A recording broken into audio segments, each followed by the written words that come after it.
clash of the eternal Manjikyu Sharingan. Boom! Boom!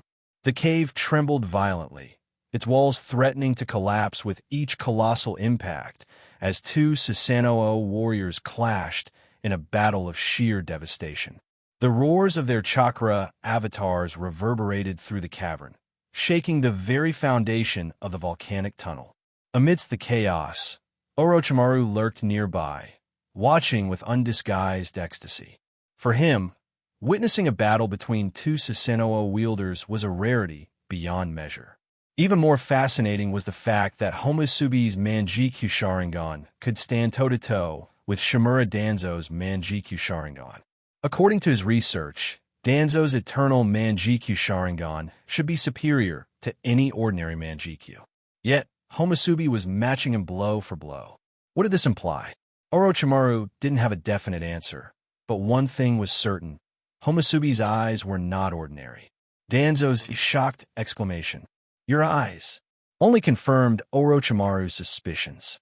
On the ritual altar, "I'll rip you to shreds," Danzo bellowed, his eternal Manjikyu Sharingan flaring with a dark, suffocating aura, his rage fueling his chakra beyond its limits. His Susanoo, a grotesque monstrosity wreathed in crimson mist, radiated a murderous, deathly chill. Puff! Puff! Puff! The blood-red mist surrounding Danzo's Susanoo pulsed with corrosive energy, and anything that came into contact with it withered and dissolved, whether it was living beings, stone, or even residual chakra in the air. It was the essence of death itself, draining all signs of life from its surroundings.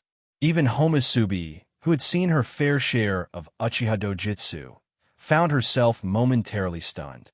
Danzo's Susanoo was beyond anything she had anticipated, not just in power, but in venomous chakra that seemed to corrode reality itself.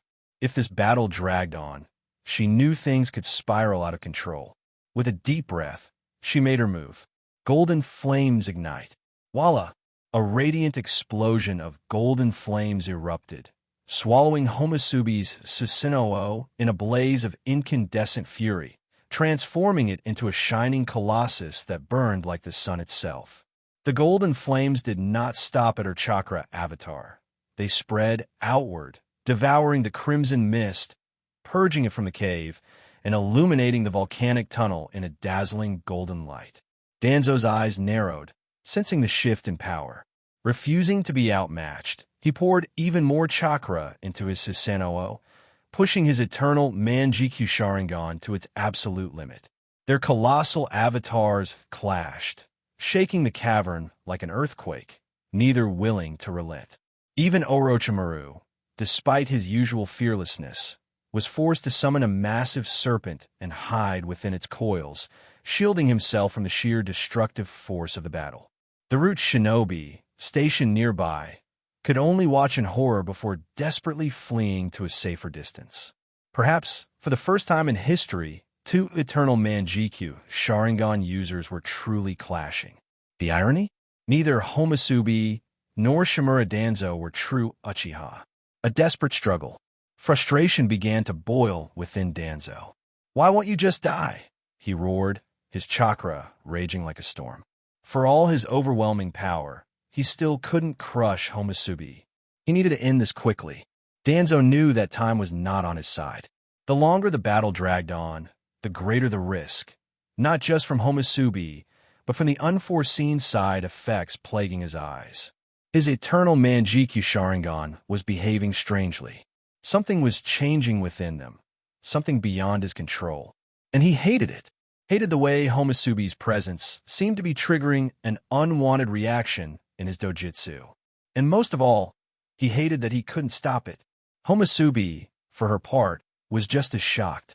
To Orochimaru and Danzo, it might have seemed like this battle was her grand plan all along. But she knew better. She never intended for this to happen.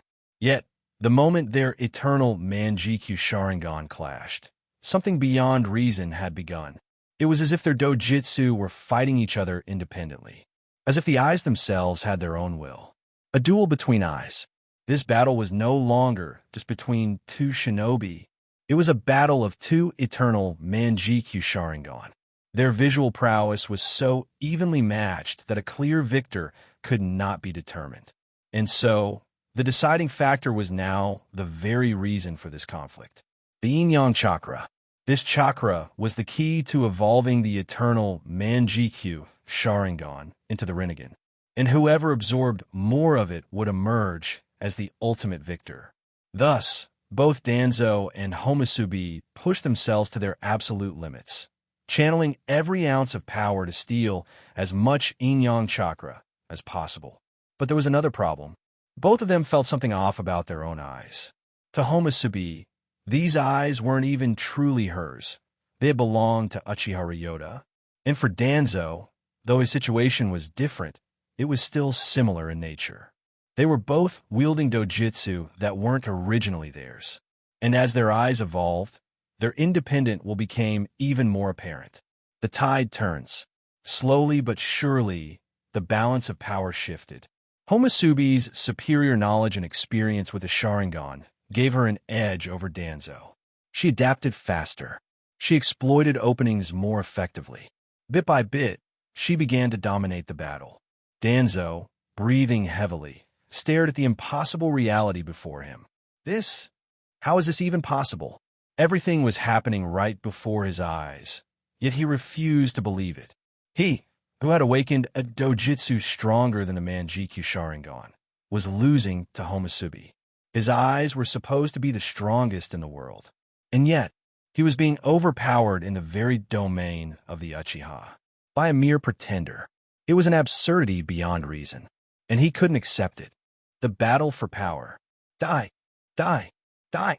Danzo's voice twisted into a guttural, demonic howl, his rage mounting as he felt the yin-yang chakra being ripped away from his body.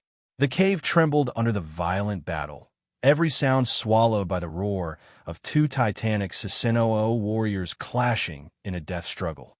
Homusubi's resolve. Puff! Homusubi staggered, blood spilling from her lips as Danzo's monstrous roar shook the cavern. It wasn't just a roar. It carried demonic chakra, sending shock waves of spiritual pressure through the air, rattling even the very souls of those present. The mere vibration of his voice was enough to break the spirits of weaker shinobi, and even Homusubi, despite her fortitude, felt her soul tremble under the impact. Cough. It's impossible to completely defend against that, she muttered, wiping the blood from her lips as she steadied herself. Had she not spent years mastering Tenseigan Soul Descend, she might have suffered far worse damage. Any ordinary shinobi caught in that blast would have had their soul shattered instantly. But she knew she couldn't afford to be careless. If Danzo continued using his roar, even she wouldn't be able to withstand the damage forever. Stealing her will, Homusubi raised her defenses and refocused on the battle before her. The ritual's dangerous progression. Beyond the brutal melee and ninjutsu warfare between their susanoo, the real fight was happening deep within their do-jutsu. It was a battle of yin-yang chakra absorption, a silent, unseen war raging within their eternal Manjikyu Sharingan. Despite not having initiated it, Homusubi was fully committed to winning this struggle. Her mind calculated quickly. Danzo's reckless approach was pushing the limits of the chakra transmission array. At this rate, all 1,500 shinobi outside will be drained dry before the ritual can even be completed. Raising the array's output meant more chakra was supplied, but chakra wasn't limitless. It relied on life force and spiritual energy. Danzo's desperation was consuming those resources at an unsustainable rate. Once the shinobi outside perished, the chakra supply would be cut off completely. This realization brought her a sliver of comfort. Danzo's reckless thirst for power was his own undoing. Danzo's degradation. Homusubi cast a glance at Shimura Danzo, standing atop the ritual altar. His face twisted, his expression morphing into something inhuman, contorted by greed, pain, and madness. Even with the cursed seal's influence, the issue of soul fusion in Danzo's body wasn't resolved. It had merely been delayed. The natural energy within the cursed seal was destroying the foreign souls inside Danzo, but in doing so, It was damaging his own soul as well, making him more unstable by the second.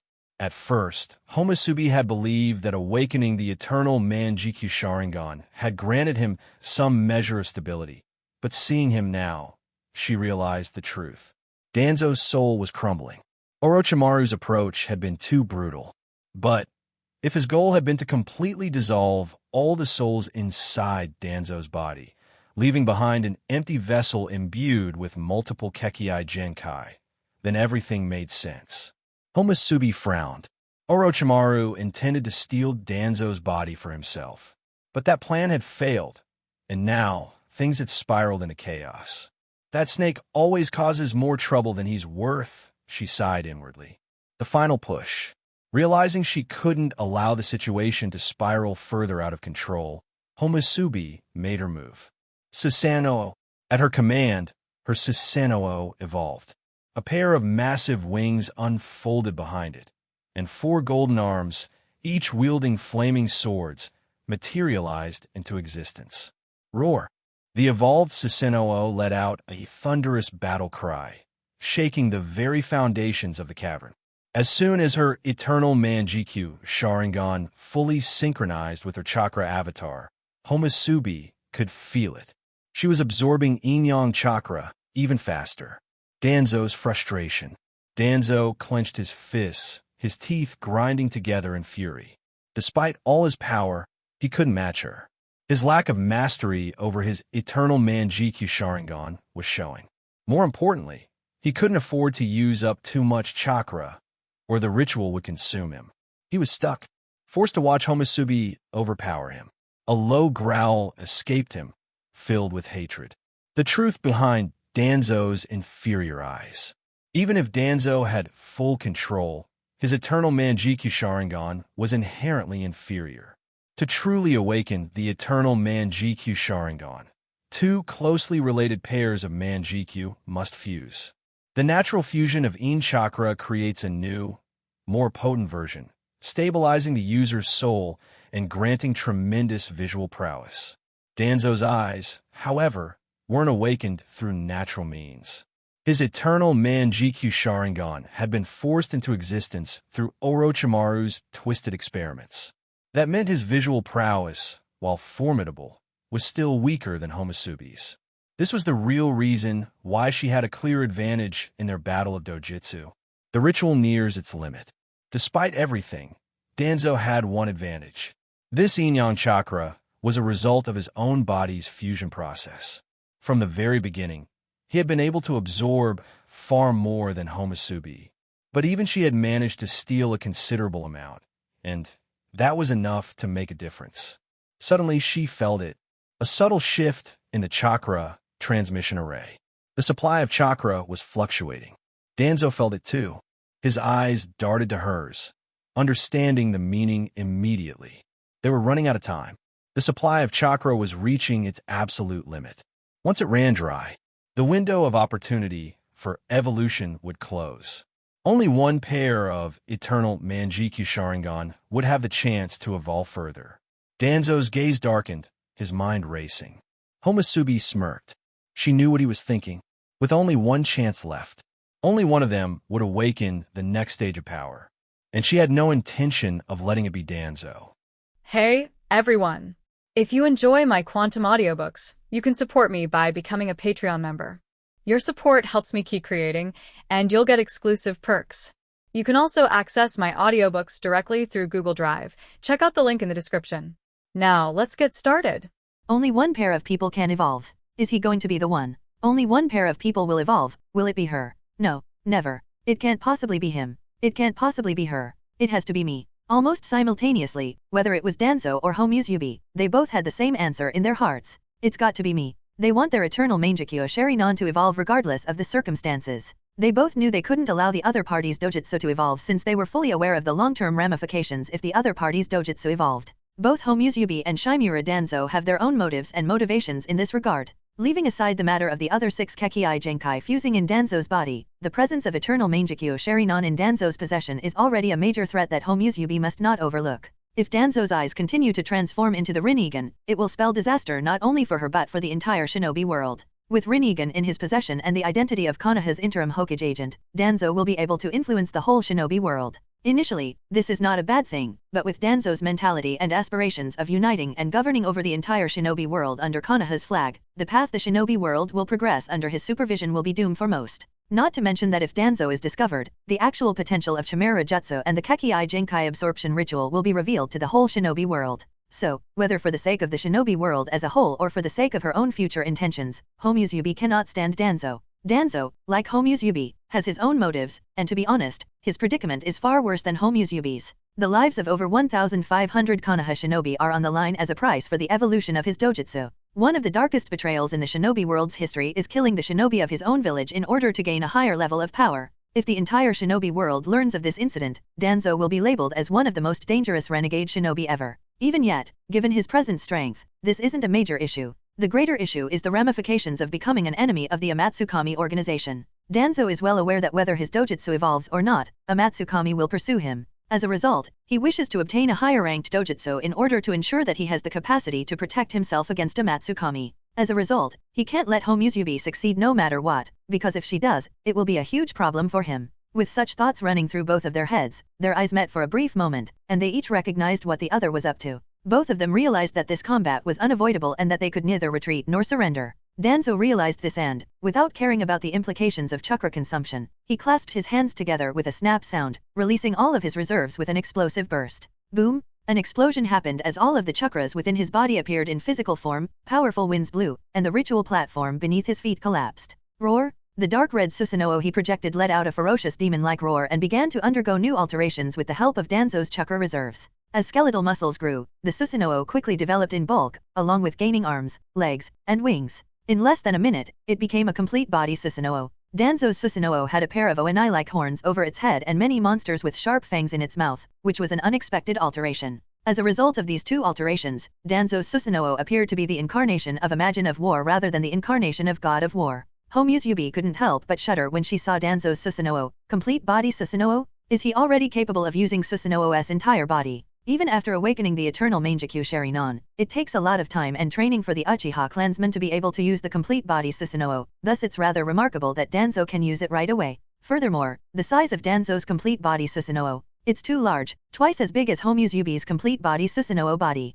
It immediately changed the course of the combat and tipped the battle to Danzo's advantage the moment it acted. Homusubi, on the other hand, was not to be outdone. Even with the half-size Susanoo, she used her tactics and experience to defeat Danzo's Susanoo. Bang, bang, boom, boom, boom, boom, boom, boom, boom, at novel bin at. The volcanic cave shook once again during the furious conflict between the two complete body Susanoo, reaching the limit of what it can withstand before bursting out. Hey, things are starting to get interesting, Orochimaru grinned as he whispered.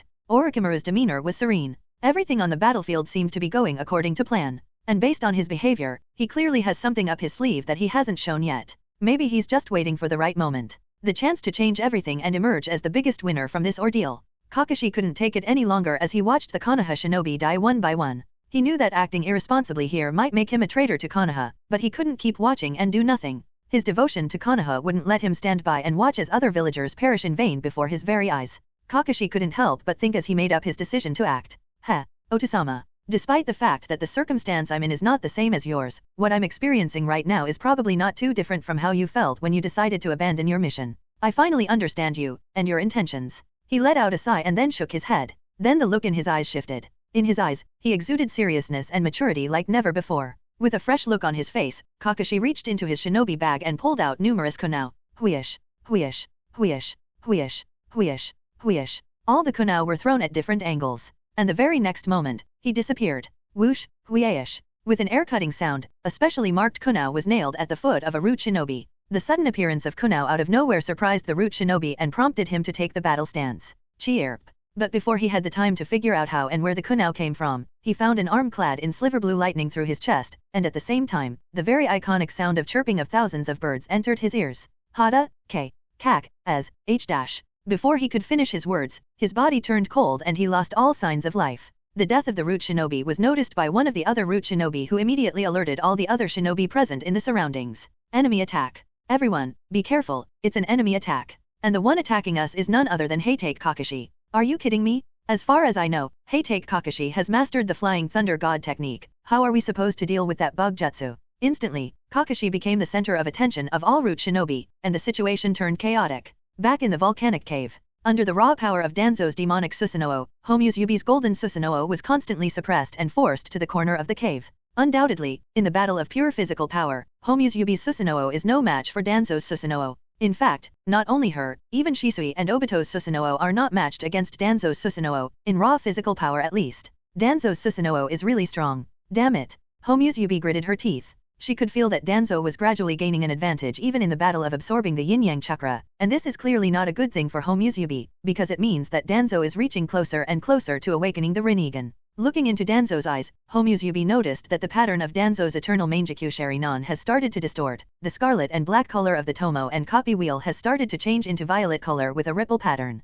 All signs indicate that Danzo's eternal Mangekyo Sharinon is close to evolving to the next stage. While Homusubi was worried and panicked, Danzo on the other hand was excited. As he realized that he is gaining a dominant position and his dojutsu is reaching closer and closer to evolution, and he is reaching closer and closer to becoming a true god, he became more and more ecstatic, and roared, "Ha ha ha, I will become the true god of the shinobi world and make it bow down at my fei dash." Before Danzo could finish his words, something that Danzo never wanted to happen happened. Danzo, who was traveling on cloud 9, suddenly felt his heart cold and his body frozen. The chakra transmission was suddenly cut off. Along with the cutoff of chakra supply, even Danzo's eternal Mangekyo Sharinon, which was only a few steps away from evolving into the Rinnegan, also stagnated and reverted back to the eternal Mangekyo Sharinon. Time seems to have stopped all of a sudden, and the two susanoo who were engaged in combat also stopped in their respective positions. Thankfully it stopped. Homusubi breathed a sigh of relief. Although Tsukii doesn't exactly know what caused the chakra transmission array to malfunction all of a sudden and stopped the chakra transmission, she is really glad that it happened. If a lunatic like him awakened the Rinnegan, then it would have been doomed for the entire shinobi world.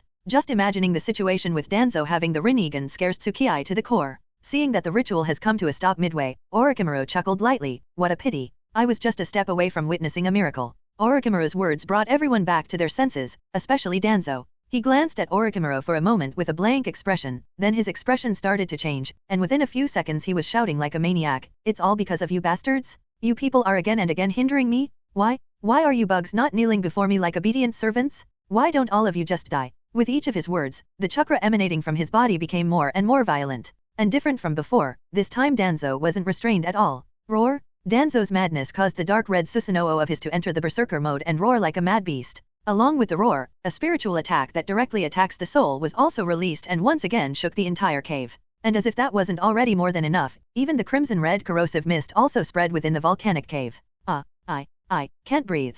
My arm. All the shinobi within the cave who didn't have a way to protect themselves from the corrosive mist and soul-shaking roar instantly became prey to Danzo's hysteria. Homusubi was lucky enough to have the protection of susanoo over her body, that's why she didn't instantly fall prey to the corrosive mist, otherwise, perhaps even she might have turned into nothingness. Relieved and alert, she quickly released her susanoo, and instantly used the body flicker jutsu to appear next to Orochimaru and angrily scolded him, "You created this mess, now find a way to deal with it immediately." At novel bin at. It was exactly as Homusubi said. If not for Orochimaru, Danzo would have long since died and they wouldn't have to face this trouble before them right now. Orochimaru said, "Well, I suppose both of us agree that a lunatic like him should really be buried here." Homusubi sighed and stated, "It's about time you use all your cards, else, the situation will completely get out of our hands." Homusubi didn't know what cards does Orochimaru still have, but she knows that there must be something. Especially considering that the snake inside which he was hiding until now has almost melted under corrosion, but there are no signs of Orochimaru panicking even the slightest. It definitely means that Orochimaru is still confident of his win.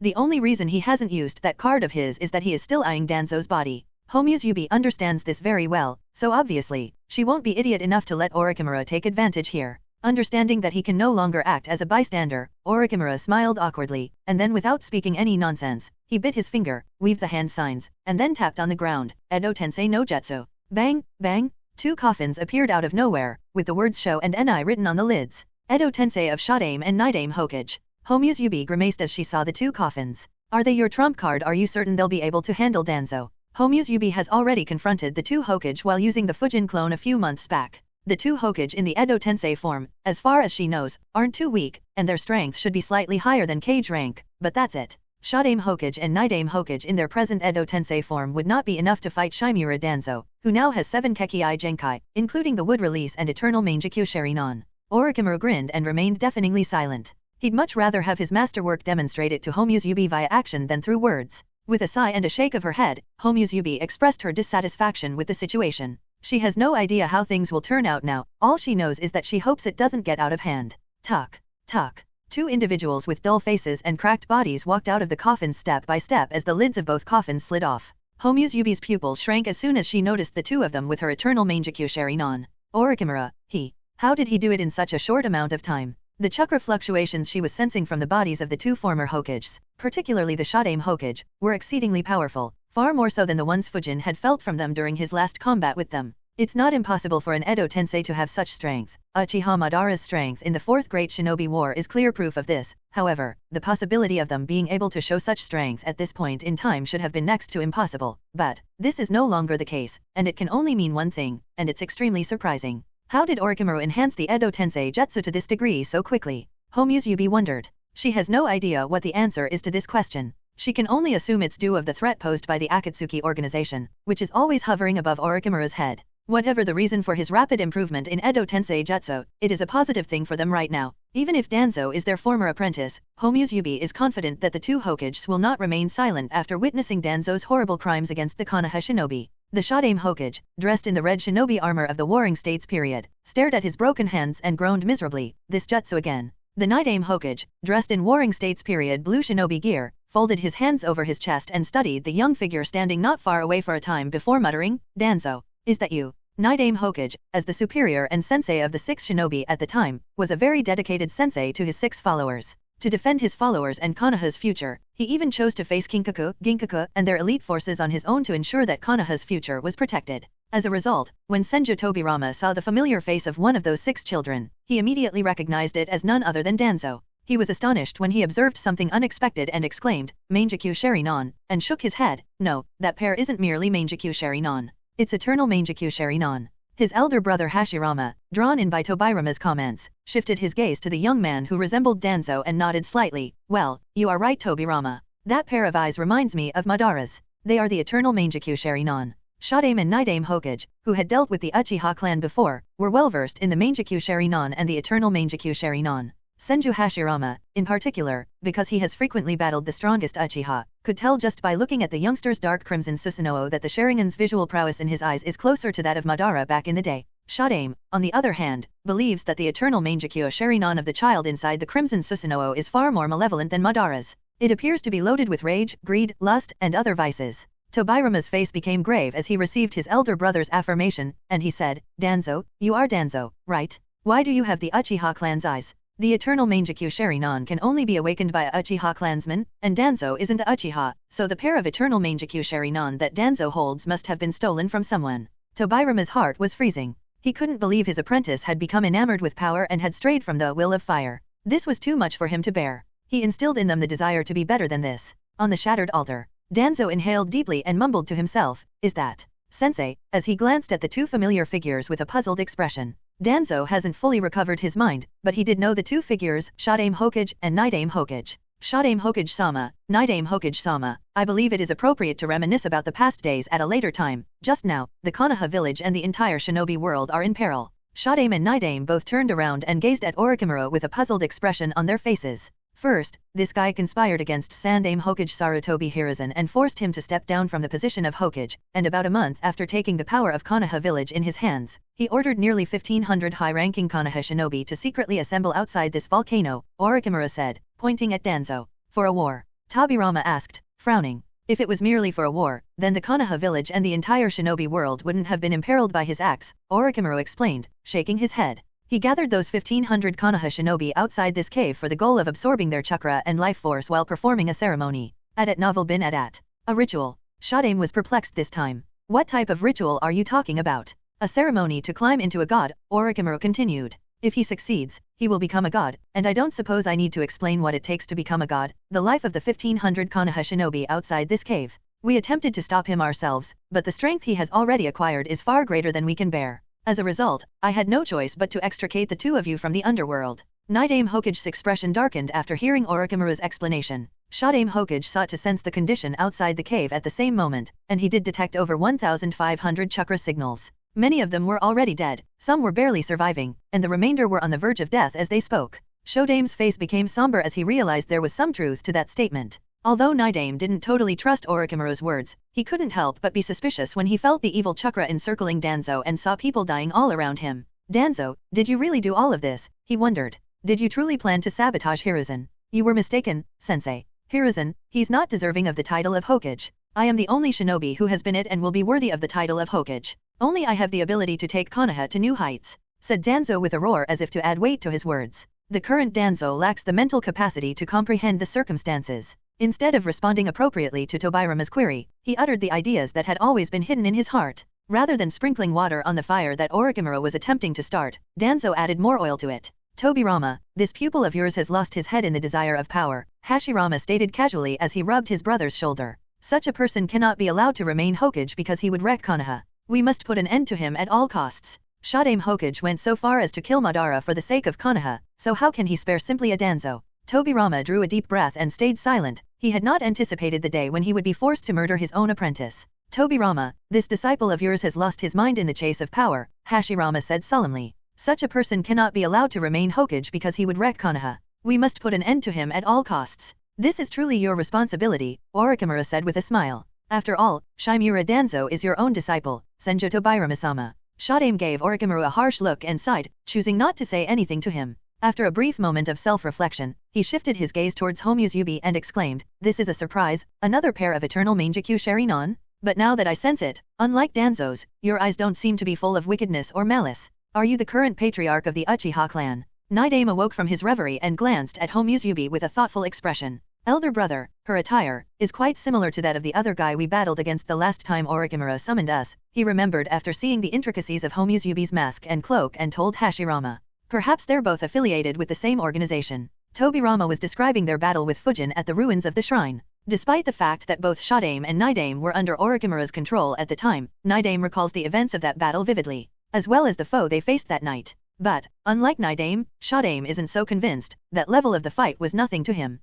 He wondered. Tobirama, are you sure? Fujin didn't leave a strong enough impact on Showdown that he would remember him immediately. Orochimaru glanced worriedly at Homuzubi after hearing the Senju brothers chat. He is concerned that Homuzubi will be unable to contain her arrogance and will say something silly, complicating their predicament, which is something Orochimaru knows he wouldn't be able to afford in this situation. On the surface, it may appear that Orochimaru has complete authority over Showdown and Naidame, but he knows this is not the truth. Even if Showdown and Naidame haven't been restored to their former glory, their current power is incredibly strong, making controlling the two of them, particularly Showdown Hokage, a difficult chore even for Orochimaru. Orochimaru is confident that, if Showdown sincerely intends, he will be able to free himself from Orochimaru's influence at any time. That's why Orochimaru is terrified of Showdown Hokage discovering the truth. It will be doom for them if they discover that not only Danzo but also Orochimaru and Homuzubi are the masterminds behind this ceremony. At Novel bin at. Faced with Showdown's inquiring look, Naidame's piercing gaze, and Orochimaru's anxious gaze, Homuzubi delicately bowed to the two Hokage and said respectfully, "Showdown Hokage-sama, Naidame Hokage-sama.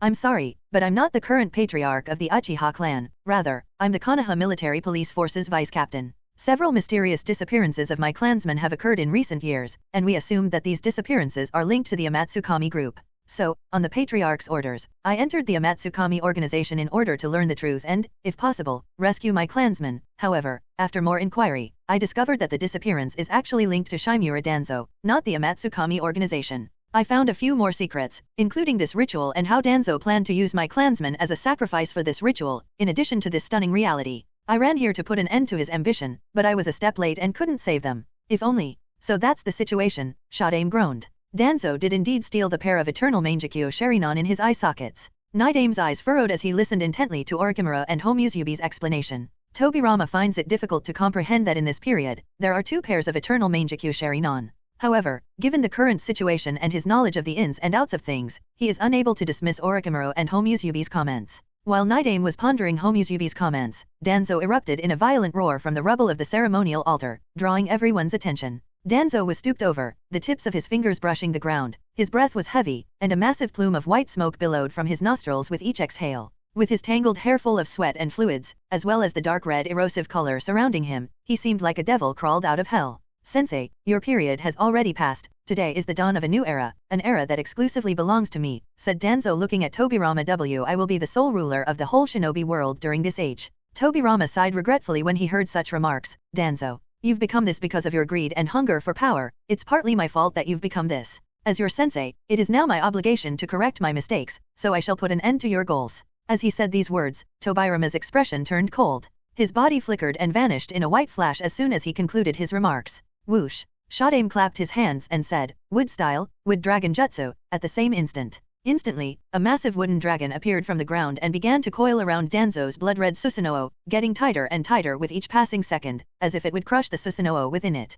Roar! But how can Danzo's susanoo let the wood dragon crush it? Enraged, the susanoo let out a furious roar, then tore the wooden dragon apart with its claws and fangs. Shadaime had underestimated the susanoo's strength. With its pure physical strength and the sharpness of its claws, the susanoo was able to tear apart the wooden dragon in just a few attempts. "Oh ho, this is a pleasant surprise," in a moment of astonishment, Hashirama mumbled. But that was it. He reached out his hands and clapped furiously without looking back. Bang, bang, bang. 3 wooden dragons sprang from the earth, bigger, thicker, tougher, and darker than the previous one, and entwined Danzo's susanoo. Who were the sacrifices for summoning them? Homusubi couldn't help but wonder as she watched Hashirama's performance. The Edo Tensei summon's strength is also determined by the summoner's sacrifices. The better and more powerful the sacrifices, the greater the Edo Tensei summon's strength. If the sacrifice is of poor quality, no matter how powerful the summon was when he was alive, he would never be able to function at his best in the Edo Tensei form. "It's a secret," Orochimaru remarked, smirking. Homusubi shook her head and walked away from the situation. On the other hand, Naruto noticed Danzo was preoccupied with the wooden dragons and decided to take advantage of the situation. He used his flying Raijin jutsu and earth release jutsu to get closer to Danzo, and as he reached him, he extended his hands and muttered softly, "Soul extraction technique." Tobirama is a knowledgeable and experienced shinobi who was able to figure out the trouble in Danzo's soul with a single glance, thus he utilized the most appropriate jutsu to deal with him. When Danzo becomes the target of the soul extraction technique, all of the souls in his body, including Danzo's own, will be extracted, resulting in Danzo's instant death. As he watched Tobirama speeding toward him, Danzo felt a strong sense of crisis overwhelm him. His head may not have been working properly, but his instincts were still saving him. Danzo did everything he could based on his intuition, and just as Tobirama was about to touch him, his figure vanished. Even Tobirama, who was famed for his speed, was caught aback by his speed and was unable to respond in time. Tobirama glanced for evidence of Danzo while still in midair, shocked and surprised, and whispered quietly, "His body flicker jutsu has gotten this fast." "Don't be mistaken," Orochimaru chuckled as he explained from afar, "that's not only body flicker jutsu, Naruto Hokage-sama.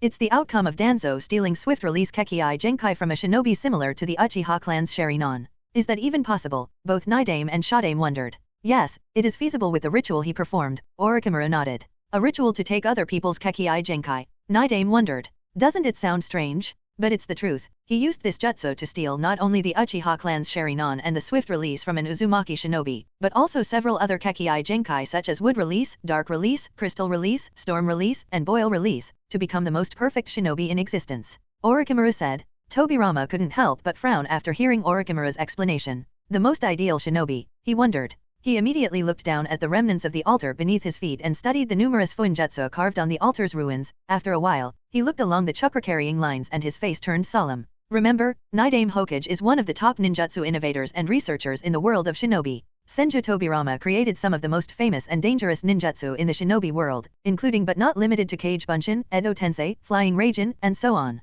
As a result, he was able to understand the outline of the ritual ceremony performed in this volcanic cave in a matter of seconds, and couldn't help but be more regretful. Danzo, I'm beginning to think my decision was incorrect. Sarutobi is not deserving of the title of Hokage." Tobirama's abrupt remarks, Sarutobi not deserving, caught all three of them off guard, whether it was Hashirama, Orochimaru, or Homusubi. "What are you trying to say? Ha ha ha ha ha ha, do you finally realize that instead of Sarutobi, you should have picked me?" Danzo laughed menacingly and mockingly inside the volcano, but it's already too late. "Don't get me wrong, Danzo," Tobirama replied with a shake of his head, "even if I had another chance to pick between Sarutobi and you, I would choose Sarutobi. The only reason I believe Sarutobi is unworthy of being Hokage is that, despite knowing exactly what kind of person you are, he did not get rid of you while the situation was still manageable." Boom! Tobirama was about to finish his sentence when Danzo appeared in front of him and punched him in the stomach. Bang! Tobirama flew away like a cannonball and smashed against the volcano's granite wall, accompanied by a deafening loud roar. Smash! The form of Danzo became clearer after Tobirama was shot within the wall. He had used the swift release to its utmost limit in that blow just now, and as a result, his speed was so quick that only Homusubi, with the help of her eternal Mangekyo Sharingan, was able to catch his figure. Aside from her, no one could see Danzo's figure. Hashirama would have been able to sense Danzo with ease if he had been in Senin mode, but because he wasn't, tracking Danzo with just his eyes was a difficult chore even for him. No one else, including Tobirama and Orochimaru, was able to grab Danzo's figure. Die! Shouted Danzo at this point. Die, die, die. You must all perish, and instinctively weaved the hand signs. Thousands of exploding tags buried beneath the rocks erupted and shook the entire volcano, bringing it to the active stage. Boom boom boom boom boom boom boom boom boom boom boom boom boom boom boom boom boom boom boom. At the same time, blood-red crystals emerged at the cave's openings, sealing all possible exit routes from the volcano. Outside the volcano, all the shinobi outside the cave looked in the direction of the cave with worrisome expressions due to the strong shaking and explosions. What the hell is going on inside? Whether Konoha shinobi were tied to the Churka transmission array or the root shinobi confronting Kakashi, they were all overcome with doubts and anxiety at this moment. As the tremors became more intense, bottomless cracks began to form all around the volcano. These fractures were large enough to start hundreds of meters away from the volcano's foot and extend all the way up to the volcano's peak, giving the impression that the volcano and the surrounding land were about to be buried. Is this volcano going to erupt? A nagging doubt emerged in their minds. In the face of such a crisis, the root shinobis turned their backs on Kakashi and focused on how to assess the situation on the inside. Their master Danzo is still inside, therefore they must discover how to contact him and, if necessary, save him. Even Kakashi was concerned. He had no idea what was going on inside the volcano or why it was displaying indications of collapse. He was, however, relieved that he now had the possibility to save all of the Konoha shinobi here. He still hasn't worked out how he'll save over 1,000 shinobis, though. Of course, Kakashi had no idea that the creation of a Rinnegan had been stopped because of his hasty resolve to save the Konoha shinobi. At novel bin at. If he were to learn of it, he wouldn't know whether to be pleased or disappointed. Somewhere on the edge of the land of fire. Rumble. The Yondaime Raikage questioned one of the Kumagakure shinobi standing behind him. Is that the direction? After hearing a small rumbling sound in the distance and feeling the vibrations on the earth. Well, the sound is indeed coming from the location where the Konoha shinobi have collected, the Kumagakure shinobi confirmed. Although, if that's the case, then we can't wait any longer, Yondaime Raikage said. Start right away. Yondaime Raikage's attendant, Dode, instantly halted him. Raikage-sama. Over 1,500 Konoha shinobi have gathered there, according to Umbu's report. Our total number, including all Umbu teams, is less than 100. If we ventured into Konoha's territory irresponsibly in such a situation, the situation would quickly spiral out of control. Please, at the very least, wait for the preliminary investigation squads to return so that we can devise an effective plan. Because Raikage's goal is to sneak into the land of fire, he didn't bring many shinobi squads with him. Aside from himself and his personal guards, there are only roughly 24-man squads in the area. They've been waiting for the preliminary investigation teams to return for this reason. Although Ai is impatient, he understands that he is Kumgakure's backbone and cannot afford any mishaps. In the current state of the shinobi world, if something happened to him, the entire Kumagakure would be terrified, so he kept his cool and asked, how long would it take for all of them to return? I have already relayed the order to assemble here. It should take no more than 15 minutes for all the squads to return, said the young Mabi, Yondaime Raikage's assistant. 10 minutes at most, no matter how many squads have assembled by that time, we will depart in 10 minutes, Raikage said, waving his hand. Somewhere else in the land of fire. How far is it, Naomi? Naomi replied, Homusubi-sama, we're almost to their base. All right then, Homusubi said, nodding, as soon as we arrive, I'll take charge of attracting all the attention, and while I battle against them, you'll sneak inside their base and rescue the girl. Understood, Naomi nodded. As a result, Homusubi and Naomi sped up and dashed for one of Root's secret strongholds in an attempt to save Senjo Mika from Shimura Danzo's clutches. Inside the volcano, because Danzo used crystals to close all of the volcano's apertures, the volcano was filled with the dust, smoke, and heat produced by the detonation of hundreds of thousands of explosive tags. The entire volcano was engulfed in smoke and dust in a matter of seconds as if it were the epitome of hell on earth. Homusubi and Orochimaru exchanged worried glances while standing inside this hell. The issue is that the volcano's activity is increasing as a result of the earthquake, and it has begun to show signals of eruption, which may be extremely harmful to everyone. Furthermore, the volcano's walls have become increasingly fragile as it begins to crumble as a result of the incessant shaking. Shadaime pushed his palms to the ground and yelled, wood-style, deep forest emergence, as the walls of the volcano began to crumble. See. As Shadaime became more serious, he clasped his hands together and manipulated the tree vines to assault Danzo's Susanoo, denying Danzo any time to fight back. Countless thick tree vines attacked Danzo from all directions and wrapped around his Susanoo under Shodaime's power. Danzo's Susanoo was wrapped in and around by thick tree vines in a matter of seconds, but that wasn't the end of it, as the tree vines began to tighten and crush Danzo's Susanoo one by one. Damn you! Danzo screamed violently and unleashed more chakra and visual prowess onto the battlefield. 2 streaks of bloody tears poured down his cheeks, and Danzo's Susanoo began a furious struggle shortly after. Danzo began shredding the tree vines one by one with the brutal force and sharpness of his Susanoo's claws. Simultaneously, the bloody mist coming out of his Susanoo became denser, and the tree vines began to corrode and break loose under its corrosive influence. Shadaim grimaced when he saw this, and after weaving the hand motions, he yelled, "Wood Golem Jutsu." Thousands of trees emerged from the ground and assembled into the shape of a statue-like monster with an oni-like face, a human-like body, and a wooden dragon wrapped around its torso, just a little smaller than Danzo's Susanoo. Shadaim leaped on the wooden golem's body as it took shape, commanding it to battle Danzo's Susanoo. Bang, bang, boom, boom. As a result, the Susanoo and the wooden golem attacked each other. With a roar, the wooden golem drove the Susanoo against the volcano's wall with a powerful blow. Shadaim didn't allow Danzo a chance to catch his breath after the first successful assault, and instead continued to hit him one by one. Shadaim appeared to have a good chance of defeating Danzo considering his advantage over him, but this advantage didn't last long as bloody red crystals began to emerge beneath Golem's feet. The bloody red crystals imprisoned the Golem's motions as they appeared beneath his feet. "Crystal style," says the narrator. Shadaim mumbled, frowning. When the wooden golem's movements were sealed, Danzo used this tiny window to command his Susanoo to pounce on the golem, putting more effort into fighting Shadaim's golem. The conflict between two giants shook the cave once more, and the Susanoo's walls began to disintegrate even more. The entire volcano would have crumbled long ago if it hadn't been for Shadaim's gigantic trees that supported the cave's walls. Roar! The bloody red Susanoo let out another powerful roar at this point, shaking the souls of everyone in the cave. Because Susanoo was not defended this time, even Homuzubi was not spared and immediately spat out a mouthful of blood. Orochimaru's health deteriorated as he spit a large amount of blood, causing his body to become weak, his face to turn pale, and he to be forced to kneel on the ground while taking deep breaths. Was that the same ability he had just a few minutes ago? But, what type of ability is this, exactly? He can use sound to directly target his adversaries' souls. Homuzubi was concerned about Danzo's power to assault the souls of his foes directly. Ordinary shinobi have no way of attacking other shinobi's souls, and up until now, possibly only two shinobi had this ability. The first was undoubtedly Senju Tobirama, and the second was Dan Kato, who employed the spirit transformation jutsu. However, it looks that even Danzo has obtained the power to attack souls directly, which is a major problem for his foes. Ordinary shinobi have no way of increasing the strength of their souls except by training the yin chakra, which doesn't improve the strength of the soul very much. As a result, if ordinary shinobi are attacked directly in the soul, they become entirely feeble and helpless. Especially those who, like Orochimaru, have made their souls extremely weak by conducting unlawful rituals on them on a regular basis. Orochimaru was the one who suffered the most during this period, and he grumbled, "I never expected Danzo to become such a headache. And the credit for this goes to none other than you," Homuzubi remarked, irritably clicking her tongue. "Danzo would have long since died if you hadn't messed with the ceremony, and we wouldn't be meeting him here." Shadaim, no matter how powerful he is an Edo Tensei, therefore he can't show off his full potential and can't unleash his most powerful jutsus like veritable 1000 armed Ganon and all that.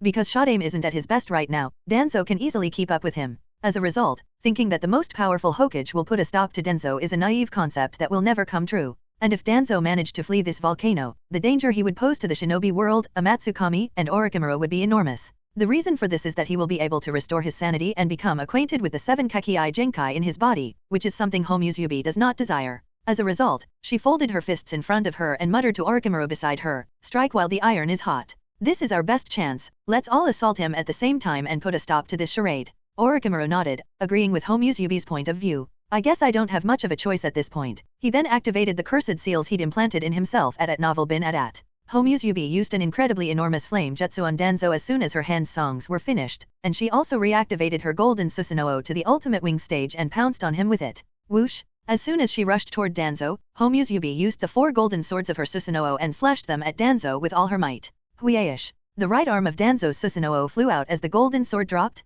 What the? Danzo was taken aback, he had not expected such a thing to happen. He hadn't expected Homuzubi to still be capable of slashing his Susanoo's arm with a single stroke. But, after a period of shock and amazement, he became enraged. He screamed angrily and waved his fists furiously, attempting to rip Homuzubi and her Susanoo to shreds. However, when Homuzubi was able to parry Danzo's claw attacks, he became increasingly irritated. Danzo made the hand motions out of rage and restlessness, and the ground underneath them rocked. But, unlike the other occasions, this time it wasn't the Susanoo or anything else that attacked Homuzubi, instead, it was the thick tree vines. "Wood style," says the narrator. "So, he really does have more than 1 Kekii Genkai." Shadaim grumbled, frowning. Furthermore, Danzo's control over them appears to be immaculate. Whether it's Susanoo, the preceding crystal style, or the wood style, all of them have been employed really well by Danzo, and they have shown a lot of power. It's as though he's been training them for years. Or, to put it another way, he has intrinsically gained them in a highly powerful form, which implies that, despite his lack of command over them, he can demonstrate immense power from them.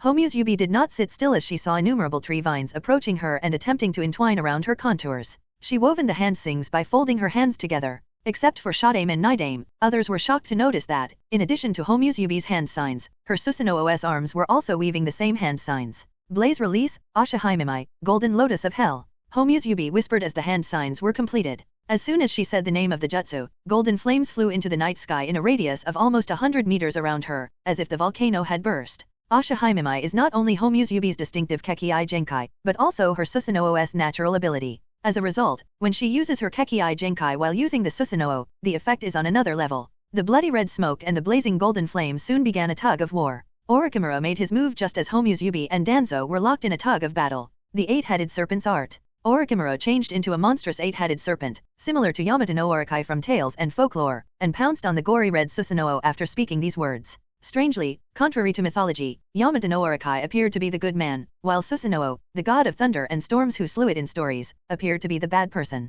Boom boom boom. Rumble, burning fire and corrosive mist crashed against each other and generated a shock wave all around the volcano, amidst the explosive and rumbling sounds. These shockwaves, when paired with the pandemonium and noise, exacerbated the situation. The mayhem was caused by two complete-body Susanoo, one wooden golem almost as tall as the golden Susanoo, and the newly added Yamato no Orokai form of Orochimaru with 8 heads. The 4 huge existences battled together while being squeezed inside the little volcano. It's easy to visualize the chaos inside the volcanic cave. The structure of the volcano has long been destroyed by such catastrophe. Cracks are heaped on top of each other on the volcano's walls, forming crack cobwebs. The entire volcano would have crumbled long ago if it hadn't been for Shadaime Hokage's tree vines. Shadaime expended a great deal of effort and chakra to prevent the volcano from collapsing because he is aware of the presence of over 1500 shinobi outside the volcano, and he understands that if the volcano collapses, those 1500 shinobi will all perish instantly, which he cannot allow as the Shadaime Hokage. Even Hashirama's tree vines couldn't keep tons of rocks and boulders from tumbling into the magma pool and spilling it all over the region. Even in the midst of confusion, the furious struggle continued. While Shadaime and Homusubi had captured the majority of Danzo's focus, Yamato no Orochimaru's unexpected attack caught Danzo off guard and tipped the battle's balance. In some ways, Orochimaru's the 8-headed serpent's art can be considered a very powerful ninjutsu, because as long as Orochimaru's chakra isn't depleted, the Yamato no Orokai form of Orochimaru has enough raw power and means to fight even low-tier or mid-tier tailed beasts, which isn't a joke. Another significant benefit of this jutsu is that it promotes constant regeneration. And Orochimaru's regeneration ability in the Yamato no Orokai form is a godsend against Danzo, as it allows him to resist Danzo's bloody red mist. Danzo's attention has already been diverted due to his involvement in a struggle with both Shadaime and Homusubi. Even when Orochimaru wasn't present, Danzo was having trouble keeping up with both Homusubi and Shadaime, half of whose attention was focused on preventing the volcano's collapse, and when Orochimaru, who can resist the effect of decay of bloody red mist, joined the fray, the battle's balance was immediately shifted. Danzo was at a severe disadvantage and was quickly suppressed. As a result, even the tree vines he fashioned to hold Homusubi in place didn't last long. Danzo's wood style is obviously not as powerful as Shadaime Hokage's wood style, and if Danzo's tree vines have the ability to absorb the chakra of their target, then even Homusubi's golden flames have the ability to burn down all the chakra that they come into contact with, so the wood style was never able to gain any significant advantage over Homusubi, to begin with. As a result, when Asha Himemai's golden flames began to flare up, Homusubi's figure, like the goddess of war, became increasingly dominant over all beings. Danzo became increasingly enraged as his Susanoo failed to provide any advantage against the joint suppression of 3 enormous monsters, and even the tree vines he formed were rendered worthless, and he screamed wildly, "Damn it, damn it, damn it, why are you all trying to stop me?" Danzo received no response from any of the 3. In reality, even if they were suppressing him unilaterally, none of the 3 of them showed any signs of triumph on their faces, and they dared not relax their vigilance. While it is true that they were able to subdue Danzo, the reality that they were only able to do so because they collaborated is indisputable. Danzo's strength has surpassed all expectations and soared to such heights that even Shadaime Hokage was taken aback. If Hashirama is being honest, Danzo is without a doubt the second most powerful foe he has ever faced, the first being undoubtedly Madara. But, with Madara falling in front of him, how can Danzo stay standing? Crack. The dark crimson Susanoo of Danzo finally shattered with a sharp sound beneath the combined attack of Shodaime's wooden golem and Yamato no Orokai. Danzo was taken aback when his Susanoo broke, and he had a puzzled expression on his face. Nidaime, who had been hiding in the shadows and waiting for the right moment to appear up until now, made his move and blasted a piercing water jet at Danzo. This is the end, Danzo. Water style, severing wave. Slash, at novel bin at. Sensei, Danzo tried to turn around and look at Tobirama. But it was too late. Under the high pressure of the water jet, Danzo's body was instantly cut into 2 halves. Puff. Blood splashed. Whoosh. Susanoo disappeared instantly. Thump. And he fell on the broken rock pieces of the volcano, dead. Finally, Danzo was killed. The powerful body that was implanted with Hashirama cells and survived the Kekkai Genkai absorption jutsu finally fell under the surprise attack of Naidame Hokage. Orochimaru appeared out of one of the snake heads of Yamato no Orokai and muttered with a smile, "Finally, it's over for him." When Orochimaru noticed that Danzo had been slashed in half by Tobirama's assault and had died as a result, he smirked and looked at the body with ravenous eyes. He has only one thought racing through his head at the moment: it is finally time. As soon as Shadame, Naidame, and Homusubi were able to react, Orochimaru's body transformed into a gigantic white snake that rushed towards the remains of Danzo's body. All of this is being done with the goal of obtaining the greatest number of benefits, beating Homusubi to it, and emerging from this experiment as the sole winner. By benefits, he refers to either the pair of eternal Mangekyo Sharinon in the eye sockets of Danzo's corpse or Danzo's corpse itself, which is extremely valuable due to the fact that Danzo's corpse has survived the Kekkai Genkai absorption ritual. Awakening the attention of Hashirama, Tobirama, and Homusubi was Orochimaru's unexpected act. Tobirama shook his head and whispered, "I knew it, from the very beginning," and prepared to employ Flying Raijin to halt Orochimaru from achieving his goals. However, it appeared to be too late. Orochimaru did not forget to weave specific hand signs while rushing at Danzo's corpse, and as he did so, he exclaimed mockingly, "Yes, but it's too late. Rat, ox, monkey, tiger, dragon, boar. Release." Just as Shadame and Naidame were about to take action and stop Orochimaru, their bodies were stopped in midair, seemingly out of nowhere. And then, before either of them had a chance to react, their bodies began to deteriorate and disintegrate into white paper strips as their souls were finally liberated from the confines of their impure vessels. "There you have it," Orochimaru exclaimed with satisfaction. "I've released the two of you, you can go and rest in the Pure Land. If I ever need your assistance again, I'll summon the two of you, but I doubt it would be necessary given that I'm about to obtain the best body for me." In all likelihood, the hand signs weaved by Orochimaru were intended to free the Edo Tensei of both past Hokage so that Shadame and Naidame wouldn't be able to prevent him from obtaining Danzo's body for himself. When Homusubi noticed Orochimaru's deeds, she became alarmed and alerted Orochimaru. "You idiot, don't." As he approached Danzo, Orochimaru ignored Homusubi's warning, and instead exclaimed, "Homusubi, this time it's my win," as the two of them exchanged a fleeting glance. His attention was soon drawn away from what Homusubi was saying and the reason for her attempted interruption and return to Danzo's corpse. In the knowledge of everything that Danzo could accomplish with his developed form, Orochimaru's desire for the evolved body of his adversary had already reached its zenith. According to Orochimaru, Danzo was able to go toe-to-toe with Shadame and Homusubi, which was significant in itself, and the fact that he was able to force all four powerhouses present inside the volcano to unite against him demonstrated just how great the potential of his body had been after undergoing the Kekkai Genkai absorption ritual was even more significant. And, perhaps most importantly, Danzo's state of mind during the combat was not optimal. He was fighting instinctively, and he had not yet become acquainted with his newly evolved body. Despite all of these obstacles, Danzo was able to demonstrate such raw power and strength. This only serves to demonstrate how great his body's potential was and continues to be. Consider the possibility that none of these issues were present, and that Danzo had a prior opportunity to become acclimated to his newly developed body. In a different scenario, the context and conclusion of this combat would have been radically different, and it is possible that the four of them would have been on the losing end instead of Danzo. Indeed, it would not be incorrect to speculate that the four of them may have perished in place of Danzo in the first place. Fortunately, Lady Luck was on Orochimaru's side this time, and everything worked out wonderfully for him, and thus we find ourselves in this position. In the face of these possibilities and expectations, Orochimaru grew increasingly eager for Danzo's body, racing at him at top speed. Even while their souls were outside of their Edo Tensei bodies, Shadame and Naidame's expressions were filled with concern as they observed their plight. They were able to detect that something wasn't quite right with Danzo's corpse for some reason. The two of them were somewhat familiar with these circumstances, but they were unable to pinpoint the specific problem they were experiencing. Taking a deep breath, Hashirama said, "Let us leave the difficulties of this generation to the shinobi of this generation. The lesser the amount we interfere in their affairs, the better it is for everyone." A sigh could be heard from Tobirama as well, who agreed with his elder brother's words. As a result, the two former Hokage departed the stage. It's a shame that Orochimaru was so preoccupied with Danzo's corpse that he failed to notice the expressions of concern on the faces of the two former Hokage as their souls left for the Pure Land.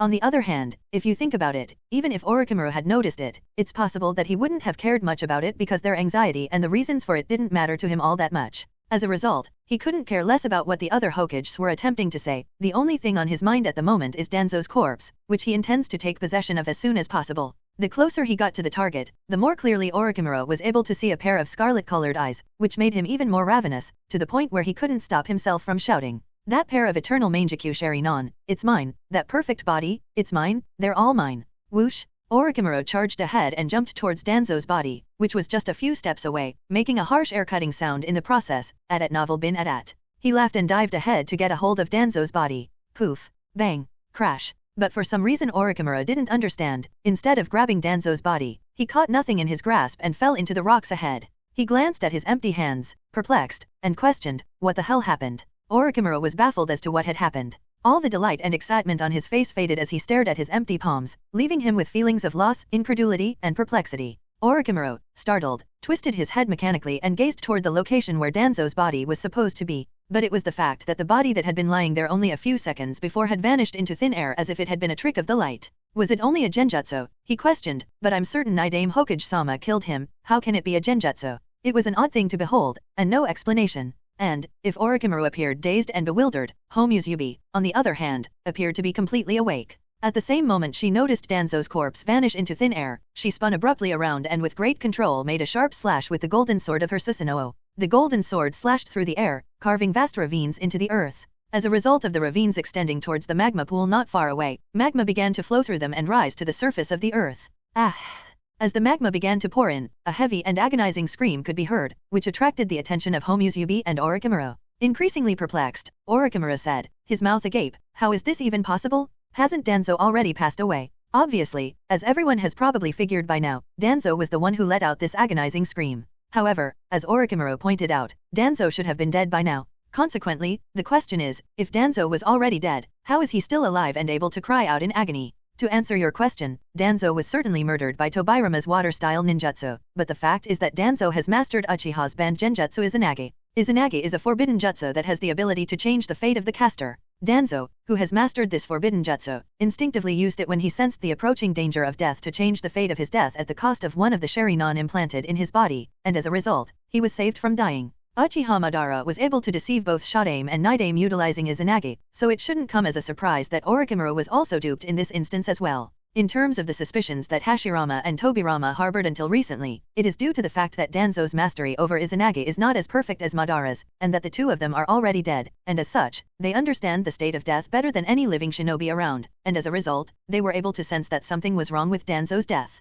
However, the actual cause for this was not known to them at the time, therefore. However, Homusubi was well aware of the actual nature of the crisis, and she attempted to alert Orochimaru to it, but the fool utterly disregarded her. In fact, not only did hers, Orochimaru utterly disregards the warnings of both former Hokages as well. The fool didn't give Homusubi a chance to explain that Danzo wasn't dead yet and instead released the souls of both former Hokages of their Edo Tensei bodies. Because of this action of Orochimaru, the two Hokages who could have been a great help in the fight against Danzo were no longer helpful. It was only now that Orochimaru realized that something weird was taking place. When Orochimaru watched how Homusubi suddenly slashed behind her, he recognized that Homusubi appears to be aware of the situation and couldn't help but question her, with a blank expression, what's going on? With each passing inquiry, Homusubi's rage became more. Tick marks emerged on her forehead and she exclaimed, you fool, in frustration.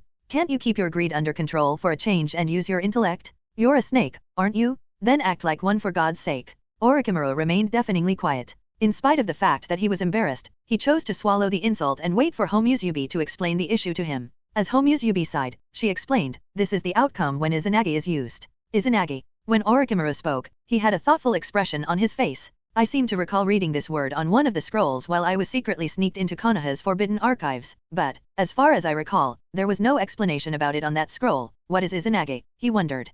Can you tell me what Izanagi is? He asked. It is not surprising that the restricted archives of Konoha included a scroll on Izanagi, but it is unfortunate that the scroll has no information about the jutsu. It's extremely likely that the information contained on the scroll has been tampered with by someone. That someone may be anyone. It could be someone from the Uchiha clan, it could be Danzo himself, it could be Black Zetsu, it could be anyone, but the point is, the scroll was tempered. Well, whoever it was, he or she did an excellent job, and the information that should have been stored in that scroll is no longer there within it. And, because Orochimaru betrayed Konoha so early in the game, he didn't have the opportunity to learn about it from Danzo's mouth either, which was unfortunate. Homusubi is also aware of this truth, and as a result, she provided Orochimaru with a brief explanation of the ins and outs of Izanagi at novel bin at. How many Sharingan do you think Danzo has on his body? She inquired after giving a brief summary of the situation. And Orochimaru responded promptly, 9, with a matching set of eternal Mangekyo Sharingan glinting in his eyes.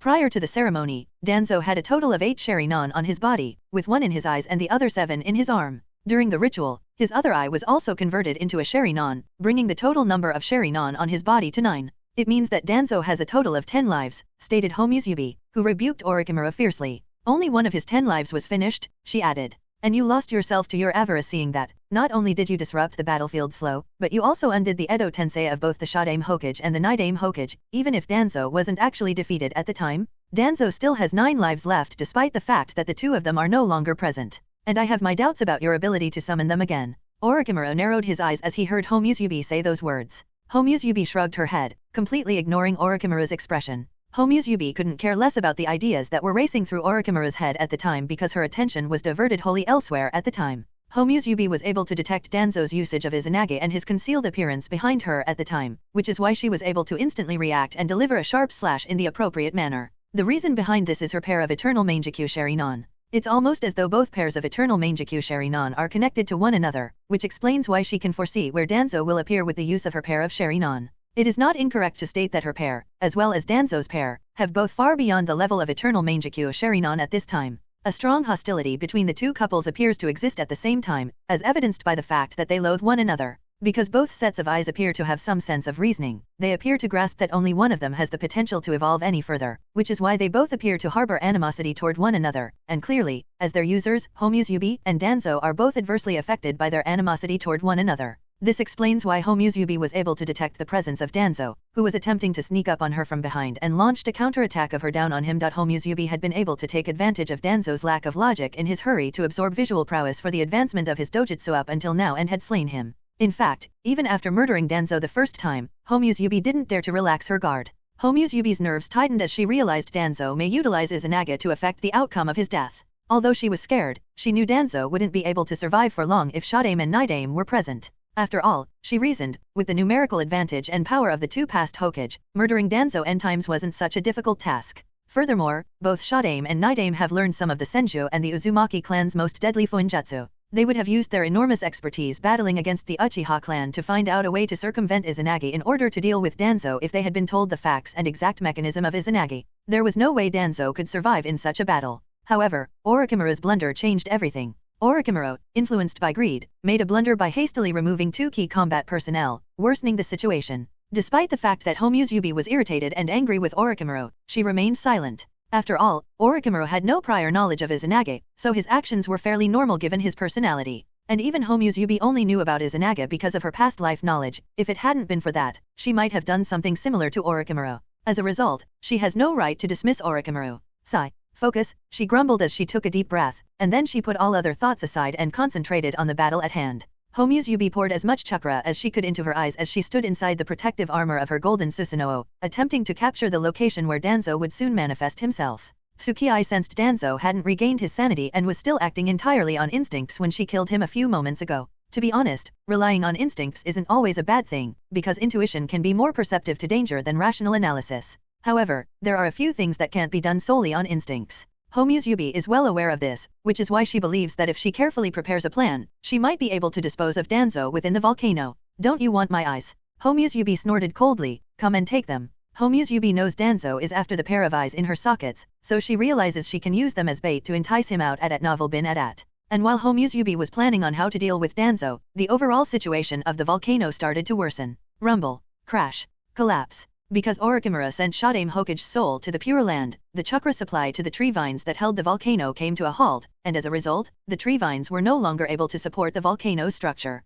The rocks and boulders began to fall, and the cracks began to widen. While Homusubi was thinking about how to deal with Danzo, the volcano's overall situation began to deteriorate. The pressure inside the volcano began to rise, more gas was emitted, and the volcano began to show clear signs of eruption. Without a doubt, the damage has progressed to the point where unsupported tree vines can no longer prevent the volcano from erupting and collapsing. In the midst of all of this chaos, a dark red complete body Susanoo appeared out of nowhere and dashed towards Homusubi's golden Susanoo. Homusubi was already on high alert, so when Danzo's Susanoo suddenly attacked her, she was not surprised and reacted appropriately. Bang bang bang. With that, the two Susanoo began a new round of combat. From sword and claw combat to hand-to-hand combat, which evolved into wrestling. Both Susanoo wrestled and soon fell to the ground, creating a massive hole that was quickly filled by magma. Danzo and Homusubi were not harmed by the intense heat of magma around them as they wrestled against each other because they were both inside the crystal cavity of their respective Susanoo. Homusubi was unaffected by Danzo's greed and desperation. Even if she sensed it, she didn't seem to mind and continued to fight Danzo with all her might. She used all her strength to lift Danzo's Susanoo into the air, threw him inside the magma pool at the center of the volcano, and followed after him. Boom. Splash. The hot and melting magma was splashed all over the place as the two massive susanoo landed in the magma pool. Her susanoo and mindless Danzo's susanoo are nearly identical in brute strength, but the presence of magma and its hot temperature makes a difference. Tsukii is Hyuga Kuroto's fire chakra nature clone. She was created with the purpose of mastering the fire chakra nature, so magma isn't a problem for her. In fact, when surrounded by hot and burning magma, all of this clone's abilities increase dramatically. Bulletin the same does not apply to Danzo. Not only does magma not provide any significant benefit to him, but it also restrains the corrosive mist released by his susanoo, limiting a significant portion of his power. Not to mention, the dense magma also limits the mobility of his susanoo, which is a significant limitation. Homusubi is well aware of these facts, which is why she has chosen to fight inside the magma pool. Roar! Homusubi's susanoo let out a roar and slammed into Danzo's susanoo. Boom! The start of the next round of melee was signaled by this explosion.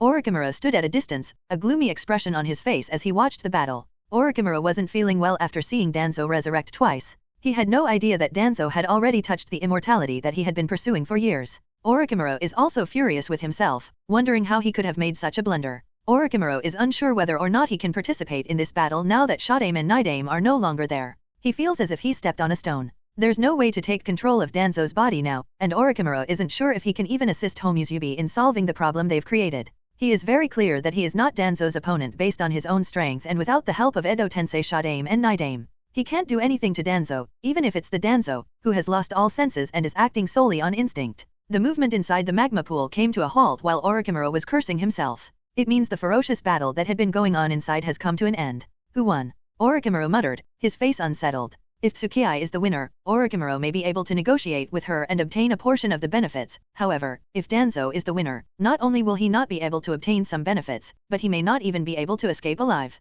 While Orochimaru was concerned, the wait was finally over when a massive golden hand emerged from the magma pool. Whew! Orochimaru breathed a sigh of relief. It's Homusubi. Then as he was about to approach her, suddenly his expression shrank, and he couldn't help but exclaim in shock, that is Danzo's arm. Orochimaru exclaimed in shock. Without a doubt, Homusubi was carrying a white arm that was embedded with several shurinan.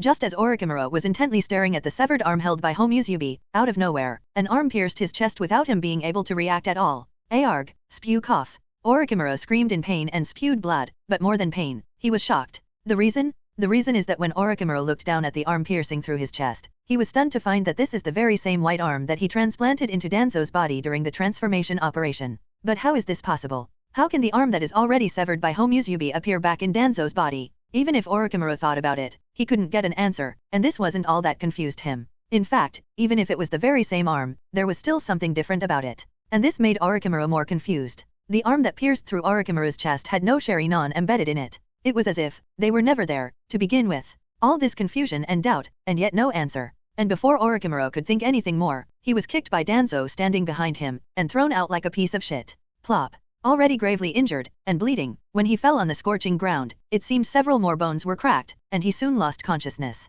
After dealing with Orochimaru, Danzo turned his attention and looked at Homusubi. Although hell-bent on killing Homusubi, Danzo didn't rush toward her like a mad dog this time. Instead he stared at her from a distance with doubt and confusion. Yes, even the mad and senseless Danzo was sort of doubtful at this point. Looking at his hesitant and doubtful expression, Homusubi smirked slyly. Others may not be able to figure out why Danzo still has an arm while his original severed arm is with her, but Tsukii understands it very well. While she and Danzo were fighting inside the pool of magma, Tsukii did not aim to kill him. She understood very well that it would be useless as Danzo will change the fate of his death using Izanagi. Therefore, instead of aiming to kill him, Tsukii aimed to restrain his arm, and stop all the chakra flow around that arm. However, Danzo's own chakra has grown too strong and violent, and permanently restraining it was proving to be extremely difficult even for her. Therefore, she changed her approach and tried to seal his arm for a very short instant. She believed that even if that instant was not enough to kill Danzo, it should be more than enough to sever his arm. And with that approach, she proceeded. However, even in that instant, Danzo was somehow able to use Izanagi. But this time, Homusubi was not about to let go of the opportunity presented before her, so she used her own visual prowess and cast a genjutsu on Danzo, trying to affect Izanagi.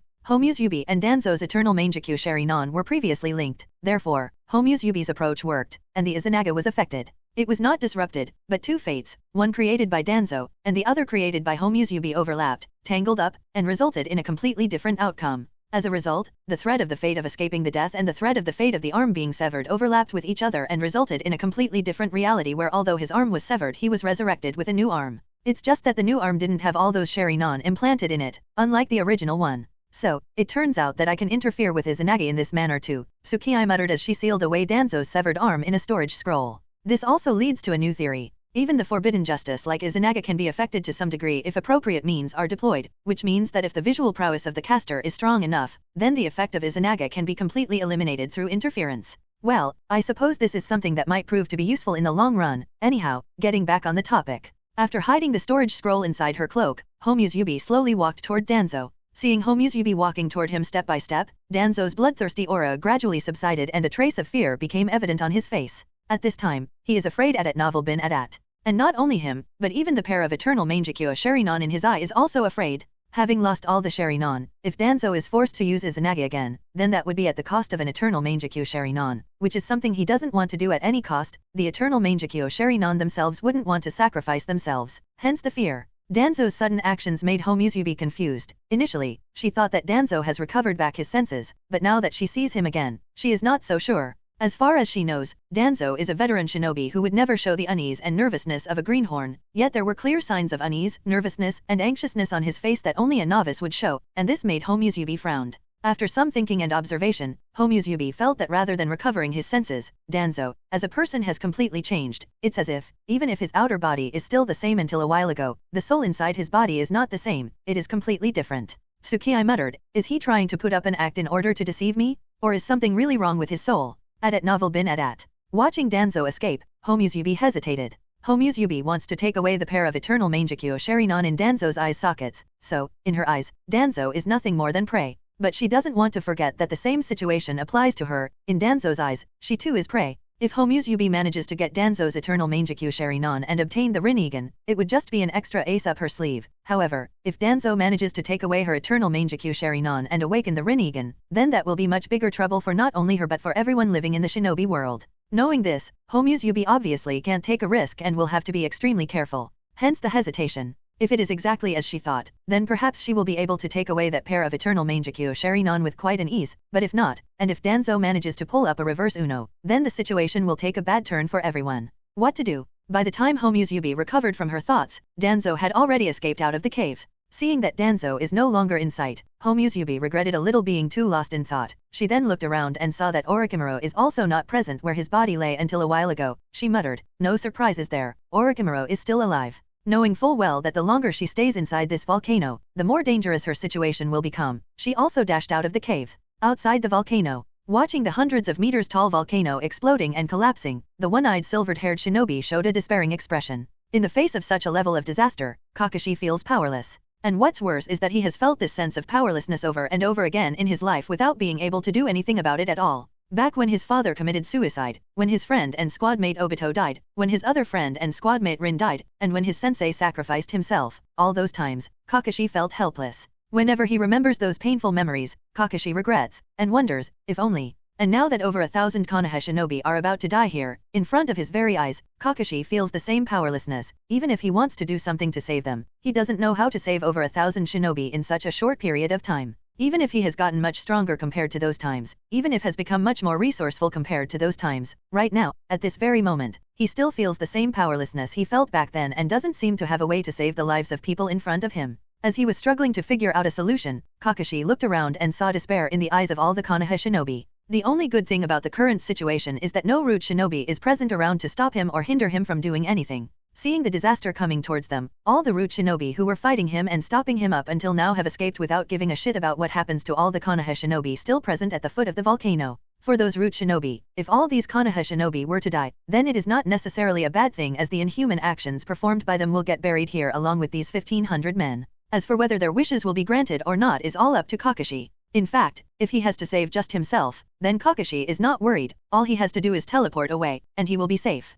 But Kakashi can't bring himself to abandon them. His father, his sensei, heck, he himself will never be able to forgive him if he were to abandon them. And so, he hardened his heart, I must save them, and I can do so with the help of Flying Raijin if I become as quick as sensei. If sensei can do it, then so can I just need to have faith in myself. With such words, Kakashi suppressed the despair in his heart and inspired himself. With a resolute expression, he weaved the hand signs and, poof, created 5 shadow clones. After that, he threw dozens of kunao marked with the Flying Raijin seal and threw them on the battlefield in an array. With the preparation made, Kakashi ordered all his shadow clones one simple task: bring them all to near the markers, and I will teleport them. The 5 shadow clones nodded, and with that, the figure of the original Kakashi turned into after images. Whoosh, whoosh, whoosh, whoosh, whoosh. The chakra transmission array that sealed the movements of Konoha shinobi flickered constantly, and each time it flickered, a Konoha shinobi was teleported far away. On the other side, while Kakashi was trying to put his all and save the lives of Konoha shinobi, a figure jumped out of the volcano and collapsed on the ground not far away.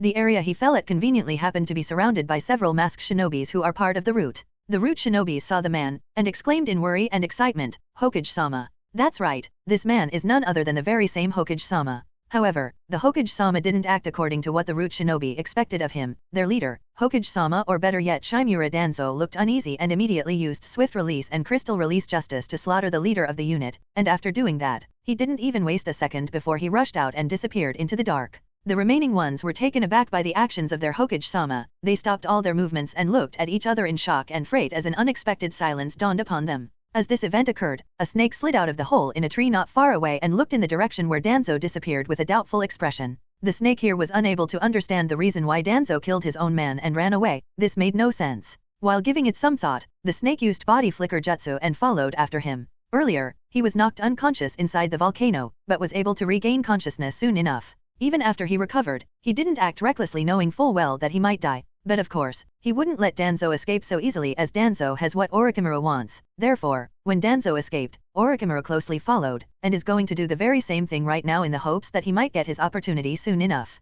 But the fate be damned. Not long after Danzo escaped the volcano, he ran into the Kumigakuer shinobis that were being led towards the volcano by the Raikage. Looking at the familiar yet not so familiar face of Shimura Danzo, Raikage frowned. However, he didn't forget to shout at the man, "Where is my shinobi, Danzo?" Looking at the Kumigakuer shinobi surrounding him, Danzo panicked, and with a quick flash, he tried to escape. Whoosh, Tsitsaize, Zizi, Zi. But unlucky for Danzo, Raikage was faster and landed his fist on the face of the old man. Bang, sound echoed. Raikage himself fell back, for he didn't expect Danzo's speed to be so fast. But he is Raikage after all, so he was able to get up soon enough and angrily shouted at him, "Damn you Danzo, did you use the same jutsu on yourself?" Danzo did not answer Raikage's question. Instead, he slowly got up from the ground, and while wiping the blood coming from his nose, he said to Raikage, "I don't want to kill anyone, don't force me." Raikage had his answer, and thinking of that boy, thinking of the boy's family, to whom Raikage will have to answer, Raikage grew furious, the nerves on his temple twitched, and he shouted, "A scum like you cannot be allowed to live." Boom, boom, boom, boom, boom. A series of explosions reverberated in the forest, and amidst these explosions, the figure of Danzo dragged a series of afterimages and shuttled between the trees, herbs, and shrubs seemingly unharmed. From time to time, his body would flicker, and every time it did, painful screams of Kumigakuer shinobi would resound on the battlefield. No one among the Kumigakuer squad except the Yondaime Raikage was able to keep up with Danzo's speed at this moment.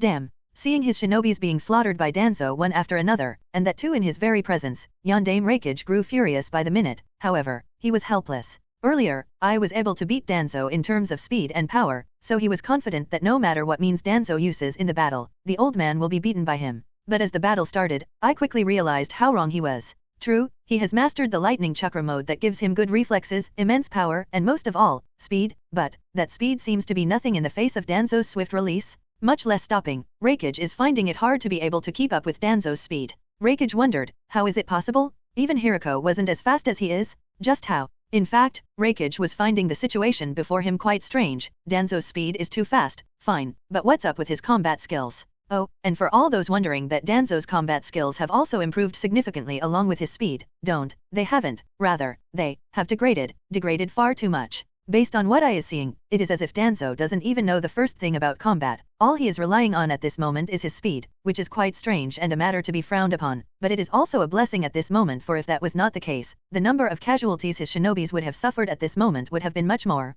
Whoosh. Another flicker, another shinobi fell. Thump. Plop. As the blood of the shinobi splattered on his face, a strange expression dawned on Danzo's face. It seemed to be the joy, excitement, and pride that a new shinobi would have on succeeding in killing his enemies. Raikage muttered to himself in confusion, what the hell's going on? Although he was unable to figure out the situation before him, this didn't stop him from doing his best to stop Danzo. Lightning Operation Horizontal. As Raikage used his ninteijutsu, an enormous amount of lightning gathered on his hand, and using his hand like a battle axe made out of lightning, he slashed it towards Danzo, creating a thunder blast. Boom. Facing one of the most dangerous ninteijutsu of Danzo was unable to resist head-on and instantly flew out like a cannonball, slammed into trees creating holes in them, and finally smashed into the ground, creating a deep pit. After delivering such a powerful and dangerous blow to Danzo, Raikage panted heavily, and after recovering, he turned towards Kumigaku Shinobi, and instructed, seal his body inside a scroll, and we will immediately be leaving the hinterlands of the Land of Fire. Raikage did not worry whether Danzo is really dead or not. Raikage has confidence that no one can survive such an attack after taking it head-on. In Raikage's eyes, Danzo is already a corpse? Understood Raikage-sama, his shinobi nodded and got to work. They too were convinced that Danzo is dead after taking Raikage's lightning operation horizontal, head-on. They couldn't have been more wrong. As Kumigaku Shinobi walked towards the pit where the supposed corpse of Danzo should be lying, they heard a sound. Kaka. It was the sound of a twig being stepped upon, and it definitely came from the pit. The Kumigaku Shinobi looked at each other's faces as the figure of Danzo walked out of the smoke step by step. Although the Hokage robe he was wearing was tattered, his body had no signs of damage whatsoever at novel bin at. Witnessing such an unrealistic situation before them, all the Kumigaku Shinobi were taken aback. But how? How is this even possible? What sort of monster has he become? Has he really become a perfect shinobi just like Hiriko of the Five Styles? Even Raikage was out of his wits and realized that he can no longer assess Danzo before him with the same eyes. The supposed old man standing before them has completely changed. He is no longer the same guy he used to be. He has become a monster, just like Hiriko. As Danzo walked out of the smoke, his demeanor and aura were completely different from a while ago. It was as if the Danzo standing before them at this very moment is a completely different Danzo from a while ago. Although his expression was still a bit dignified, there was neither. After Danzo hurriedly left with Yondaime Raikage and his fellow Kumo shinobi, Orochimaru slowly walked out of the shadows. At the same time, Homusubi also came out from behind a big tree and stood near him. After a moment of silence, Orochimaru withdrew his gaze and asked Homusubi, "Why did you not try to stop him?" Homusubi asked the same question, "Why didn't you?" Orochimaru shook his head, "You know that I no longer have an ace up my sleeve, and neither do I have the strength to fight against Danzo in the presence of Yondaime Raikage. Stopping him would have been a very difficult task for me." "Difficult?" "Yes," nodded Homusubi, then added after a pause, "But impossible?" "Certainly a no. At novel bin at." Orochimaru chuckled, "It seems you know me quite well," then added after a pause, "And what about you? What excuses do you have?" Homusubi said helplessly, "The volcano collapsed, so I wasn't able to make it here on time." Orochimaru said, "So it seems." But these were just empty words. Orochimaru is clear that Homusubi was here on time, and if she really wanted, she could have stopped Danzo from leaving. But she didn't, which can only mean that she too has realized it. And it is exactly as Orochimaru thought. Homusubi was not affected by the collapsed and erupted volcano, although it seemed that she would be buried in it. However, using the defense of Susanoo, she was able to safely make it out alive, and saw something unexpected the moment she arrived here. The silence lasted for a while until Homusubi broke it with her solemn words, "Our cooperation ends here." Orochimaru nodded, "I suppose it does." After thinking for a while, Homusubi added coldly, "You better not spread the word about the ceremony to anyone, otherwise, the consequences wouldn't be very good. Amatsukami is different from Akatsuki. Offending us is something you can't afford, and you can't escape our anger even if you hide in the depths of Raikage Cave." "Humph," Orochimaru shorted coldly, then used body flicker jutsu to disappear. To be honest, Homusubi is not that worried about Orochimaru publicizing the effects of the newly improved Chimera Jutsu and Kekii Genkai absorption ritual as well as their involvement in it. She knows Orochimaru would never do something so foolish because doing so would make him one of the enemies of the entire shinobi world, which is something he definitely doesn't want at this time. Well, all that aside, after Orochimaru left, Homusubi once again glanced in the direction Danzo left with the Raikage and his entourage, then she too disappeared. Anchorvantian. Kuroto's laboratory. After erasing all signs of Homusubi's presence at the volcano, Kuroto returned to the floating fortress. Here, firstly he calmed her mind, then recorded every bit of information about what happened during the Kekii Genkai absorption ritual. True, many unexpected things happened during the ritual, among which some were acceptable, and some were unacceptable. Overall, the effect of the ritual was beyond what he had expected. After witnessing this ritual, Kuroto can certainly say that attaining Kekii Mora is not impossible. It is no longer just wishful thinking, or a theoretical possibility, but a goal that is practically achievable as long as all the conditions are met. One after another, all the details were recorded, and soon the ledger was completed with a brief summary. The effect of the newly developed Chimera buds is also very good, although there is indeed some hidden danger that they carry. However, this problem is not unsolvable. There was also no problem in regards to the arrangement of the ritual ceremony. All the seals did their job perfectly. However, I have to make sure that the altar must be stronger. The altar used by Danzo was also very strong, however, it was easily destroyed, which is a bit of a conundrum. The ritual altar is the key to continuing the ceremony until the very end, and Kuroto can't guarantee that he won't lose control over himself during the ritual ceremony, which is why the altar must be very strong, so that, even if he does lose control over himself, at least, the altar doesn't get destroyed, such that nothing goes wrong with the ritual ceremony. All of these problems are identified, and if enough attention is paid to them, all of them can be fixed, except one, and that is the problem of chakra. This is the biggest headache. As the problem of chakra came, even Kuroto became helpless. He doesn't seem to have any solution to this problem. The preparations Danzo made for his Kekii Genkai absorption ritual were supposed to be more than adequate, however, those adequate preparations were still inadequate. Kuroto assumes that even if there were no external interference in the ritual from Homusubi's side, the best Danzo could have managed to achieve would have been a pair of Rinnegan, and that too at the cost of the sacrifice of all those 1500 shinobis. As for Kekii Mora, don't even dream about it. Kekii Mora is levels above the Rinnegan state, and to reach that state would have required as much chakra as the 10-tailed beast carries, or at least half of it. Even the combined chakra of all the shinobi in existence isn't enough to reach the level of the 9 tails, much less half of the 10 tails. And even if we assume that the chakra of all the shinobi in existence when combined together is enough for attaining Kekii Mora, how is Kuroto supposed to bring them to the chakra transmission array and drain them of their chakra until they are sucked dry and die of chakra loss? To make almost all the shinobis in existence obediently stand on the chakra transmission array while their chakra is being sucked dry until they all die? Even if Kuroto were to become Hokage, he still won't be able to do such an outrageous thing. What's more, he doesn't want his Kekii Genkai absorption ceremony to become public knowledge to avoid involving unnecessary people in it in any way, to make sure that the ceremony isn't interfered with by outsiders in any way, because the more people involved in it, the more troublesome it would become and the more difficult it would be to manage. In fact, if circumstances were to permit, Kuroto would much rather prefer to carry out the ritual alone. But the problem of chakra is still a problem that has to be solved. Maybe I can. Suddenly Kuroto thought of an idea, but it was discarded soon, and Kuroto drove this thought out of his mind. The method he thought of to solve the problem of chakra source was actually very simple, that is, to allow Black Zetsu's project Tsuki no Mi to continue and allow him to rescue Kaguya. As long as Jubi is resurrected, the infinite Tsukuyomi is cast upon the shinobi world, and the entire shinobi world is bound to the roots of the god tree, then there will be no problem with chakra as the chakra of the entire shinobi world would gather together. But this idea is too risky, which is why this approach can't be used. If the Akatsuki organization were to revive the Jubi and cast the light of infinite Tsukuyomi on the moon, at that time, Kuroto would be forced to face either Nagato in the six-path state, or Obito in the six-path state, or Madara in the six-path state, or probably unsealed Kaguya. Regardless of which of the four he ends up dealing with, Kuroto knows that he wouldn't be able to put up much of a fight. Therefore, it is better to not allow Akatsuki to revive Jubi. Of course, there is one more approach. Kuroto himself can try to collect all the 9 Baijuyo, revive Jubi, then cast the light of infinite Tsukuyomi on the moon to unit all the chakra into himself. But Kuroto knows that if he were to do such a thing, the Sage of Six Path won't stand by silently. He will definitely take some kind of action, and by that time, Kuroto's fate would be no different from any typical villain. In conclusion, it can be said that reviving the Jubi and using the infinite Tsukuyomi is not an appropriate solution to the problem. Looks like I will have to find some other way. With these words, Kuroto highlighted the chakra problem and closed his ledger. In fact, there are quite a lot of chakra sources scattered all over the shinobi world. Reviving Jubi, or extracting chakra from shinobis are just two of those methods that are on the dangerous and crueler side. The other methods are the method that Hiriko adopted, absorbing energy from celestial phenomena, such as aurora waves or perhaps solar or lunar eclipse. Then there is also the option of using some kind of medication, such as Takigakure's hero water, or Akimichi clan's 3-colored pills which would temporarily give him high chakra. In fact, these are not the only options. Kuroto can also opt for something else, such as using fuinjutsus such as Yin Seal to store chakra reserves over the years that he can use during the ritual, or perhaps some kind of forbidden jutsu like Hachimen Tonkao that would temporarily increase his chakra while the gates are open, or maybe some other forbidden jutsu that would give him incredible chakra boost at the cost of burning away his life. Other than all these options, Giant Tenseigan on the moon and the other Giant Tenseigan that is probably hidden somewhere in the shinobi world are two of the many chakra sources that can be used during the ritual to maintain the chakra supply.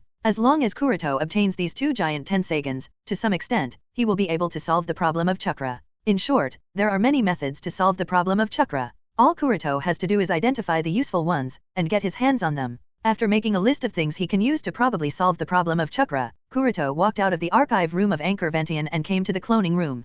Cloning room. Inside the cloning room, a large number of cloning tanks were placed, and in each of these tanks, a clone was floating. In total, there were 30 cloning tanks, hence a total of 30 clones. The clones were of various varieties. Some had long hair, while some had small hair with various shades of golden blonde, blackish brown, and reddish brown. Some were tall, some were short, some were males, while the others were females. One thing common in all of them was that they all had white eyes that were unfinished Byakugan. These 30 or so clones are Earth Chakra nature clones that Kuroto cultivated. Their quality is very high as they were created using the most cutting-edge technology that the shinobi world has to offer at this point in time. But that's not important. What's important is that all these 30 clones are second-generation clones, and all these 30 clones carry the genetic material of 4 people at the same time, unlike all the previous ones that carry only the genetic material of only 2 people. The purpose of incorporating the genetic material of 4 people is to bring the best out of all the 4 and make a clone that is in perfect synchronization with the Earth Chakra nature clone, such that the final clone has no problem learning the dust release Kekkei Toda. Among the 4 people whose genetic material Kuroto used, one is obviously himself, while the other 3 are Deidara, Terumime, and finally Kurotsuki.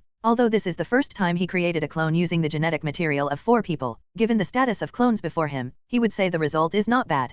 Of course, it would still take around a month for the clones to be ready, but based on the data he has collected of these clones so far, 2 clones seem to meet his requirements at novel bin at. After a while of observation, Kuroto couldn't help but mutter with a sigh, although quite unexpected Deidara's cells seem to have a very good aptitude for fusion, and only because of that aptitude was I able to fuse the genetic material of 4 people. I suppose I should thank him. With that, Kuroto turned off the lights of the cloning room. Iweigakur. Aachu. At the same time as Kuroto was appreciating Deidara's cells, there was a loud sneeze in the Tsuikage's office. Deidara wiped clean his nose, then did a doxa in front of Sandaime Tsuchikage and apologized. Old man, the shinobi world is too dangerous. I understand I was wrong. I shouldn't have stolen the forbidden jutsu. Please forgive me this time, and take me back into the village. Otherwise, those people from the Akatsuki and Amatsukami organization wouldn't leave me alone. Onoki snorted coldly. Humph, you betrayed the village by stealing a secret scroll. Do you think it is so easy for you to come back? Although he said so on the surface, internally, Onoki was very happy with Deidara's return.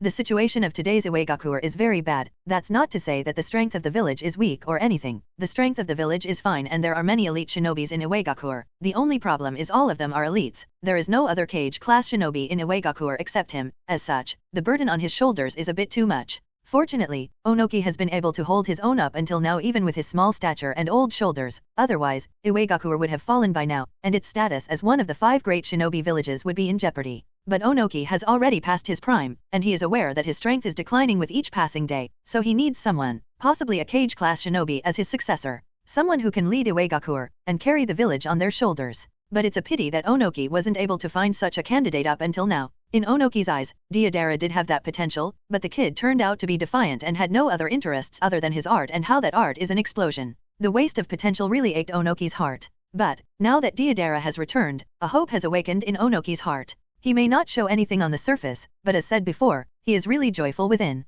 Onoki feels that the future of the shinobi world is full of stormy waves, therefore, he knows that Iweigakur would need a strong Tsuchikage such that Iweigakur can stand tall in those storms, and Deidara is a candidate who can lead Iweigakur in those troubled times. While Onoki was having an inner monologue, Deidara looked at him with a determined expression and said, "Old man Onoki, I want to learn your dust release." Onoki was taken aback by Deidara's sudden words. He studied Deidara's expression for a while, then questioned with a smile, "You want to learn dust release? Then what about your art? If I remember correctly, once you stated that you only care about your art, why a sudden change of heart?" Deidara recalled the embarrassment he experienced when fighting against Homusubi, and how he was mesmerized by that goddess-like figure bathed in golden flames and even questioned his belief in art, and recalling all that feeling, he couldn't help but grit his teeth, and say, I suddenly started to think that breaking down things at the molecular level is also very artistic, which is why I want to learn dust release. While moving down the hallway of Anchor Ventian, Kuroto squinted his eyes and thought of Danzo, and as he thought of Danzo, something else came into his mind, the Rinnegan. Thinking of the Rinnegan, Kuroto took out the small capsule from his pocket and looked at the pair of eternal Mangekyo Sharinon floating inside it. From his observation of this pair of Sharinon, Kuroto can clearly see that after absorbing the yin-yang chakra from Danzo's ritual, the visual prowess of the eternal Mangekyo Sharinon has improved quite a lot. In fact, it can even be said that the pair of eternal Mangekyo Sharinon in his hand is only a step away from evolving into the Rinnegan. Just the right trigger is required, and it will be done. This makes Kuroto quite delighted. Even if Kuroto already possesses the Tenseigan, he is still very excited to think that the Rinnegan with the power of distorting the boundaries of life and death is within his reach. But Kuroto can't yet judge whether this is a good thing or a bad thing because along with the increased visual prowess, even the independent will that the eternal Mangekyo Sharinon carries within has also become stronger and more active. And this independent will deeply affects Homusubi's thought process. Even while she was hiding in the woods and observing the conversation between the Raikage and Heimu, she had to put a lot of effort to control the greed she was feeling at that time. The independent will in her eyes was urging her to steal Danzo's eyes even if it risked all her plans, and it took too much effort on her part to control that greed. After a deep exhale, Kuroto put back the capsule in his hand inside his pocket and smiled. He now has a new plan in his mind, and that plan involves the use of Rinnegan. Based on his understanding of the Chimera Jutsu up until now, Kuroto has concluded that no matter how much improvement is made in Chimera Jutsu, undergoing the Kekii Genkai absorption ritual is an extremely risky process with no guarantee of 100% success. Therefore, having a pair of Rinnegan in his hand is a good practice as it would provide him with reassurance that if something unexpected happens to him and he dies, he can at least be brought back to life with the help of Rin Rebirth. This also means that Danzo must be eliminated as Kuroto would need that pair of eternal Mangekyo Sharingan in his eye sockets for creating the Rinnegan. It's just that Kuroto feels quite weird about Danzo's situation, especially his conversation with the yondaime Raikage. In fact, by that time, Kuroto has already understood the gist behind Danzo's strange behavior. From what Kuroto has observed, the reason behind Danzo's strange behavior was the unexpected change in the ritual that was brought by Orochimaru's cursed seal that he secretly planted in Danzo's body. That cursed seal was obviously not the right solution to the problem of fusion of souls. Natural energy eroded all the souls, and Danzo's own soul wasn't spared. Although, his soul recovered with the awakening of eternal Mangekyo Sharingan. However, once something is broken, then even if it is repaired, there are always cracks left behind, and those cracks in Danzo's soul are the cause of his strange behavior. The other souls in his body were not completely eroded by the natural energy, they are still present inside his body. And since Danzo doesn't seem to have any power to suppress them for the time being, therefore, those souls are able to manifest themselves from the cracks in his soul. This is the only reasoning Kuroto has come up with to explain why Danzo showed several different personalities in such a short amount of time at novel bin at. Thinking of this, Kuroto summoned a crow and wrote a message to Yagura. If Kuroto's guess is indeed correct, then among the 5 souls present inside Danzo's body, only 4 of them have manifested so far during the battle. The first soul manifested itself while Danzo used crystal release jutsu to cut off the tree roots that were holding the volcano in order to escape. The coordination and planning he used highlighted that the soul that was in control of Danzo's body had some experience as a shinobi, but not too much, otherwise, he wouldn't have chosen to do things so messily. The second soul appeared when Danzo slaughtered Kumigakuer shinobi and showed an excited expression. At that time, the battle prowess of Danzo was very poor. This was definitely the soul of someone who was just a civilian, without any understanding of how shinobi fights. The third soul appeared when Danzo was heavily punched by Raikage's thunder axe, but survived and then used vapor release jutsu. At that time, Danzo's temperament had again changed, he showed the calmness of a shinobi and display good battle tactics. And finally, the fourth soul manifested, when Danzo suddenly stopped his battle with the Kumigakuer shinobi and identified himself as Heimo. One of the souls has yet to manifest itself, but it doesn't really matter all that much. What's important is that if the soul of Kumigakuer shinobi inside Danzo's body is manifested, then there is a good probability that Danzo might try to run away from Kumigakuer and go to Kumigakuer.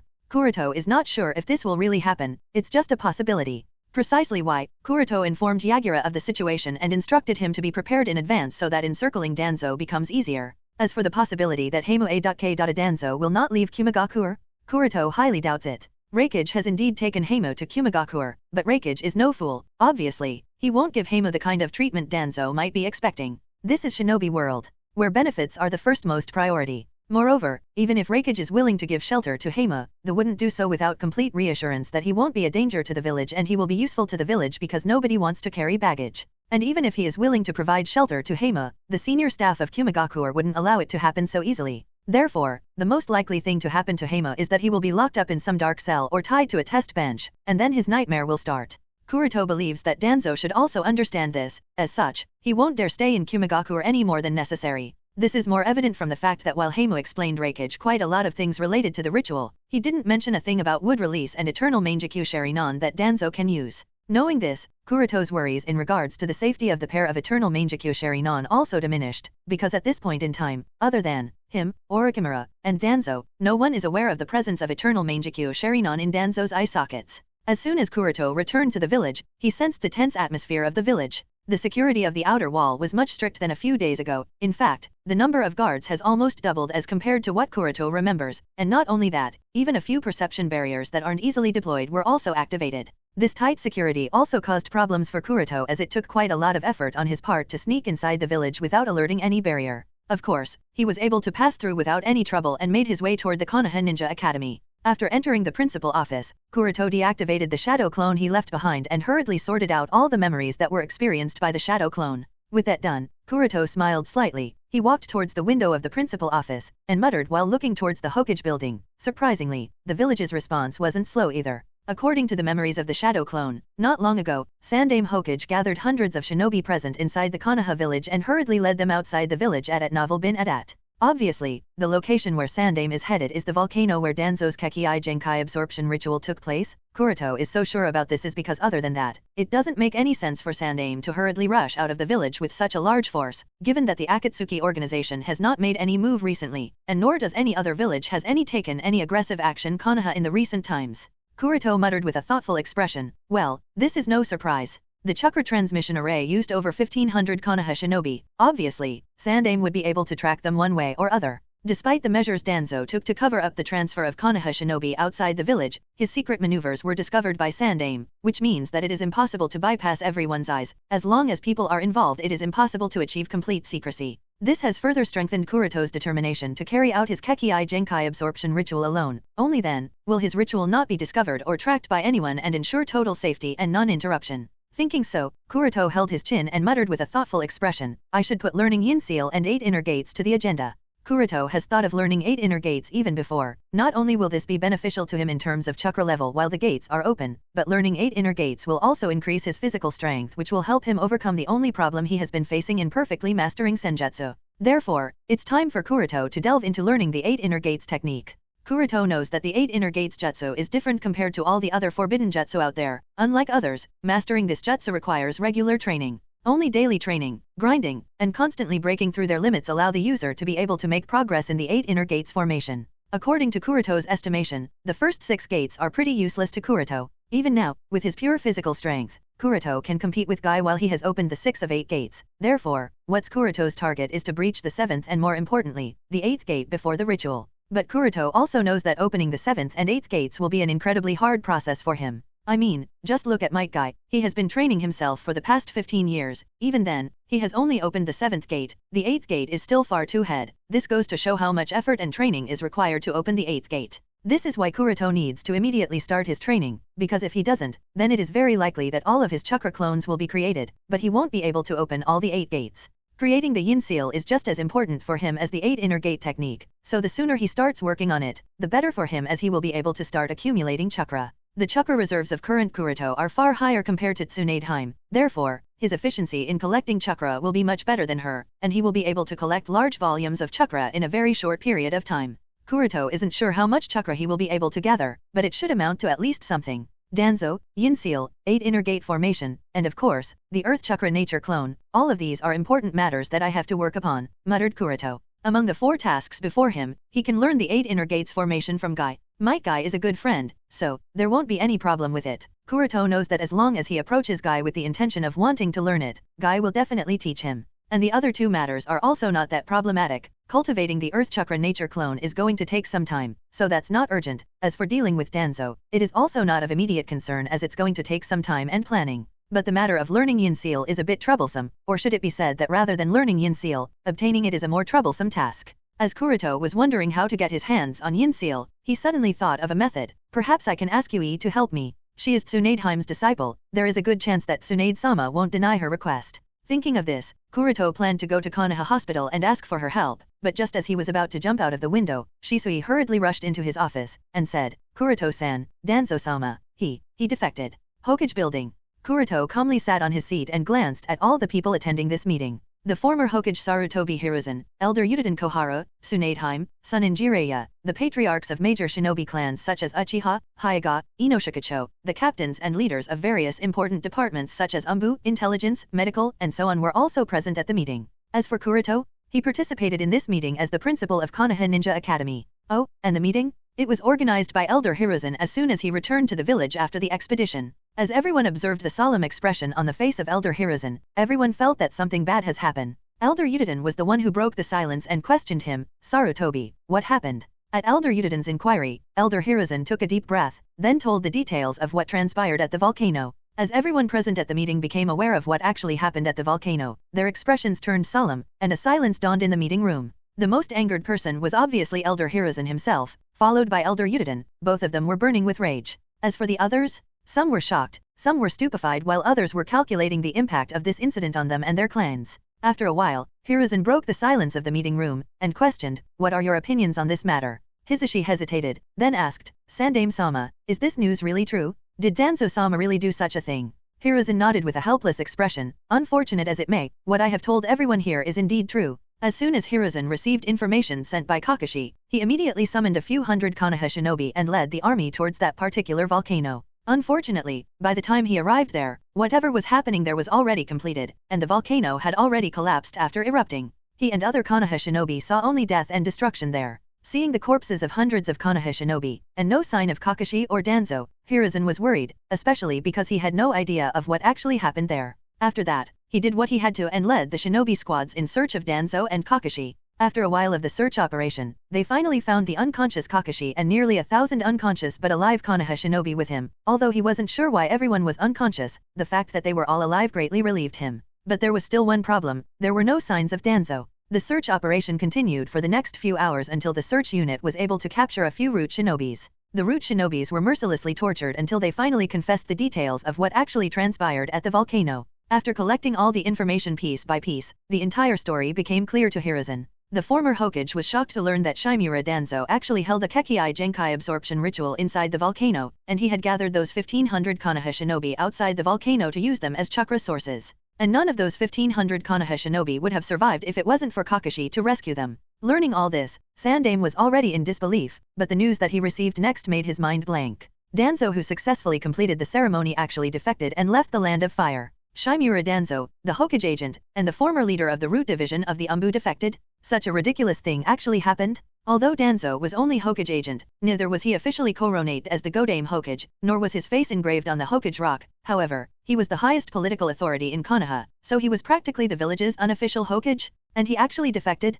The faces of everyone in the meeting were in disbelief upon learning this news. No one ever imagined that such a thing would actually happen, especially considering Danzo's character and his loyalty towards Konoha. Sandaime, who has been a childhood friend of Danzo, never imagined that one day Danzo would actually defect from Konoha. Uchiha Patriarch was the first one to recover from shock, and inquired, "Sandaime-sama, do we have any information as to where has Danzo escaped after his defection?" Jiraiya nodded with a sigh. Kumagakur. According to the information Jiraiya has received from his information network, Danzo met up with the Yondaime Raikage and his entourage around the borders of the Land of Fire, and together both of them left in the direction of the Land of Lightning. Smash. Tsunade smashed the table in anger. Raikage dared to take Danzo to the Land of Lightning. Does he want to start a war? Elder Koharu echoed from the side. I am not sure about war, but they must at least give us an explanation. At this time, Nara Shikako said with a solemn expression, our current priority is not to discuss the actions of Raikage and Kumagakur. We have to focus on the most important matter before us, and that is the leadership of Konoha. The village can't function without a leader.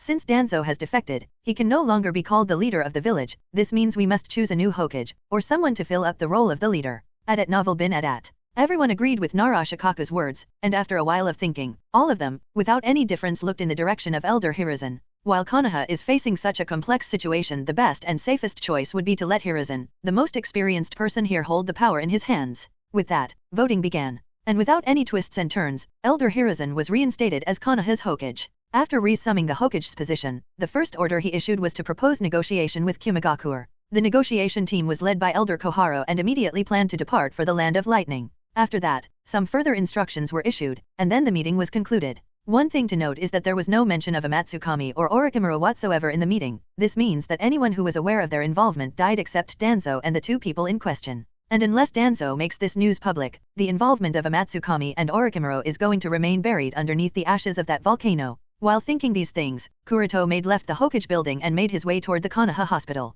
As Kuroto entered the Konoha hospital, he saw the increased rush inside at Novel bin at. Because of the sudden influx of nearly 1,000 injured shinobi, and around 500 dead bodies being prepared for the burial, the Konoha hospital is in chaos at this moment. Looking at the saddened villagers crying over the loss of their loved ones, Kuroto felt guilty. When he and Orochimaru designed the Kekkai Genkai absorption ritual and chakra transmission array for Danzo, neither he nor Orochimaru planned to sacrifice the lives of those 1,500 Konoha shinobis. Both he and Orochimaru expected that the chakra support provided by 1,500 Konoha shinobi should be more than enough. As such, there won't be any problem of lack of chakra, so obviously, their lives won't be in danger. However, both he and Orochimaru were proven wrong during the ritual. Especially Kuroto, he never expected that the requirements of chakra would be so high, that Danzo would become crazy and turn the chakra transmission array beyond the maximum limit, endangering the lives of the shinobis standing on the array. The thing is, even if it was Danzo who sucked the chakra of all those deceased Konoha shinobis, Kuroto and Orochimaru have equal unshirkable responsibility for their deaths, for they are the ones who designed the damned thing. Given Orochimaru's character, he won't be least affected by the deaths of these people. However, Kuroto feels guilty. But at the same time, he is more determined, because he knows. Weak people are always at the mercy of the strong, they have to dance at the whims of strong people. As such, in the plans of strong ones, the weak ones are crushed, trampled upon, and sacrificed without any regard. Kuroto has also personally experienced such a life after graduating from the academy and in his early teens, therefore, he never wants to go back to those days. Moreover, Kuroto can't allow the sacrifice of these 500 dead shinobi to go to waste. He has to give their deaths at least some meaning. This is why Kuroto has decided to work on Project Godhood with all his heart and see it to the end. With such determination, he continued to walk through the corridors of the Konoha hospital and came to the room that is assigned to Yui. Of course, Yui was not sitting in her cabin. She was obviously too busy to be resting here because of the sudden influx of Konoha shinobi, and Kuroto chose not to disturb her. Instead, he patiently waited for her to come here. And Kuroto had to wait for a dim long time for her to return. Yui came to her cabin at 3 o'clock in the morning. As she entered her cabin to change her clothes and catch a quick sleep, she was surprised to find Kuroto sitting on a chair by the window and reading something. After noticing him, she questioned, "Kuroto-kun, when did you come here?" Kuroto answered with a smile, "Just a while ago." Yui sighed, "You have been waiting here since evening, right? You know you could have directly come to find me instead of waiting here." Kuroto smiled and didn't answer. Some things aren't required to be said because they are better left unsaid. Seeing Kuroto's smile, Yui shook her head helplessly, and said, "All right then." She closed the door and asked, "Is there something you needed?" Kuroto nodded, "Sort of. I needed a favor." Yui muttered, "I see. I'll definitely help you," but here she paused and said, "If it's nothing of emergency, would it be fine if I listen after a bath? I am extremely tired right now, and want to take a hot bath right this moment, so," but she suddenly stopped, thought of something, and excitedly said, "Or wait, why don't you join me? You can tell me all the details while we soak in the hot water." Seeing Yui's tired expression, at the same time, her beaming smile, Kuroto couldn't help but nod. "Now that I think about it, it's been quite a while since we have spent some quality time together. All right, let's do that." Yui bobbed her head, "Yes, it's been quite a while." With that, Kuroto folded back the scroll he was reading and said to Yui, "Sort out your things, and then we can leave when you are ready. Using this occasion, I will take you to a place I found not too long ago. That place has some good hot springs, you will be able to relax there." Yui frowned, "But Kuroto-kun, we can't go too far, the number of patients at the hospital is a lot at this time. And if I were to disappear for a long time, then it will be a problem. Tsunade-sama will also scold me." Kuroto reassured Yui, "I know, don't worry about it, we aren't going too far. I mean we are, but we can return instantly." Yui asked in confusion, "What do you mean?" Kuroto smiled and said, "Wouldn't it be better to directly experience it?" Although not sure how, out of trust in Kuroto, she nodded, "All right, if you say so." With that, Yui went to sort out her things, as well as bring along a set of clothes that she would wear after the bath. Meanwhile, Kuroto started the preparations from his end. After 10 minutes, the two of them were prepared and ready to disappear. Kuroto took out a giant scroll and put it on the floor. Seeing the scroll, Yui narrowed her eyes, "Isn't this a scroll for signing contracts with the summoning creatures?" Kuroto nodded, "Yes, and you are going to sign your name in it too." She nodded obediently, "Okay," albeit in confusion. With that, Yui bit her finger, then used the blood to sign her name on it, then further marked it with her fingerprints. And the contract was formally established. "It's done," muttered Kuroto, and added, "Now we are all set to go." At this time, Yui asked, "Kuroto-kun, are we going to use reverse summoning to go to that place?" "Indeed," nodded Kuroto, then explained, "The place we are going to is located near the seas of the Land of Lightning. It's a volcanic island that I discovered during one of my Umbu missions. After I discovered it, I made some changes to it, so at this point, the only way to go there and come out is by the means of reverse summoning jutsu, and that is only possible if someone has signed the contract I designed." Yui blinked her eyes and looked at Kuroto in amazement. Kuroto smiled, seeing Yui's shocked expression, "Don't worry about it, it wasn't a big deal." And after reassuring her, he said to her, "Now that you have signed the summoning contract, let's use the reverse summoning jutsu to go there." Yui nodded, "Okay." The two then held one of their hands together, and using their other hand, the two weaved the hand signs of the reverse summoning jutsu, and poof, and off they disappeared from the Konoha hospital. "Ha," Yui exhaled a relieved sigh, and said, "It feels so relaxing. I can't even remember the last time I soaked in a hot spring." Hearing Yui's words, Kuroto scratched his cheeks awkwardly. He kind of feels guilty for never taking her anywhere, not even to any hot spring. Whether because of missions or because of his personal affairs, he has been traveling all over the shinobi world, but unlike him, Yui always stays in Konoha, serving the Hyuga clan and taking care of his home, never venturing outside. Although she has never complained about it, now that Kuroto thinks about it, he feels that he should treat her better. As Kuroto was thinking these things, Yui swam to his side, slowly hugged him, then sat upon him. Kuroto supported her waist with one of his hands, while using his other hand he gently brushed her back, and questioned, "You, okay?" Yui nuzzled in Kuroto's embrace and answered, Just want to stay like this for a while." Kuroto nodded slightly and continued to soothe her with gentle caresses. After a while, Yui moved her head and gazed into Kuroto's eyes as she questioned, "Say Kuroto-kun, what other secrets are you hiding from me?" Kuroto asked in return, what brought this on? Yui held Kuroto's face with both his hands and said while looking down, Sometimes I feel that despite knowing you from my childhood, despite having spent the past 20 years of my life with you, I know nothing about you. Kuroto smiled slightly, he held her chin with his hand and raised her face to look into his eyes, and questioned, does it bother you? Yui shook her head. No, it doesn't. Because I know that you will tell me everything when you feel that the time is right. It's just that sometimes I see loneliness and complexity in your eyes, and I don't know how to help you get over it. Yeah. One day, I'll tell you everything I have hidden from you as of yet, but until then, I want you to be patient and have trust in me. As for your worry about me feeling lonely, just having you by my side is more than enough, you don't have to do anything more, said Kuroto as he patted her head. Yui nodded, always then buried her head in Kuroto's embrace. Kuroto nodded, always. After a while of silence, Kuroto suddenly thought of something, by the way Yui, then squeezed his hand skis, and pointed out, you seem to have developed. Slap. With a clear red mark of a slap on his face, Kuroto was sitting opposite Yui as the two had dinner. Giggle. Seeing Kuroto's face, Yui giggled, I'm sorry, it's just that you look so funny with that swollen cheek. Does it still hurt? Kuroto shook his head with a sigh. No, but as he tried to touch his swollen cheek he let out an involuntary cry, ouch. Yui tried her best to control her laugh, it seems that it does hurt even now. Come here. I'll heal your face. Normally, the swelling wouldn't have been so bad, but Yui subconsciously wrapped chakra over her hand. When she struck him, that's why the swelling is so bad.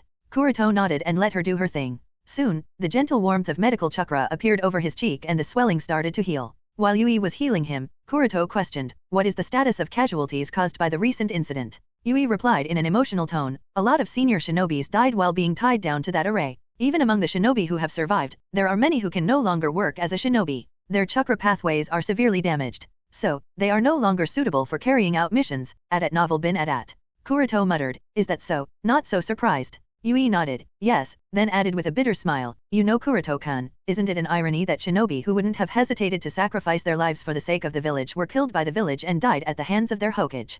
Kuroto was silent. Yui was silent, only the pulsating sound of the healing chakra resounded. After a while, Yui added, what happened to them is unacceptable. Kuroto muttered, I know. Because the number of people involved in this incident was over 1,000, as such, their mouths can't be kept shut. Therefore, within just half a day, the news of Danzo's ritual and what he did to the 1,500 shinobi also became public. The Konoha hospital where all the comatose and injured are being kept at this moment became the distribution hub of the news, therefore, even Yui, who didn't particularly try to inquire for information is also aware of the ins and outs of the incident. Because she has personally seen the pain of the people who lost their loved ones, and the pain of the people who were injured or can no longer be shinobi, as such, she is greatly angered at Danzo for doing such a thing.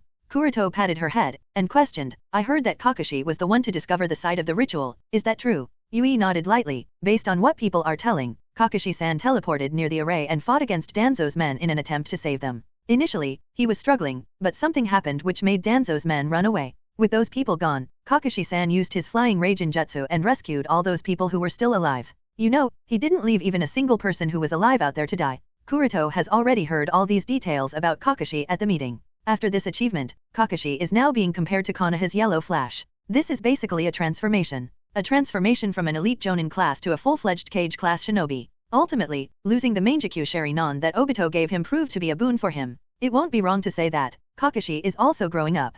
Just as Kuroto was thinking of Kakashi's achievement, Yui removed her hand from Kuroto's cheek, and said, there, it's all healed up. Now no one will laugh at you.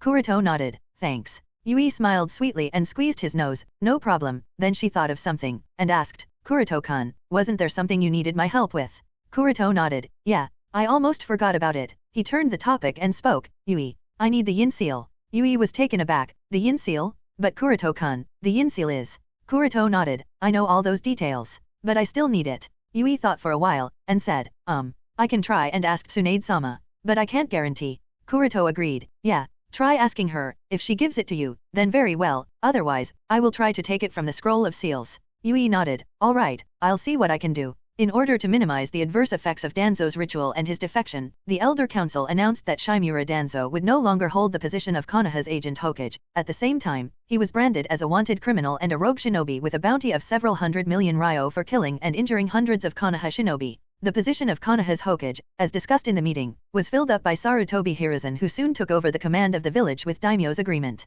And as discussed in the meeting, a team of elite shinobi was led by Elder Koharu to the Land of Lightning in order to negotiate with the Raikage in regards to the handover of Danzo. On his end, Kuroto wasn't idle either. He ordered Godame Kazekage Pakara and Yondame Mizukage Yagura to spread out their men all over the shinobi world, especially inside the Land of Lightning, to collect as much information as they can on the movements of Shimura Danzo. Also, he instructed his former subordinates in Konoha Umbu to use their own channels to collect intelligence on Danzo. With that done, Kuroto waited and focused on the other important matters. On Yui's end, there was soon good news. Only a few days after she started pestering Tsunade to teach her the Yin Seal, Tsunade relented and agreed to teach her the Yin Seal. Without a doubt, Senjutsu Tsunade loves her disciples, so she directly gave Yui the secret scroll of Yin Seal. Since the Konoha hospital is extremely busy these days, so Yui didn't have the time to come home and give Kuroto the scroll he needed at home. Therefore, she called him to the Konoha hospital during her break time and passed him the scroll. After receiving the scroll of Yin Seal, Kuroto patted Yui's head and said, "Don't worry, I will keep it safe. Now you can go back to taking care of the patients." Yui nodded. "Take care." Kuroto-kun then left the room at novel bin at. After Yui was gone, Kuroto opened the window of the room and said while looking up, "She is gone, you can come in." With Kuroto's words, a shadow leaped inside the room. Whoosh! As the light of the room fell upon the shadow, their appearance became clear. A fair-skinned woman with brown eyes and blonde hair, a diamond mark on the center of her forehead, wearing a gray, kimono-style blouse with no sleeves, held closed by a broad, dark bluish-gray obi that matches her pants. Her blouse is closed quite low, revealing a sizable cleavage. Looking at her standing before him, Kuroto muttered, as expected, "It's really you, Tsunade-sama. I wonder what you were trying to do while spying on me and my fiancé." Tsunade didn't answer. She walked closer to Kuroto and noted his eyes. "You didn't activate your Byakugan. Despite that, you were able to sense my presence even while I was suppressing my chakra. It's quite commendable." Kuroto chuckled. "It seems I was underestimated." Tsunade nodded, "That you were." Then she looked at the scroll in Kuroto's hand and asked, "So, what's up with that scroll? I remember giving it to my disciple. Why do you have it?" Kuroto apologized. "I am sorry about this. I really needed the Yin Seal. So, I asked Yui to help me get it. Don't blame her. She did this for me." Tsunade pondered a little and questioned with a sharp look, "What do you want to do with the Yin Seal? Based on your knowledge of Funjutsu, you should already know that the Yin Seal can't be used by males." Faced with Tsunade's question, Kuroto remained casual and answered, "Want to study it? I am aware of what exactly is Yin Seal capable of, so I want to use it to solve a problem I have been facing since my childhood. I believe that if I can solve that problem, my strength will improve immensely." "I see," nodded Tsunade in understanding. Then added, "Even if you are telling the truth, even if your intentions are pure, your method is not correct. What you are doing is practically stealing someone's secret ninjutsu. And what is the punishment of stealing someone's secret ninjutsu? This, you as a former Umbu, and the principal of Konoha Ninja Academy should be very well aware of." Kuroto nodded. "Indeed, I am aware." Kuroto's reaction was unexpected, and Tsunade couldn't help but say, "Aren't you worried that I might reveal this to the public? Oh, you don't happen to think that just because you are the principal of the Ninja Academy, you won't be punished at all, or do you think the Hyuga clan will be able to protect you?" After speaking such words, Tsunade expected at least some reaction on his face, but she had to be disappointed.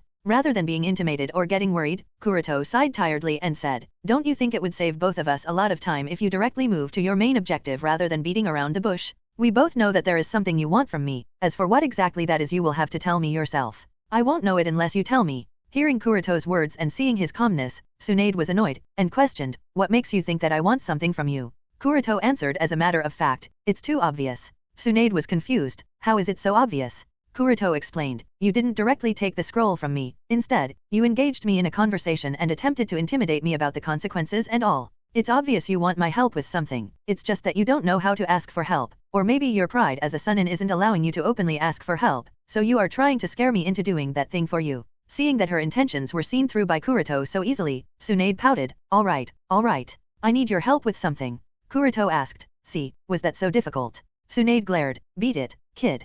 Kuroto surrendered, "All right," then asked, "So, what does Tsunade-sama want me to do for her?" Remembering the matter, Tsunade's face darkened, and she explained, "Because of the stupid actions of that bastard Danzo, the dignity of the village is greatly affected. And the most troublesome matter is that the Uchiha clan that was silent up until now has started to become restless again. The Uchiha clan's desire for taking over the position of Konoha's Hokage was never diminished. It's just that because of the pressure from eternal enemies such as Akatsuki and Amatsukami, they had to curb their desire and work together with the Hokage faction. This was obviously not their intention but the only choice they were forced to make in order to survive. But, the current situation doesn't seem to be all that bad. On the surface, Amatsukami seems to have reached an agreement with the village and is defending the shinobi world and Konoha from the threat of the Akatsuki organization. At the same time, due to the destruction of the village, the cruel actions of Danzo, and the deaths of several thousand Konoha shinobi in a very short span of time, the reputation of the Hokage faction is no longer what it used to be in the eyes of the villagers. Although they have chosen Sarutobi Hiruzen again as the Hokage, internally they are also frustrated. This has presented a wonderful opportunity for the Uchiha clan, and several Uchiha clansmen have started to work their minds on this opportunity. Obviously, this matter wasn't unnoticed by Kuroto. Tsunade continued, I have received reliable information from a source of mine. In their last clan gathering, the Uchiha clan began to openly discuss the steps they are going to take to compete for the position of Hokage. Although this is not a problem at this point, however, it can become troublesome over time. And, asked Kuroto, knowing full well where this is going to go. Tsunade sighed, I am going to be straight with you, the village needs the explicit support of the Hyuga clan. I am going to be straight with you, the village needs the explicit support of the Hyuga clan. Hearing Tsunade's words, Kuroto fell silent and glanced at Tsunade. As far as he can think, Tsunade's reliable source of information is definitely Uchiha Izumi, who is another one of her disciples. And knowing this, Kuroto couldn't help but feel pity for the Uchiha clan. Up until now, they have sent 3 children into the Hokage faction, as a pipeline to connect the Uchiha clan and the Hokage faction, but unfortunately for them, all 3 children betrayed the trust of their clan.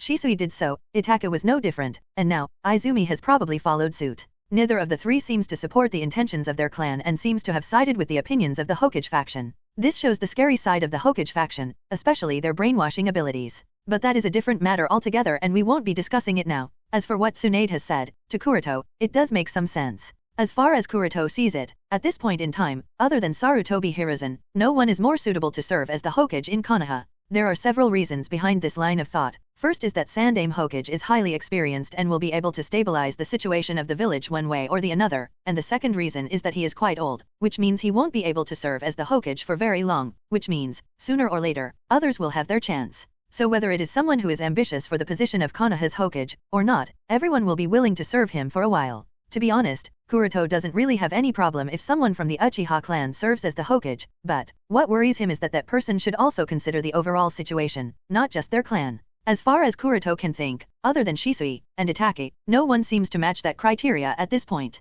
Shisui is obviously unsuitable to be the Hokage, while Itake is too young, so for a while, the Uchiha clan will have to stand on the side. This is why, Kuroto agrees with Tsunade that if the Uchiha clan is allowed to rule the village at this point in time, then there might be some unwanted trouble in the village, and what Kuroto needs more than anything is stability in Konoha. But all this aside, what confused Kuroto is, putting aside the matter of keeping the Uchiha clan at the bay, what I don't understand is that if you want the explicit support of the Hyuga clan, why to contact me instead of Patriarch? My opinion isn't that important in the clan. I am just a member of the branch family. Oh, don't try to be modest in front of me, she said, then added with a sigh, true, you are a member of the branch family, but you have deep influence over the Hyuga clan. I have come to notice that even the patriarch of your clan takes your opinions seriously. This is why I am asking you. Based on her personal investigation and all her observations, Tsunade has come to understand that Hyuga Kuroto really does have a deep influence over the Hyuga clan. Although some members of the main family don't seem to like him very much, there still exist a few who side with him, and what's most important is that the patriarch of the Hyuga clan, as well as the leader of the branch family, both of them seems to trust Kuroto, and deeply care about him.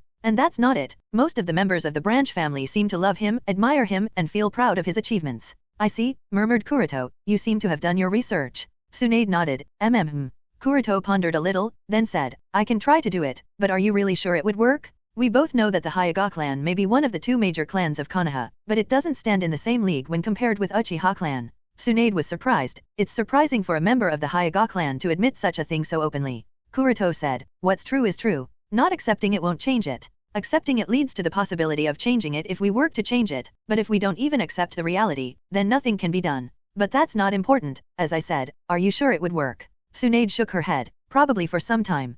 Kuroto questioned doubtfully, and you still want me to do it? Tsunade nodded, yes. Kuroto nodded, all right then, and added, I will make sure that the Hyuga clan stands on the Hokage faction. Then asked, is there anything else? Tsunade looked at Kuroto for a while, and asked, there is also something I want to ask. Kuroto nodded, ask away then. Tsunade questioned, how did you make Uchiha Shisui loyal to you? Kuroto asked in confusion, what makes you think he is loyal to me? Tsunade replied, my women's intuition tells me. Then questioned, how did you do it? Instead of giving a direct answer, Kuroto questioned instead, then tell me how did you do it with Uchiha Izumi? Tsunade narrowed her eyes. So you were able to figure it out. Kuroto replied, as a matter of fact, I was in the Umbu for several years. I was also the leader of the most elite team in the Umbu department. Obviously, I can figure out such simple things. Tsunade nodded, makes sense, and added, you are too sharp for your own good. Adat novel bin adat. Kuroto chuckled, that's why I tend to stay anonymous. Tsunade sighed, and said, forget it. I don't want to listen to how and why Uchiha Shisui became loyal to you. I only hope that you can keep him under control, just make sure he doesn't get involved in things he shouldn't. Listening to Tsunade's words, Kuroto was thoughtful. To be honest, gaining the loyalty of Shisui wasn't that difficult for him. In fact, if the Hokage faction really tried to trust Shisui, then Shisui would become completely loyal to the Hokage faction as he was until a few years ago. It's a pity that Hokage-sama didn't do that. But if you think about it, even Sandaime-sama isn't to be blamed. After learning that Uchiha Shisui has awakened the Mangekyo Sharingan, and hearing the details of Kota Amatsukami, it's not strange for him to be vigilant of Shisui. Well, not that it matters to me, he thought, and agreed, I'll do what I can. Tsunade nodded happily. All right then she took out a scroll from the pocket of her vest, and tossed it towards Kuroto. Here, take this. Kuroto caught the scroll and muttered in confusion. This scroll is... Tsunade explained. The scroll Yui gave to you was meant for her. You are not allowed to have it. Return it back to her. Instead of that, you can have this scroll. It also records the Yin Seal and might prove to be more helpful to you. Kuroto muttered in surprise. Helpful. Tsunade nodded. I don't have enough time to explain it to you. You will understand when you study it. Anyway, you have only 7 days. After that, you must return it to me, so you better hurry up. 7 days, huh? Kuroto pondered, then nodded. All right. Seeing that Kuroto agreed, Tsunade added, oh, and one more thing. The Yin Seal was designed for females, so whether you can master it or not is hard to say. If I were you, I won't get my hopes too high. Kuroto is not worried about this problem, and said, thanks for reminding me. But that's my problem, you don't have to concern yourself with it. Tsunade turned around and jumped out of the window, but before disappearing, she didn't forget to remind him, make sure to not spread it. Kuroto promised, I'll keep that in mind. After coming back to his home, Kuroto immediately went to his study. Thing is, he couldn't wait to open the scroll Tsunade gave him, and study the Yin Seal. From just a simple glance over the scroll holder, he could see the mark of the Uzumaki clan, meaning that the Yin Seal was undoubtedly an Uzumaki Fuinjutsu. And it obviously need not be said that the creator of Yin Seal is some kunoichi from the Uzumaki clan. After studying the engravings on the scroll holder, he put it aside and focused his attention on the scroll before him. Studying the esoteric scroll word by word, Kuroto's expression changed with every next word. For a moment, he would frown, sometimes, he would look doubtful, then fall into contemplation, and another moment he would smile in triumph as if he solved a great problem and all. Overall, a multitude of expressions was visible on his face in a short time as he was delved into the study of Yin Seal, and before he knew it several hours passed away. Sigh. After reading the entire scroll, Kuroto released a tired sigh and went into deep thought. The Yin Seal is exactly as he expected, a very high-end, probably an SSS rank Fuinjutsu with a very delicate sealing procedure. Based on his knowledge, Kuroto can definitely see that the Yin Seal was designed several centuries ago, and perfected over the next few generations. This is why, almost all the problems that Yin Seal might have had at the time of its creation have been dealt with, making it a very practical and high-end Fuinjutsu with almost no hidden dangers or defects. But that's where the problem comes from. Precisely because the Yin Seal was perfected over generations, it has no hidden dangers or defects. The difficulty of successfully mastering it has increased by several multitudes. And it is very straining for those who don't have sufficient knowledge, or chakra reserves to master it. This further explains why there were only 3 known people, that being Uzumaki Mito, Senju Tsunade, and Harano Sakura to have mastered the Yin Seal in the canon. Among these 3 people, the first 2 were the princesses of the noble shinobi clans. As such, they had a solid foundation and sufficient chakra reserves, having inherited the genetics of the Senju and the Uzumaki clans. Even in terms of talent, both Mito-sama and Tsunade are kunoichi standing at the peak of the shinobi world. Therefore, it's not too surprising for them to have mastered the Yin Seal after hard work. But Harano Sakura was a different case altogether. Neither did she inherit the genetics of some noble shinobi clan, nor did she have high chakra reserves. The only thing she was good at was chakra control, and Tsunade's guidance, allowing her to somehow master the Yin Seal. This truly is a big very achievement. Take Shizune, Tsunade's other disciple for example. Shizune hasn't yet mastered the Yin Seal, despite being aware of its existence for years. This clearly proves that Yin Seal is not so easy to master. Of course, all these problems are not difficult for Kuroto. He has very good chakra control, a solid foundation, and good chakra reserves. Most of all, Kuroto has a very good grasp of Fuinjutsu in general, which should allow him to master Yin Seal without too much difficulty. But even with all that, Kuroto isn't sure if he can truly master it. Of course, even if impossible, Kuroto will still try it. If it works, then well and good. If not, then figure out why exactly went wrong and what changes to make in it to master it. With these intentions, after reading the complete scroll, and memorizing the hand signs, he put the scroll aside and started to seal it. Unlike other Fuinjutsu, burning the core of the Yin Seal is a very difficult task. The Yin Seal is burned in one of the most vulnerable and sensitive parts of the human body, and to be able to successfully do so, a lot of knowledge about the human body structure is needed. Fortunately, Kuroto has that knowledge. Not only does he understand the chakra pathway system of the human body because of the rigorous education provided by the Hyuga clan, but he also has a lot of knowledge about all the other parts of the human body because he has been dissecting them, studying them, and creating them for years. If the knowledge of the human body is considered, Kuroto believes he can easily rank among the top 10 people in the shinobi world. As such, he can repeatedly try to burn the Yin Seal on his body and figure out the problems through trial and error without having to worry about accidentally injuring his brain or chakra pathway system. With that understood, he started to work on it. He gathered chakra on his fingertips while simultaneously weaving the hand signs, then burned it on his forehead to insert the chakra inside the chakra pathway system and connect all the meridians in his body. One by one, all the steps recorded in the scroll were completed without any problem. After successfully engraving the seal on his forehead, Kuroto slowly opened his eyes and looked at himself in the mirror, and he was surprised to find a diamond mark there. Did I succeed in the first attempt? Kuroto was shocked and delighted. He didn't really expect to succeed so easily. But his happiness didn't last very long. Looking inside his body through the Byakugan, Kuroto noticed that all the chakra meridians in his body haven't connected with the Yin Seal. Why did this happen? Obviously, I connected them, but, muttered Kuroto in doubt. He calmed his mind and traced back the burning of the seal, and after some observation, he noticed that he didn't do anything wrong in the procedure, yet,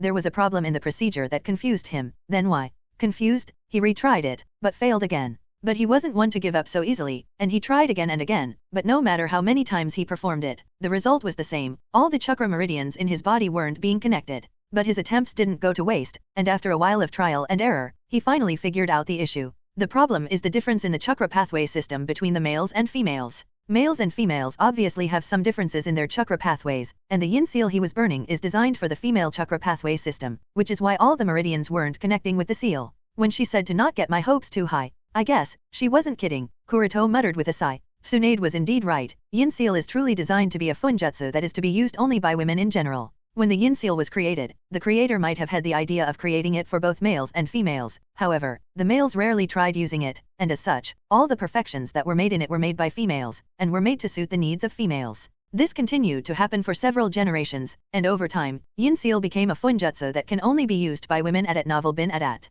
In this way, it is nearly impossible for males to master the Yin Seal. Since the chakra pathways of the two are different, so obviously, the seal that is designed according to the chakra pathways of one gender won't work on the chakra pathway system of the other. No wonder Tsunade gave me the scroll so easily. It seems she was quite certain that even if I have the scroll, I won't be able to master the Yin Seal. Only now did Kuroto understand her line of thought. The deal the two of us made may seem quite fair on the surface, but in truth, it is not. The chances of being able to master the Yin Seal are quite low for Kuroto. However, he will have to complete his end of the deal, because she did complete her part. She gave him the scroll. As for whether he can master it or not is not her problem. It's just that Tsunade seems to have underestimated Kuroto's abilities and his means. I guess I'll have to show her that I am a tough nut to crack, Kuroto muttered with a determined expression and delved into successfully mastering the Yin Seal at any cost. 7 days later. According to the agreement made with Tsunade Heim, Kuroto came to the Konoha hospital to return the scroll of Yin Seal. As Tsunade took the scroll back, she noted that Kuroto was not disappointed. Noting this, she couldn't help but be surprised. Did you succeed?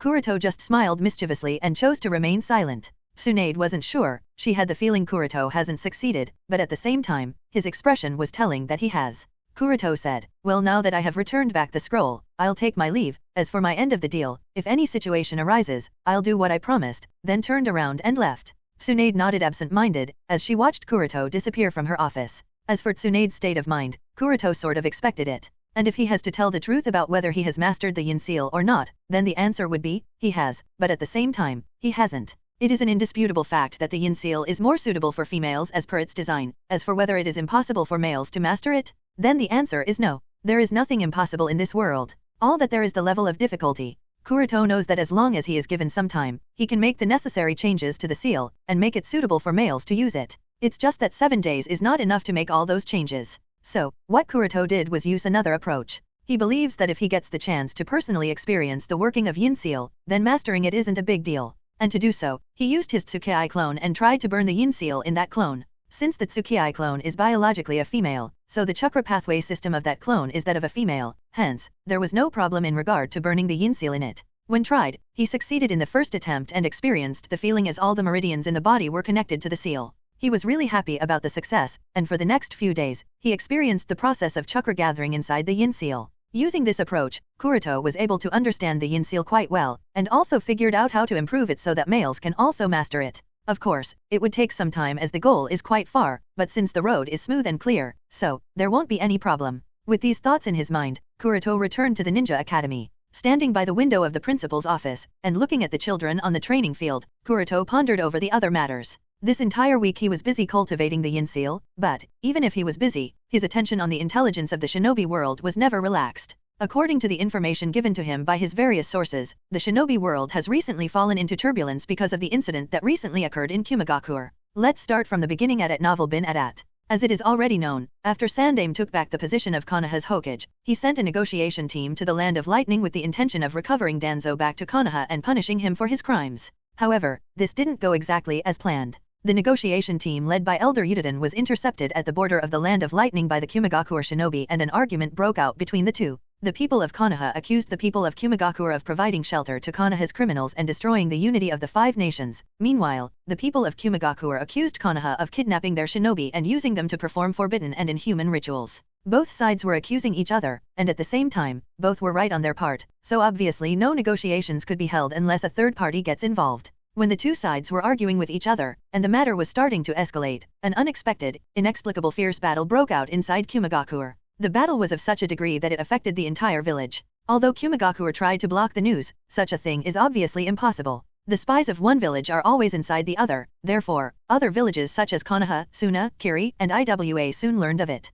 The most shocking part of the news was that during the battle, an incomparably large susanoo of dark and dirty red color also appeared in the battle. It wasn't seen for very long, but for the time it was, Kumagakure experienced catastrophic destruction. After the Susanoo disappeared, the injured Raikage and Killer Bee led a large number of elite Kumo shinobi on a hunting mission outside the village. When the other village got this information, everyone was at a loss. The Uchiha clan showed clear concern in this matter. The appearance of Susanoo meant that someone from the Uchiha clan was involved in the battle, and since the color and appearance of this Susanoo were completely different from all the Susanoo that have appeared so far, it meant that a new pair of Mangekyou Sharinon has appeared in the shinobi world. When Kuroto learned of this, he was able to roughly guess things. Undoubtedly, the ones who fought in the battle were Kumagakure shinobi, probably including Raikage as well as Killer Bee, and Danzo. It seems that Heimu wasn't able to keep control over that body for very long, and whatever later happened led to the series of events. Anyway, the news that Raikage and Killer Bee led a large number of elite shinobi on a hunting mission meant that Danzo is no longer in Kumagakure, which is quite the conundrum. This problem may be a good thing as well as a bad thing for Kuroto. Good thing because he will be able to keep a close tab on Danzo's movements and plan his next move accordingly, and the bad thing because other villages will also start to get involved in this matter. Sigh, it's such a hassle. He sighed, then sat on his desk and started to study some scrolls. Kuroto has a gut feeling that he will only get one chance to deal with Danzo, and if he doesn't deal with Danzo in that one chance, then something might happen that he isn't willing to see. Since Kuroto doesn't that to happen, so he needs to plan well before making his move. As such, he calmly sat back on his desk. The time is not yet ripe for Kuroto to act. Having escaped Kumagakure after creating troubles, where will Danzo go? Muttered Kuroto with a thoughtful expression. As one of the former senior consultants of Konoha, Danzo knows a lot about the shinobi world. Even if all the root hideouts recorded on the papers are eliminated, there would still exist hundreds of hideouts that only he knows and can use to hide. Without a doubt, Danzo realizes that he is in a pretty bad situation. He has been declared wanted by several nations and is being hunted down by them. In this situation, even if there are some problems in his soul, as long as he doesn't make any big mistakes or give away his trace, finding him would be nearly impossible for anyone.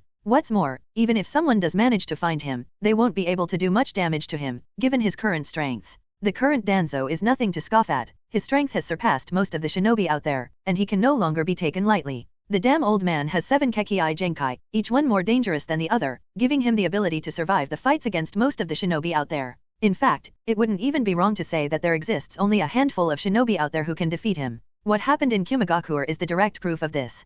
Kumagakure wasn't able to deal with Danzo inside their village and allowed him to escape their village. It's hard to say whether the hunting team Raikage and Killer Bee have led to Danzo would be of any effect or not. Shaw. As Kuroto was thinking this, suddenly a sharp hawk whistle resounded. He walked up to the window of the principal's office and noticed a small black spot gradually disappearing. Seeing this, he thought, communication eagle used by Konoha, it seems Konoha is also planning to make its move, then frowned, but is the village even aware of the exact situation? It's hard to say whether Konoha has any significant information. Based on what Kuroto knows so far, currently, Konoha doesn't have any useful information. But considering the bold move the village seems to have made, it seems they have conducted an in-depth analysis and some speculation on all the likely possibilities. After all, there aren't too many reasons why Kumagakure would become the center of attention of the entire shinobi world. Moreover, why and who would attack Kumagakure out of nowhere? It could have been the Akatsuki, but considering that Killer Bee was not taken away and chased after the attacker along with the Raikage instead of hiding somewhere, so the Akatsuki organization can be ruled out. Since the attacker was not a member of the Akatsuki organization, it means that it has to be someone else, and it just so happens that Danzo had defected to Kumagakure not long ago. Although no one in Konoha wants to accept it, it is a possibility that can't be denied, so sending in Umbu squads to investigate the matter is plausible. Completely clear of the intentions behind Konoha's move, now Kuroto has to think of his move. After weighing it up, he decided to stay put for the time being. Kuroto's personal energy is limited, and he would much rather spend that energy somewhere productive instead of aimlessly searching the entire shinobi world by himself. Kuroto believes that staying in one place and concentrating on collecting information is a much better idea. Anyway, Kuroto controls 2 shinobi villages from the shadows and also has a very good grasp over the intelligence network of Konoha. With the assistance of the intelligence network of 3 great shinobi villages, Kuroto will be able to stay updated on every movement. As long as Danzo shows up, Kuroto will definitely be the first one to know his location and can plan accordingly. Since he has decided to stay put for a while, Kuroto focused his attention on another important matter and came to the training field of the Konoha Ninja Academy.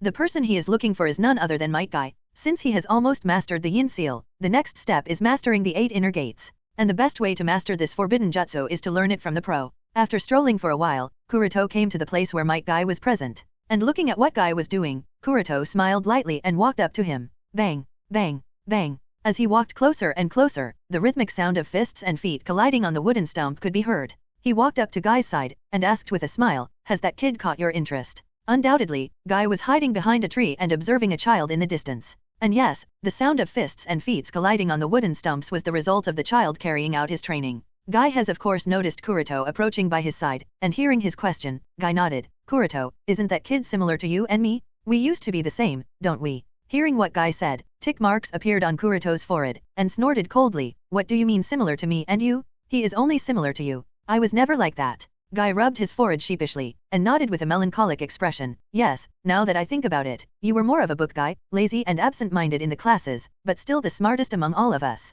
To be honest, I never saw you carrying out physical training all that much, and you still grew up to be such an excellent shinobi. You are really talented." Kuroto shook his head. "That's not the case. I was never the talented one," then added, "It's just that I knew my upper limits, and also the way to increase those upper limits, and worked on it, so the type of hard work I did was different from everyone else," then said with a smile, "And for your information, I did train, but the only person who saw me training was Yui, others didn't." Guy smiled, "Ha ha ha. I guess that's true," then looked in the direction of the kid, and added, "But I can't deny that this kid is very similar to me. Similar to me, he can't even learn any of the 3 basic ninjutsu. As a result, he ended up ranking last in this assessment. The content of the last assessment was to perform one of 3 basic ninjutsu at novel bin at. And Rock Lee is incapable of using ninjutsu and failed spectacularly. Of course, Uzumaki Naruto wasn't far behind and raked just above him, but thanks to the presence of Rock Lee, Naruto was spared from being last. Anyway, when the results of the assessment were displayed on the school notice board, many children were discouraged, and it required the joint effort of the faculty to re-encourage them.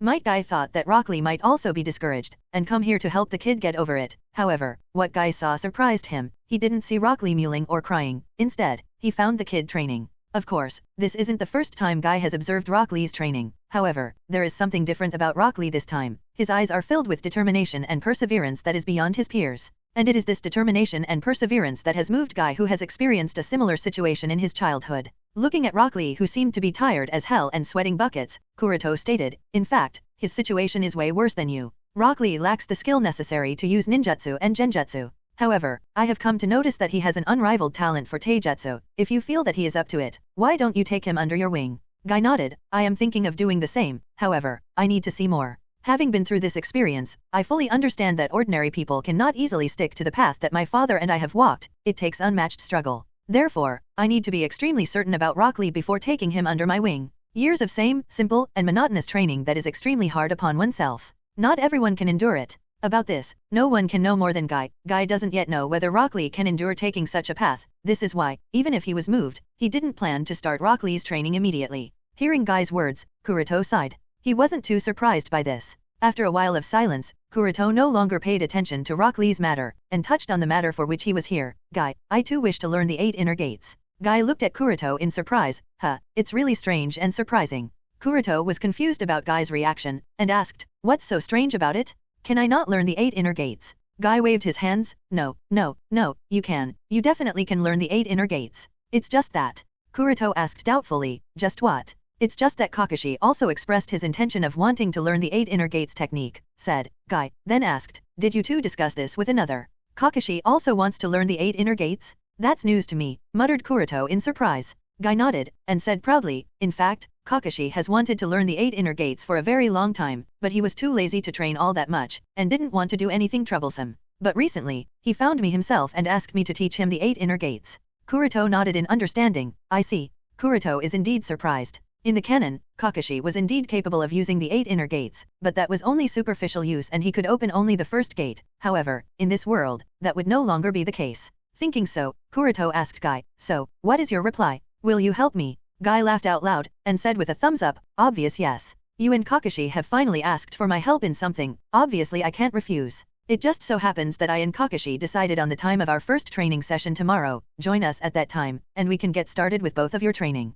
Kuroto immediately agreed, alright, I'll meet at the location. Guy nodded, and added with a smirk, Kuroto, don't say that I didn't warn priorly. Training the 8 inner gates won't be easy. Even if you and Kakashi are one-of-a-kind genius, you have to be prepared for the struggle. As discussed with Guy, Kuroto came to the training field the next morning. Whoosh, whoosh. Even before he walked out of the woods, he was able to hear the burst of winds, and the sound of battle. As he walked for a while, Kuroto was soon able to see the figures of the 2 people who were engaged in a fierce battle. No surprise there I guess, Kuroto chuckled and sat on a tree branch as he closely observed the battle. The 2 people who were engaged in the battle were none other than Kakashi and Guy. Both of them probably arrived a while earlier than Kuroto and decided to carry out a friendly battle to study each other's level. Well, Kuroto didn't have any problem with that. He leisurely sat on the tree branch as he observed their battle at novel bin at. Both Kakashi and Guy have excellent combat skills, and since they were fighting seriously, it seemed to be a sight to behold. Ordinary shinobi won't even be able to keep up with the speed of 2. Of course, Kuroto faced no such problem since he is on a level of his own.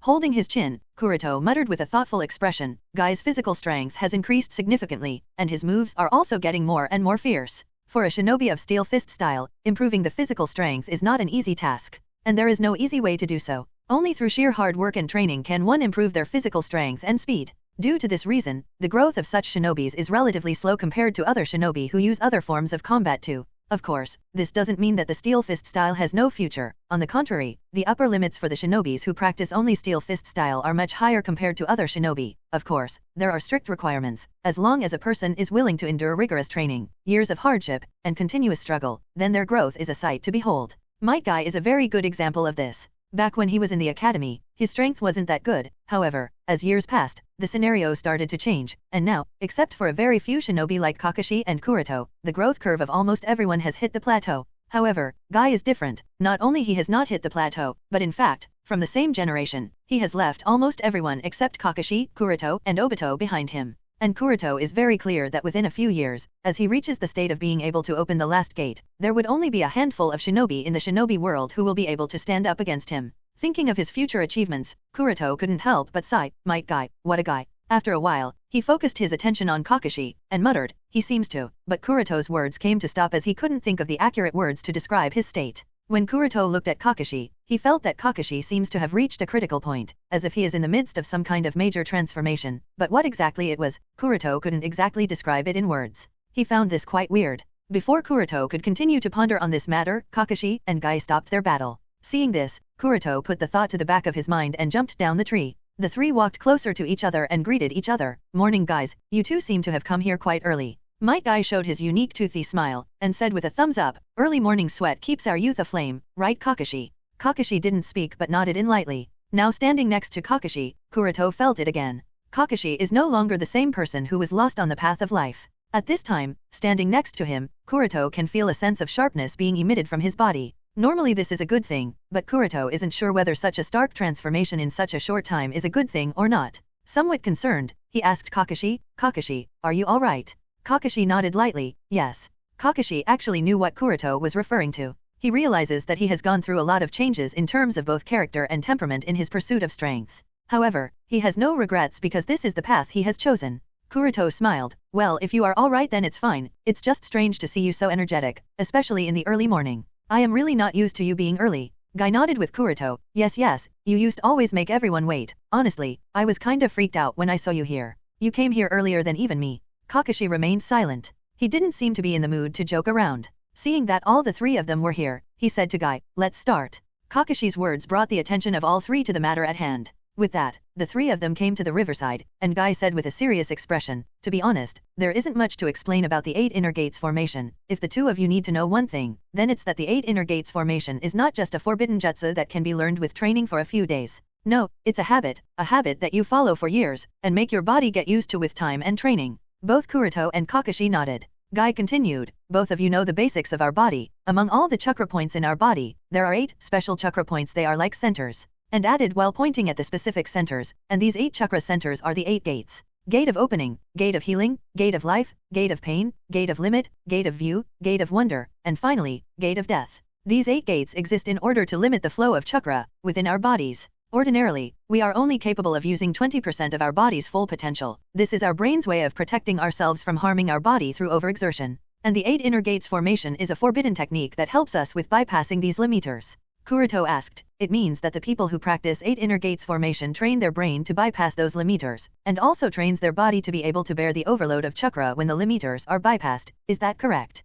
Kakashi added, "And since there are 8 gates, it means there are 8 levels of limiters our brain places on our body. This also means that opening each gate would imply bypassing a limiter. Earlier you mentioned the 8 gates by their order. The order is based on the difficulty of bypassing the limiter, is that right?" Listening to Kuroto and Kakashi's question, Guy came to a stop and looked at the two of them with a dumbfounded expression. Seeing Guy's expression, Kuroto asked, "What happened? Did we misunderstand something?" No, Guy shook his head, and said, "The two of you understood it perfectly." For a moment, Guy had forgotten who the people he is teaching are. Both Kakashi and Kuroto are excellent and talented shinobi with good reasoning and contemplation skills. It's no surprise that they were able to easily figure out the gist of the technique with just a little explanation, especially when there is no such complex theory behind this technique. Ahem, he coughed, then said, "Well, the two of you understand the theory behind it. This technique basically focuses on adapting our mind and body with training, so that we can break those limiters and bear that burden of breaking the limiters." After a pause, he said in a serious tone, "But remember this, we can only adapt our body to a limit, and that is the 7th limiter, or the 7th gate. Beyond that there is nothing we can do.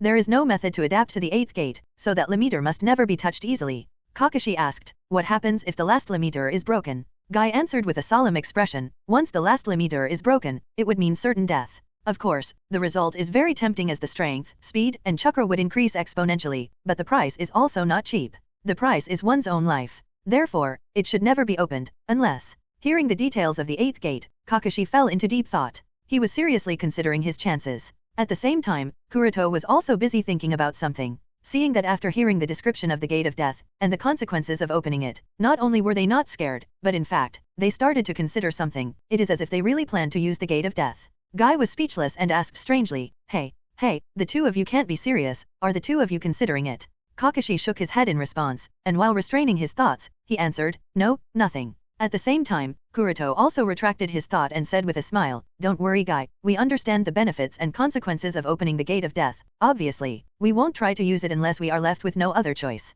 Guy shouted, "You two aren't being serious. Don't think that opening Gate of Death is so simple that you can open it just by wanting to open it. I have been training for years now and I have only opened the 7th gate. In fact, I haven't even fully adapted to the 7th gate. Reaching the Gate of Death is still too far, and two of you are already planning to." Kakashi lightly bonked Guy's head, and said, "Guy, calm down. What Kuroto said is true. We won't use it unless absolutely necessary. Now, we understand the basics of all the gates and mechanisms of the 8 inner gates formation works, so you can start teaching us how to break those limiters." Guy sighed, "You guys," and nodded, "All right, I am now going to demonstrate the process of opening the gate. Let's start with the first gate. The two of you should observe me closely to get a better understanding." Both Kuroto and Kakashi nodded and focused their attention on Guy. 8 inner gates formation, the gate of opening, open.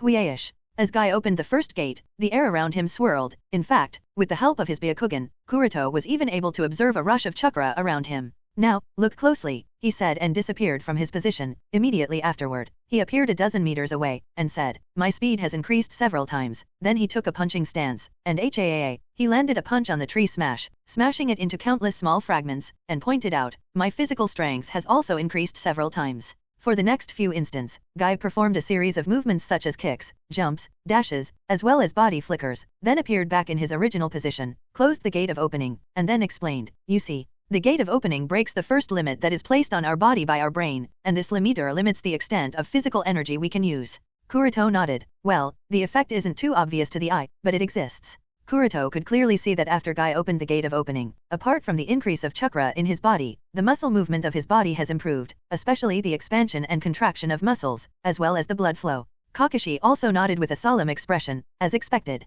This is what I really need. Seeing the expressions of Kakashi and Kuroto, Guy didn't forget to explain in detail the specific benefits and changes as a result of opening the first gate. Once this gate of opening is breached, we can utilize 100% of our physical energy, so whether it is our speed or strength, everything gets a boost. And then questioned, do you two understand? Kakashi and Kuroto glanced at each other, and nodded simultaneously. Yes. Guy said, all right then. Since the two of you understand this, why don't you two give it a try, and added after a pause, opening the first gate is the easiest compared to the other gates, and our body also adapts fastest to it, since the burden it places on our body is the minimum of all the 8 gates. Of course, even if it is easier, you cannot do it overnight. It will take a few mon. Before Guy could finish his words, Kakashi took a deep breath, and shouted, hey. And the next thing you know, in Kakashi's body, the first gate was opened. Kuroto wasn't to be left behind and he too easily opened the first gate. Whoosh.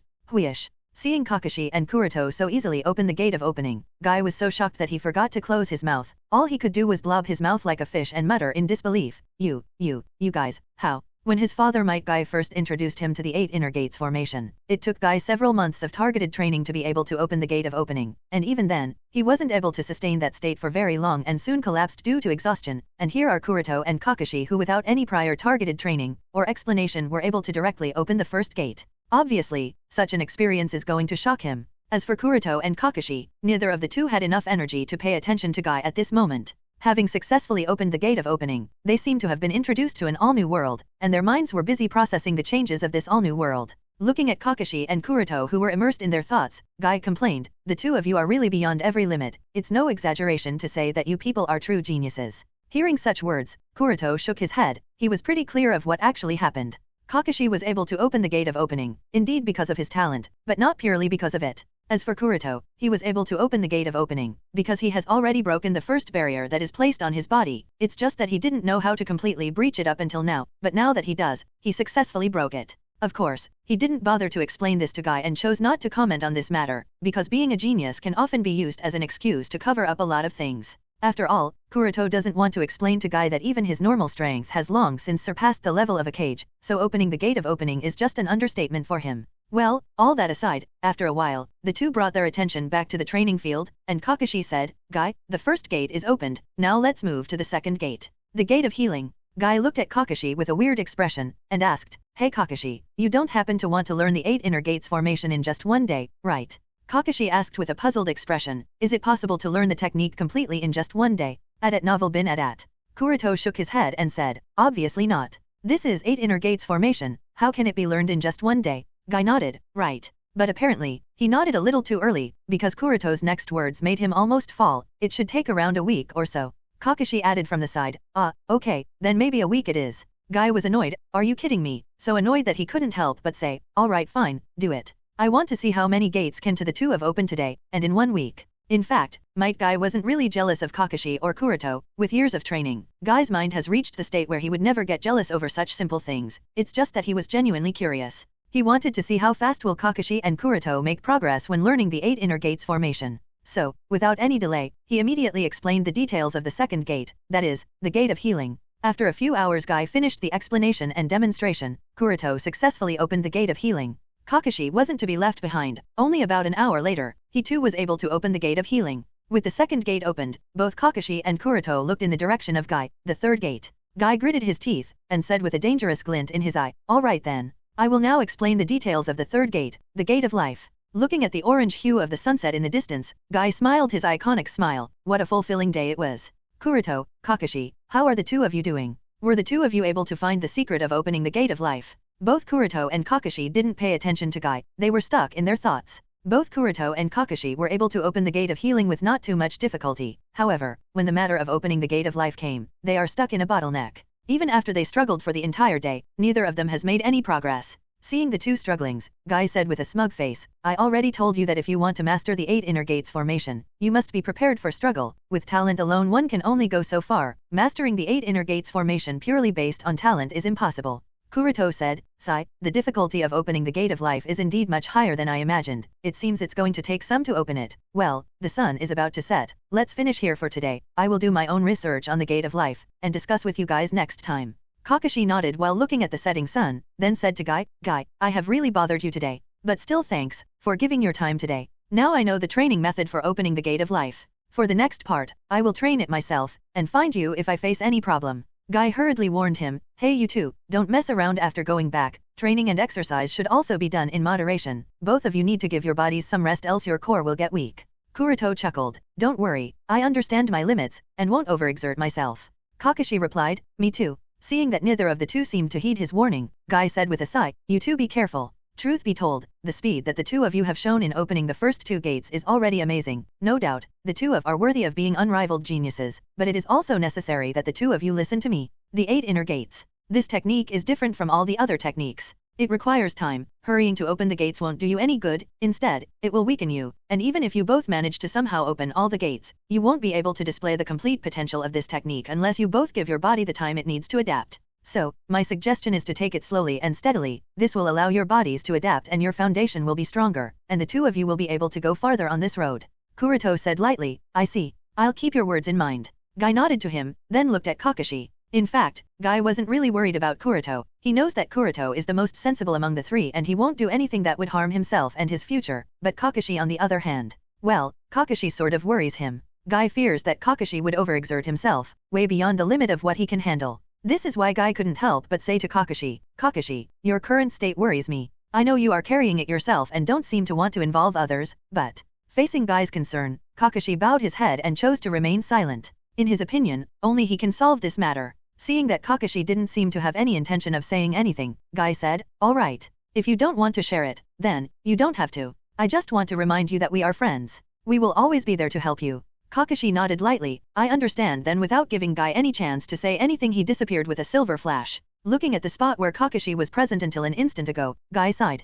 Kuroto said, don't worry about him. Kakashi is not a child, he knows what he is doing, probably. Guy nodded, I hope so. Kuroto added, focus on the positive side, he at least has a goal which is better than doing nothing and having no goal. Guy nodded, yeah, you are right. Kuroto nodded, then said, all right then. I will see you next time. With that, both of them separated and went to their homes. Arriving at his home, Kuroto carefully sorted out his experience of opening the first two gates, and all the information he managed to gain about the third gate. Based on his current strength, Kuroto could only manage to open the first two gates. As for the third gate, it will indeed take a lot of time. Kuroto thought to himself, Guy was right. I can't rush it. Mastering the 8 inner gates formation must be taken slowly and steadily. If I rush it, then the effect won't be as good as I want it to be. Well, all that aside, Kuroto believes that even if he doesn't rush it, his speed will still be very good. My chakra is superior compared to most, and my physique has also surpassed others. My body should adapt faster than others. Thinking so, Kuroto squinted his eyes and estimated the time it would take him to completely master the technique and open all the 8 gates.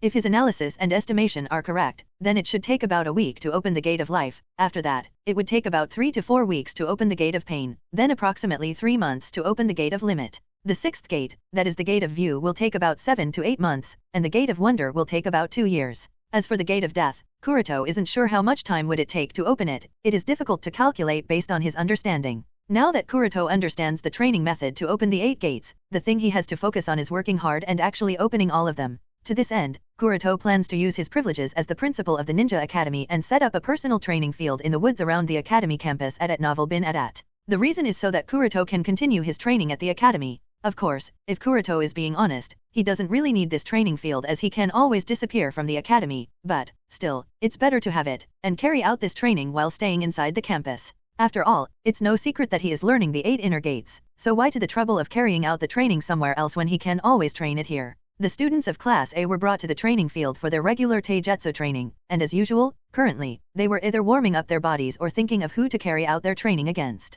It has already been announced that at the end of this month, the Academy will have an assessment to test the taijutsu prowess of all the students, so all the children were nervous and serious about it. What happened after the previous assessment has not been forgotten by them at Novel Bin Adat. The results of the previous assessment were pasted on the Academy's notice board, allowing all the students in the Academy as well as the villagers to know everyone's scores. The fact that Rock Lee scored last, and the fact that he couldn't even perform such a simple jutsu is now a well-known fact throughout the village. Rock Lee was mocked and made fun of for his last rank. His experience was very tragic, and no one seems to want to go through that same experience. Ranking last in the assessments has become a form of punishment that no one wants to get. That's why everyone is extremely serious about the assessments. Whether it is rambunctious Uzumaki Naruto, extremely lazy Nara Shikamaru, or the self-willed Princess Shin, none of them dared to underestimate the Academy's assessment and did all they could to train for it in order to perform better in it, for they feared the consequences. Standing in one corner of the training field, Niji swept his eyes across the training field. He was searching for a suitable training partner. Taijutsu is originally his specialty, and recently he has been carrying out intensive training and has made progress by leaps and bounds, so there is hardly anyone among the current trainees who can match him.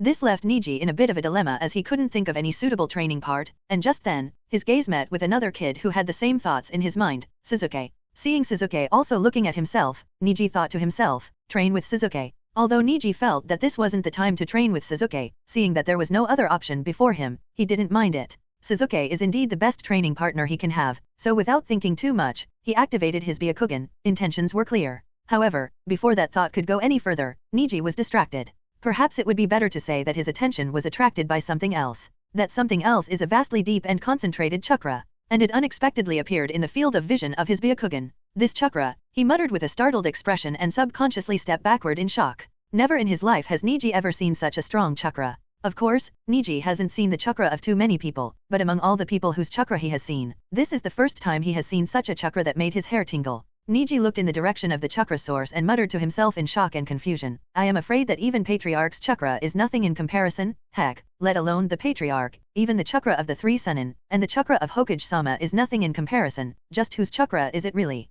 Seeing that Niji was no longer paying attention to him, instead, he was looking somewhere in the forest with a dazed expression, Suzuki frowned. He ignored the pair of Sakura and Ino who were swooning over him, and walked over to Niji's side with his hands in his pockets. What's wrong with you, Niji? Aren't you going to train with me? By the way, what are you looking at? Niji shook his head, nothing, then added with a solemn expression, I am afraid I can't be your training partner today. Please train with someone else, there is a very important matter I must take care of. Leaving such words, Niji no longer paid attention to Suzuki and hurried inside the forest. Such a powerful chakra is way beyond his imagination. Niji believes that he must go and see for himself the person who owns such a terrifying chakra. If he is honest, it wasn't just his curiosity. Niji is also sort of worried. For some reason, even if he is able to see that chakra, he isn't able to sense it, which is a matter of concern, heck, let alone sense. For some reason he isn't even able to see the color of this chakra, so he is unable to recognize the person who owns this chakra. Moreover, the surroundings are way too calm. Normally if such a powerful chakra were to appear, intense winds will start to blow all around, animals and birds will start to run away from the source, but the sky and the forest are normal, no heavy winds, no crying and panicked animals running away from the forest.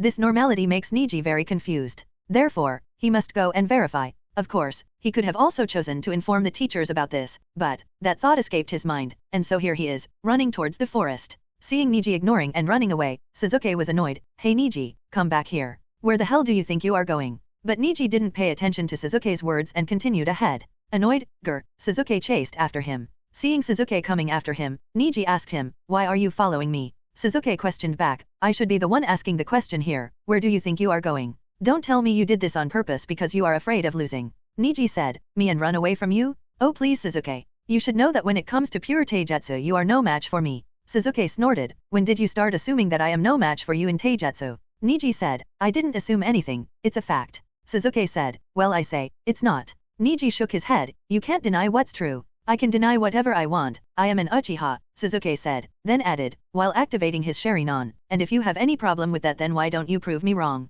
Niji didn't give a reply, instead he came to a sudden stop. Suzuki smirked, what, you afraid now? SHHH. Niji said, be quiet, and hide, and tried to look ahead while hiding behind the tree. Seeing Niji's actions, Suzuki finally felt that something was up. He quieted down and while hiding himself behind the same tree, he asked in a low voice, can you please explain what's going on? Earlier you were running, and now you are hiding, from what? I didn't see you there. Hearing Suzuki's words, Niji was taken aback, you can't see that. Suzuki asked doubtfully, see what? Niji became silent, and after a while of thinking, he realized, it makes sense, there is a barrier around, this is why you can't see it with your Sharingan, but I can with my Byakugan. Suzuki's face also turned serious, and he questioned, explain to me clearly, what exactly are you seeing? Sharingan actually has the ability to see the flow of chakra in the human body. Kakashi used to use this ability of Sharingan to his advantage and was once renowned as the copy ninja in the shinobi world at Novel Bin Adat. But for Rinnegan to be able to see through the flow of chakra in someone's body, there is a prerequisite, and that is, there must be no obstacle between the user and the target. If something blocks the vision of the user, then Rinnegan can't see the flow of chakra, but Byakugan has no such restrictions. Regardless of the number of obstacles present between the user and the target, it can effortlessly see the flow of chakra, and this is exactly what's happening here. When Niji heard Sasuke's words that he can't see the chakra that is as bright as the sun even with his Rinnegan, Niji understood the exact reason. Sasuke questioned, "Hey, you listening?" Niji nodded, "Yes. I understand now." Then without explaining much, he just said to Sasuke, "Follow me, and make sure to not make any noise." After leaving such words, Niji proceeded forward. Sasuke was dissatisfied that Niji was keeping him in the dark, but followed nonetheless. After walking for a while, Niji stopped and said, "This is the barrier," then added, "We'll have to get past it." The two children didn't know much about the barriers, so they also didn't know what all things can a barrier do, so without thinking too much, they proceeded forward. It felt like passing through a thin layer of air, and they crossed the barrier. As soon as they did so, the surroundings changed. Unlike the calm and silent woods in which they were until now, this side of the barrier was extremely noisy and windy. The shrieks of breaking through wind and low muffled sounds of something colliding with woods and metals could be heard. Although the two kids are quite young, they are experienced enough to understand the meaning of these sounds. Such sounds are made when fists and legs collide with wood and metal. It could be the result of someone training or probably someone fighting. It's just that the screaming sound was too loud and too harsh, it constantly pierced their eardrums, making them dizzy. At the same time, the impact caused by the rhythmic muffled sound hit their chest every second. It felt as if someone was constantly beating their body, disrupting their breath and emotions. Ha! Ha! Niji and Sasuke tried to calm their disrupted breathing, and looked at each other with horrified expressions. Sasuke muttered incredulously, "Who the hell is inside?" Niji shook his head, "I don't know. I can only see that his chakra is extremely strong. I have never seen such strong chakra, but as for their identity, I am not certain either." Since it was a chakra that Niji didn't recognize, Sasuke couldn't help but think of a possibility. Is it an enemy? Should we inform Shisui? Niji shook his head. Initially I thought of the same possibility, but upon thinking it over, I realized that it's not possible. Firstly, this is Konoha's center. No one can appear here so easily, without alerting even a single person in the process, and even if we assume that someone did manage to do so, they won't make such movements out in the open. I mean, true, this area is surrounded by a barrier, but still. Sasuke nodded with a thoughtful expression. "Yes, you are right." Niji nodded, and said, "Well, since it is not an enemy, it must be someone from the village, and it is very likely that they are carrying out their training here." Sasuke muttered in wonder, to think that someone can affect the surroundings to such a degree only through their training. I wonder who is so strong. The noise and wind shrieks caused by the other party's training alone has made the two kids breathless and dizzy. They really couldn't imagine the identity of the person training here. Niji said, "That's what I want to see. I want to see who is it. If you want to come along then fine, otherwise you can go back, if you are scared that is." Sasuke snorted, "Who said I am scared?" and proceeded to walk forward. Niji looked at Sasuke with a light smile, then he too walked forward. The kids had only taken 2 steps, when suddenly a figure appeared behind them out of nowhere, lifted them by their collars, and questioned, "What are the two of you doing here?" Niji and Sasuke were taken aback, their heart almost came out of their throat. Only when they heard the voice of the person holding them did they calm down. Sasuke turned his head backward to confirm that the person who lifted them is none other than Shisui. He breathed a sigh of relief and said, "Shisui, you just scared me to death." Niji also muttered, "Thankfully it's only Shisui-sensei." At the same time, he thought to himself, it turns out that it was Shisui-san carrying out training in these woods. If it's Shisui-sensei, then perhaps such movements are not too strange. After all, Susanoo should indeed be able to make such move. Wait a sec. Niji's thought came to an abrupt stop, because he just realized the sounds of screaming wind and collision haven't stopped yet. This undoubtedly means that the person who is training in the woods is not Shisui, but someone else. Realizing this, Niji couldn't help but point to the depths of the forest and asked, "Shisui-sensei, who is training there?" "Huh? Of that?" Shisui also looked in the direction pointed by Niji, then said with a smile, "It's Principal. Remember, this is the Principal's personal training field, and only he comes to train here." Principal. Both Niji and Sasuke were shocked, and exclaimed in unison, but.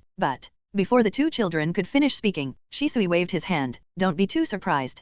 Kuroto-sama is indeed the person training there, it's normal. Well, I have said enough, now, the two of you must leave here. Children are not allowed here, so, the two of you must immediately leave." Saying such words, Shisui didn't wait for Niji and Sasuke to finish and immediately took them out of the woods. Whoosh, whoosh, whoosh, whoosh, whoosh. Accompanied by sharp sounds, several after-images of Kuroto appeared on the training ground filling up the otherwise empty training field. Yes, this is the feeling. This is what it feels like to draw out the true potential of a human's body. This is what it feels like to use the 8 gates formation. Although Kuroto has yet to open the 3rd gate, however, he is no longer a stranger to the result of the first 2 gates. Despite this, every time he opens the first 2 gates he feels amazed. The more he sees and feels the changes in his body, the more he becomes addicted to this feeling. Having been taught by Orochimaru while very young, and because of his own mental blocks because of having the memories of his previous life, Kuroto is accustomed to holding back a little. Perhaps it would be better to phrase it in a different manner. More than often, Kuroto is not able to give his 100% while in battle. There is always something holding him back. He has always wondered why this is the case, but to no avail until recently. Only now has he understood the reason. Kuroto has always been the cautious and non-reckless type of guy. Although this has allowed him to survive time and time again, this also limits him in many ways. Well, other things aside, he has never been able to enjoy the battle of flesh and blood where he goes all out. But ever since Kuroto started training the 8 inner gates, he has started to get over this problem of his. At the end of the day, mastering the 8 inner gates is all about breaking the limits of body time and time again in order to tap the hidden true potential of our bodies. To master the 8 inner gates, Kuroto has to exert every bit of effort he is capable of putting up and then some more, which is why, slowly but steadily, he has started to let go of his mental blocks and started to stop holding back. And training the 8 inner gates technique has been useful to him in more than just one way. Because of being unreserved while training himself to death, what he actually wanted has started to happen. His body has started to become physically stronger, and because of becoming stronger, the yang chakra in his body has started to balance with the yin chakra in his body. And considering the speed with which he is improving, Kuroto also realized one more thing. It seems I still don't completely understand my body, and this is also a very big problem. If shinobis can't even understand their own body perfectly, it will become a very big hurdle for them to tread forward. After all, for shinobi, their body is their true weapon, and if someone doesn't even understand the weapon they have, how are they going to perfectly use it in the battle? And for Kuroto, this is a bigger reason for concern compared to others. If he doesn't understand his body and carries out Kekii Genkai absorption ritual in an attempt to achieve Kekii Mora, it is very likely that he will encounter some obstacle that will pose a very big danger to his life. There is also the possibility of him becoming a monster like Hiriko or unstable like Danzo, which is obviously not what he wants. Therefore, Kuroto has come to the understanding that he needs to renew his knowledge of himself and majorly his body. After all, only by having complete understanding and 100% control over his body will he be able to control the fusion of all the 7 chakra natures and finally attain Kekii Mora. If he can't even control his body as he wants, it would be in his best interest to put away the attaining the Kekii Mora. Realizing this, Kuroto decided to pay more attention to the changes in his body while continuing to master the 8 gates. For him, mastering 8 gates is not only a means to meet chakra requirements during the ritual, and to balance the yin and yang chakra in his body, but also a method to gain a deeper understanding of the depths of his body so as to gain better control over himself. While Kuroto was pondering over these things, Shisui appeared by his side. Broken out of his thoughts because of Shisui's arrival, Kuroto wiped the sweat on his body, then asked him, "Sent them away?" Shisui nodded. "Yes. I have warned them not to come here, as this is your exclusive training field." Kuroto nodded lightly, then asked with a smile, "So the one who discovered me, it was Niji if I am not wrong?" Shisui nodded. "Yes, it was him." Sasuke followed him because of curiosity and rivalry. The two of them dared to come forward in such a situation. "It seems they haven't suffered hard enough," he said, then added with a sigh, "At any rate, it seems that I have to deploy the final enchantment as early as possible, lest someone might continue to discover me while I am in the middle of training." Shisui chuckled and said nothing. Kuroto shook his head helplessly, then looked at him and asked, "Anyway, putting this matter aside, did you complete the task?" Shisui nodded with a smile. "Yes, and I didn't face any problem," then added, "But Kuroto-san, are you sure it is the right approach to let her become part of the Ninja Academy?" Kuroto nodded. "Yes. I have made this decision after giving it much thought. Letting Mika enter the academy is the best choice at this time. She will grow up with Niji and Sasuke's generation, and we will be able to keep a close watch over her." Shisui nodded. "Well, if you have thought about it, then I am relieved. I will complete the final measures, and soon she will transfer to the same class as Sasuke, Niji, and Naruto-kun. At the same time, Naomi-san is employed at the Ichiriku Ramen." Kuroto nodded. "Perfect." After Naomi rescued her niece with the help of Homuzubi, Itake, according to the instructions given to her by Amatsukami, she went into hiding until given further notice by the organization. Since Kuroto was busy with all sorts of things up until a few days ago, so she into hiding all this while at Novel Bin at. Not long ago, he remembered them and thought of what to do with them. Initially, Kuroto thought about letting them live on Anchor Vantian, but soon discarded that thought. Mika is somewhat dangerous after getting that thing, and Kuroto can't afford to let anything happen to the floating castle as the castle has his research lab and all. So after giving up on the first idea, Kuroto gave it much thought and finally decided to make Naomi and Mika live in Konoha. The reason is that it will be less difficult for Naomi and Mika to adapt to the sudden changes in their life while living in Konoha, and also allow Kuroto to always keep an eye on Mika. Moreover, Mika has to recover after all she went through, and Kuroto is somewhat concerned about her mental state after what she went through. He believes that she needs to live in an environment that will help her overcome the trauma, and Konoha appeared to be the best choice among all the shinobi villages. Of course, letting the two of them become part of Konoha is not an easy thing, but Itake and Shisui helped Kuroto solve that trouble. The root base from where Mika was rescued also had an archive, and Danzo had hidden the documents that proved Mika and Naomi's citizenship of Konoha in that archive. When Itachi and Naomi destroyed that root base, Itachi didn't forget to retrieve the archives with him. Having those documents proved that both of them were born and raised in Konoha, so, the problem of not having any documents of being Konoha citizens was solved, and they were able to return to Konoha. Of course, a lot of manipulation was done behind the scene to avoid any trouble, and Shisui used Koto Amatsukami to avoid any suspicions about the two of them, but it wasn't that big of a deal for him, especially now that he has Hakirama cells implanted in his body. Well, after that was done, Mika also became part of the Ninja Academy. Initially, Kuroto transferred her to a class that is never the focus of attention, and after some time, he plans to transfer Mika to Neji, Sasuke, and Naruto's class so that she can grow up with Naruto and Sasuke's generation. Doing this wouldn't be too difficult for Kuroto because he is the principal of the Ninja Academy. Well anyway, as for what happened to Naomi, she got a job at Ichiraku Ramen, so she along with Ayam will be serving ramen to the customers.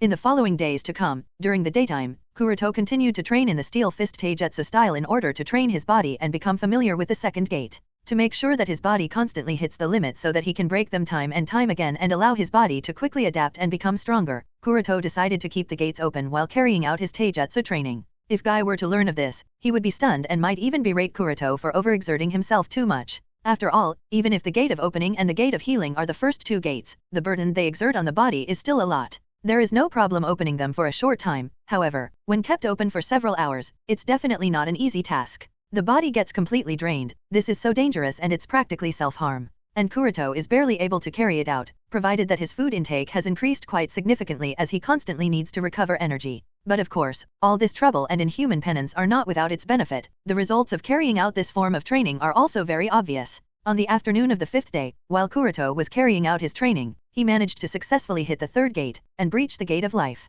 This was unexpected, as he was able to open the Gate of Life 1.5 days earlier compared to his expectations. However, when Kuroto approached the guy and asked for his help on how to open the fourth gate, he found that just a few hours ago, Kakashi also approached him with the same purpose, meaning that Kakashi has also opened the Gate of Life at Novel Bin at. Kuroto was shocked, that's unexpected. It turns out that even if I carried out such rigorous training, it still took me more time than Kakashi. Upon asking further about how Kakashi is carrying out his training, Kuroto soon learned that Kakashi is using lightning chakra to keep his cells activated while training. This approach is helping Kakashi speed up his training and it made sense. Thankfully, Kuroto is also experimenting with things to increase his progress rate, lest he would have been left behind by Kakashi. Well, Guy on the other hand was different. Seeing that Kuroto also managed to open the Gate of Life so early, he couldn't help but sigh. It took me nearly 1.5 years to open the Gate of Life, but the two of you managed to open it in less than a week. Compared to the two of you, I really lack any form of talent.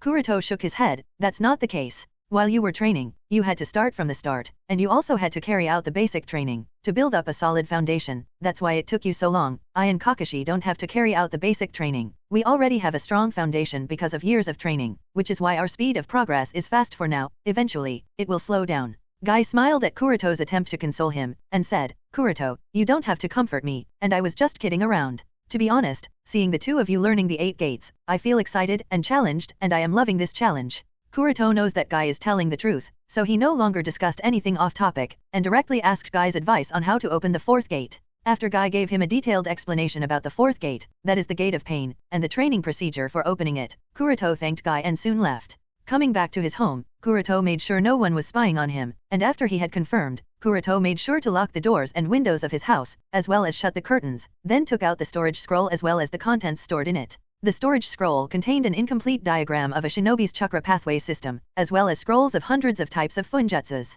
With everything present before him, Kuroto started to work on it. For those who don't know, Kuroto basically does 2 things these days. 1. He trains his body to open all the 8 gates. 2nd, he works on the Yin Seal, and tries to improve it so that males can also use it. And to study the Yin Seal, Kuroto uses the Homusubi clone. The reason is that if he encounters any problem, he directly transfers his soul inside the body of the Homusubi clone and tries to figure out the solution to that problem. The incomplete diagram of all the meridians in the body of a human has been drawn using this approach. Having made such progress, Kuroto couldn't help but sigh. In fact, improving the Yin Seal to meet the needs of a male is not an easy task. Fortunately, he has Homusubi's clone at his disposal, else, even Kuroto with his knowledge couldn't have come so far. And Kuroto knows that what he is doing now is really useful, because he has compared the chakra pathways of his body with that of Homusubi, and by doing so, he was able to mark several small and subtle differences in the chakra pathways. When Kuroto discovered these subtle differences, he was very happy, for his guess was finally confirmed. The reason why the original Yin Seal wasn't working on him, and why males are unable to use the Yin Seal are these subtle differences, and knowing this, Kuroto also understood that as long as the working of the seal is rewritten, the problem will be solved. And since the human male body has been mapped, then the working of the seal can be rewritten with not too much difficulty. Of course, just because Kuroto says that this will be easy, doesn't mean that it will really be that easy. If someone intends to rewrite the working of the seal as per the requirements of a male's body, then that person needs to first have mastery of Funjutsu. But that is still not enough, because the rewritten seal has to be tested, which can be quite dangerous. If the person who rewrote the Funjutsu made any mistake, then the life of the person using the seal will be at stake. Even if it is Kuroto himself who rewrote the seal, he won't completely trust it to be harmless until he verifies it to be so. After all, when it comes down to the level of chakra meridians, even a very minute difference can lead to very big changes, and Kuroto doesn't have any plans to risk the safety of his body. And to get rid of this doubt and try out the rewritten seal, Kuroto plans to use the trial and error elimination method. He plans to use spare male clones in his laboratory as trials and correct the errors using those trials to complete the seal as early as possible. While Kuroto was busy training in peace, the shinobi world was getting messy day by day. As Kuroto had expected earlier, what happened in Kumogakure couldn't be concealed for very long, and it didn't take very long when the entire shinobi world was aware of the events in Kumogakure. Although, the speed with which the news spread all over the shinobi world was somewhat beyond his expectations, it felt as if someone was controlling things from the dark. There is more than just one reason why Kuroto felt as such. Aside from the speed with which the spread, the type of news that spread also mattered. Among many rumors flowing out, one said that there was some problem in Danzo's ritual, which caused severe damage to his soul. As a result, although the ritual was a success, the souls of all the shinobi that he absorbed in his body are still alive, and they are fighting with each other to take control of the body. As a result, Danzo isn't able to utilize his strength completely. Being aware of this information from beforehand, when Kuroto heard this news being propagated in the shinobi world, at first that this was the handiwork of Kumogakure. But after thinking carefully, Kuroto realized that that's not the case. Kumogakure would never leak such an important piece of information. It must be known that Kumogakure was trying to cover up the news of Danzo being in their hands and the details of the destruction that struck them out of the blue, so how can they release such critical information? Eliminating Kumogakure from the suspects using this line of thought, Kuroto focused on the next target. Could it have been Orochimaru? Apart from Raikage and Kuroto, Orochimaru is the only person who is aware of Danzo's situation. If Raikage didn't leak it, and Kuroto obviously did no such thing, then by the process of elimination, the only one left is Orochimaru. And it should be him? However, Kuroto knows Orochimaru better than anyone, and therefore, he understands that the chances of Orochimaru doing such a thing are very less. It couldn't have been him. For God's sake, Orochimaru is an extremely greedy and possessive person. If he wants Danzo for himself, why would he do such a thing? Kuroto muttered doubtfully, it wasn't the Raikage, it wasn't Orochimaru, and it wasn't me. Then who could it be? As he was pondering over this matter, suddenly a thought lit up, and Kuroto couldn't help but agree that it must be him. At novel bin at. Other than him and Orochimaru and Raikage, there was one more person who is aware that there was some problem in Danzo's ritual, and there are several souls currently latched into his body fighting to take control over him. That person is none other than Danzo himself. If the possibility of Kumogakure and Orochimaru leaking the news is ruled out, then the person who most likely released such rumors/secret information has to be Danzo himself. He has got to be deliberately spreading out such rumors. But why would Danzo do such a thing? This is clearly a very unfavorable situation for him, although Kuroto felt that he has figured it out. However, when he tried to reason why Danzo would do such a thing, he couldn't understand Danzo's behavior. Although Danzo has acquired 7 Kekii Genkai, however, the problem with his soul is a very fatal flaw for him. Anyone in Danzo's shoes, regardless of whether they are under normal or abnormal circumstances, would do their best and try to cover up this fact, rather than openly and actively publicize it for all to know.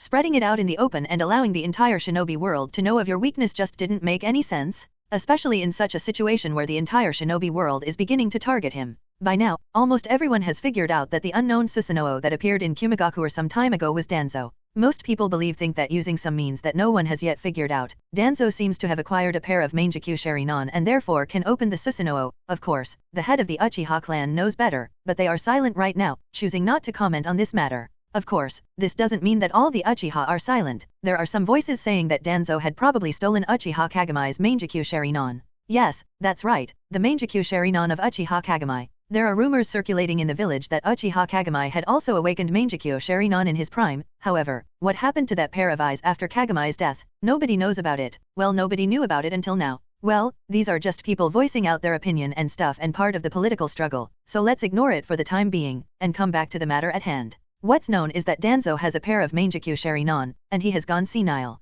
In his craziness or foolishness, or whatever-ness, he has leaked the information about his soul having some problem.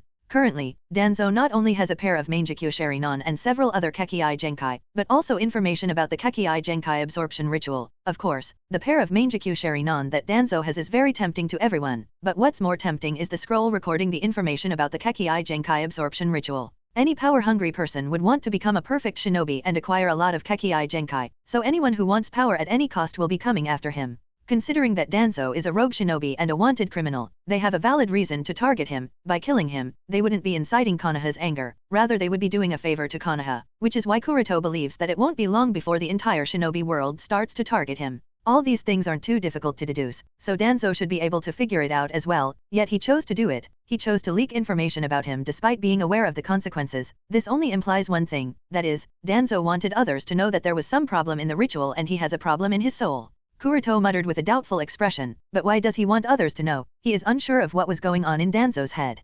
Kuroto witnessed the entire ritual ceremony, and when it comes to knowledge about the realm of souls, Kuroto is not a blank slate. He does have some understanding of it, so he knows very well that the information about the flaw in his soul is indeed true. It's not false information or a means to deceive others. At the same time, Kuroto doesn't believe that Danzo could have solved that problem in such a short time of a few months. Thinking of this, he couldn't help but be more confused. If that's the case, then what the hell does he want? Reaching no solution, Kuroto changed his approach, and tried to think as Danzo. Sigh, cool your mind, and think, if I were in Danzo's shoes, what would be my first priority? If Kuroto was in Danzo's situation, his top priority would have been to solve the flaw in his soul, and to snatch Homuzubi's eternal Mangekyo Sharinon to awaken the Rinnegan as quickly as possible. Only by awakening the Rinnegan can the flaw in the soul be solved, so the Rinnegan is the top priority. And to awaken the Rinnegan, Homuzubi's eternal Mangekyo Sharinon is a must. However, Amatsukami has always been an organization shrouded in mystery, and tracking its members is nearly impossible. Akatsuki organization failed to do so, so how can Danzo do it? So, rather than searching for Homuzubi all over the shinobi world with no clue as to where she could be, wouldn't it better to let her find him on her own initiative? But, Homuzubi would need a reason to come out and find him, and that's it. The reason why Danzo has spread information about the problem in the ritual and the flaws in the soul is just so that Homuzubi can learn about it. His real target is Homuzubi, others are just being led around by him. Kuroto reached this conclusion, and in Kuroto's understanding of Danzo, he can definitely use such means. And the fact that Danzo dared to try and lure out Homuzubi means he has found a way to temporarily suppress the flaws in his soul. Permanently solving them is obviously impossible unless he awakens the Rinnegan, but finding a way to temporarily suppress them shouldn't be that difficult. Moreover, he has had a lot of time to adapt to his newfound strength, which means that this time Danzo is going to be fully prepared. Thinking of this, Kuroto couldn't help but chuckle. Anyone who tries to underestimate him based on those rumors will really bite the dust, then added, but then again, Danzo also seems to underestimate Tsukei. Uchiha Tsukei can't be fooled so easily. The land of lightning. Whoosh whoosh whoosh whoosh. In a burst of wind, a four-man cell consisting of Kumigakure shinobi appeared in front of Yondaime Raikage, and reported, Raikage-sama, we have located the position of the target. Raikage lifted his gaze, and questioned in a deep tone of voice, what's his status now? The captain of the four-man cell replied, based on the information we have received, the target did not intercept our men. He only tried to clear away the tail, and while trying to do it, he only used swift release. There was no sign of any other Kekii Genkai being used by him. Swift release you say, muttered Raikage, and added, if the rumors circulating around the shinobi world are to be taken into account, perhaps the shinobi who uses the swift release is currently dominating the consciousness in Shimura Danzo's body at this moment. Mabi, what do we know about that shinobi? Mabi, the Raikage's assistant standing beside him flipped through the papers, and then replied, we have investigated the identities of all the shinobi Shimura Danzo used in his ritual.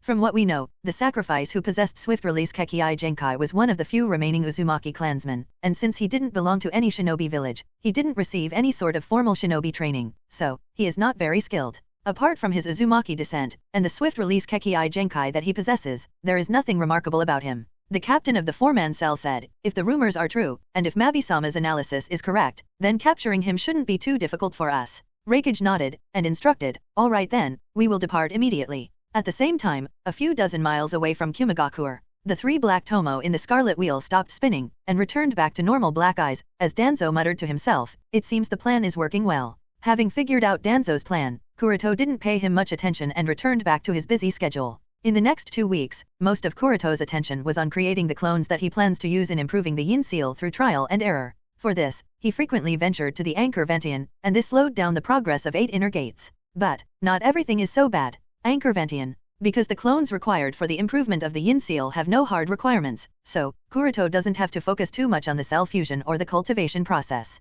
he can directly use the cells collected from his body to mass-produce the clones and use them for improving the Yin Seal through trial and error. Although the mass-produced clones have only limited strength and are not a very good choice for intensive battles, they are still more than enough to be used for the improvement of the Yin Seal. Moreover, the biggest advantage of the mass-produced clones is that their speed of cultivation is very fast. Generally, it takes months for chakra nature clones to cultivate properly, but that's not the case for the mass-produced clones, as they can be cultivated in very less time, because their cycle of cultivation is extremely short. With that understood, after Kuroto put the batch of cells he has just collected from his body inside the incubator and set up all the things necessary for the cultivation of mass-produced clones, he left Cultivation Room 3. Leaving Cultivation Room 3, Kuroto came to Cultivation Room 2. Here, his gaze landed on the 30 cloning tanks placed here, and on the clones that were submerged within the green fluid stored inside the tanks. After several months of waiting, the second-generation Earth Nature clones are finally ready to be used. Seeing this, Kuroto was joyful, and one by one observed all the 30 clones using his Tenseigan at novel bin at.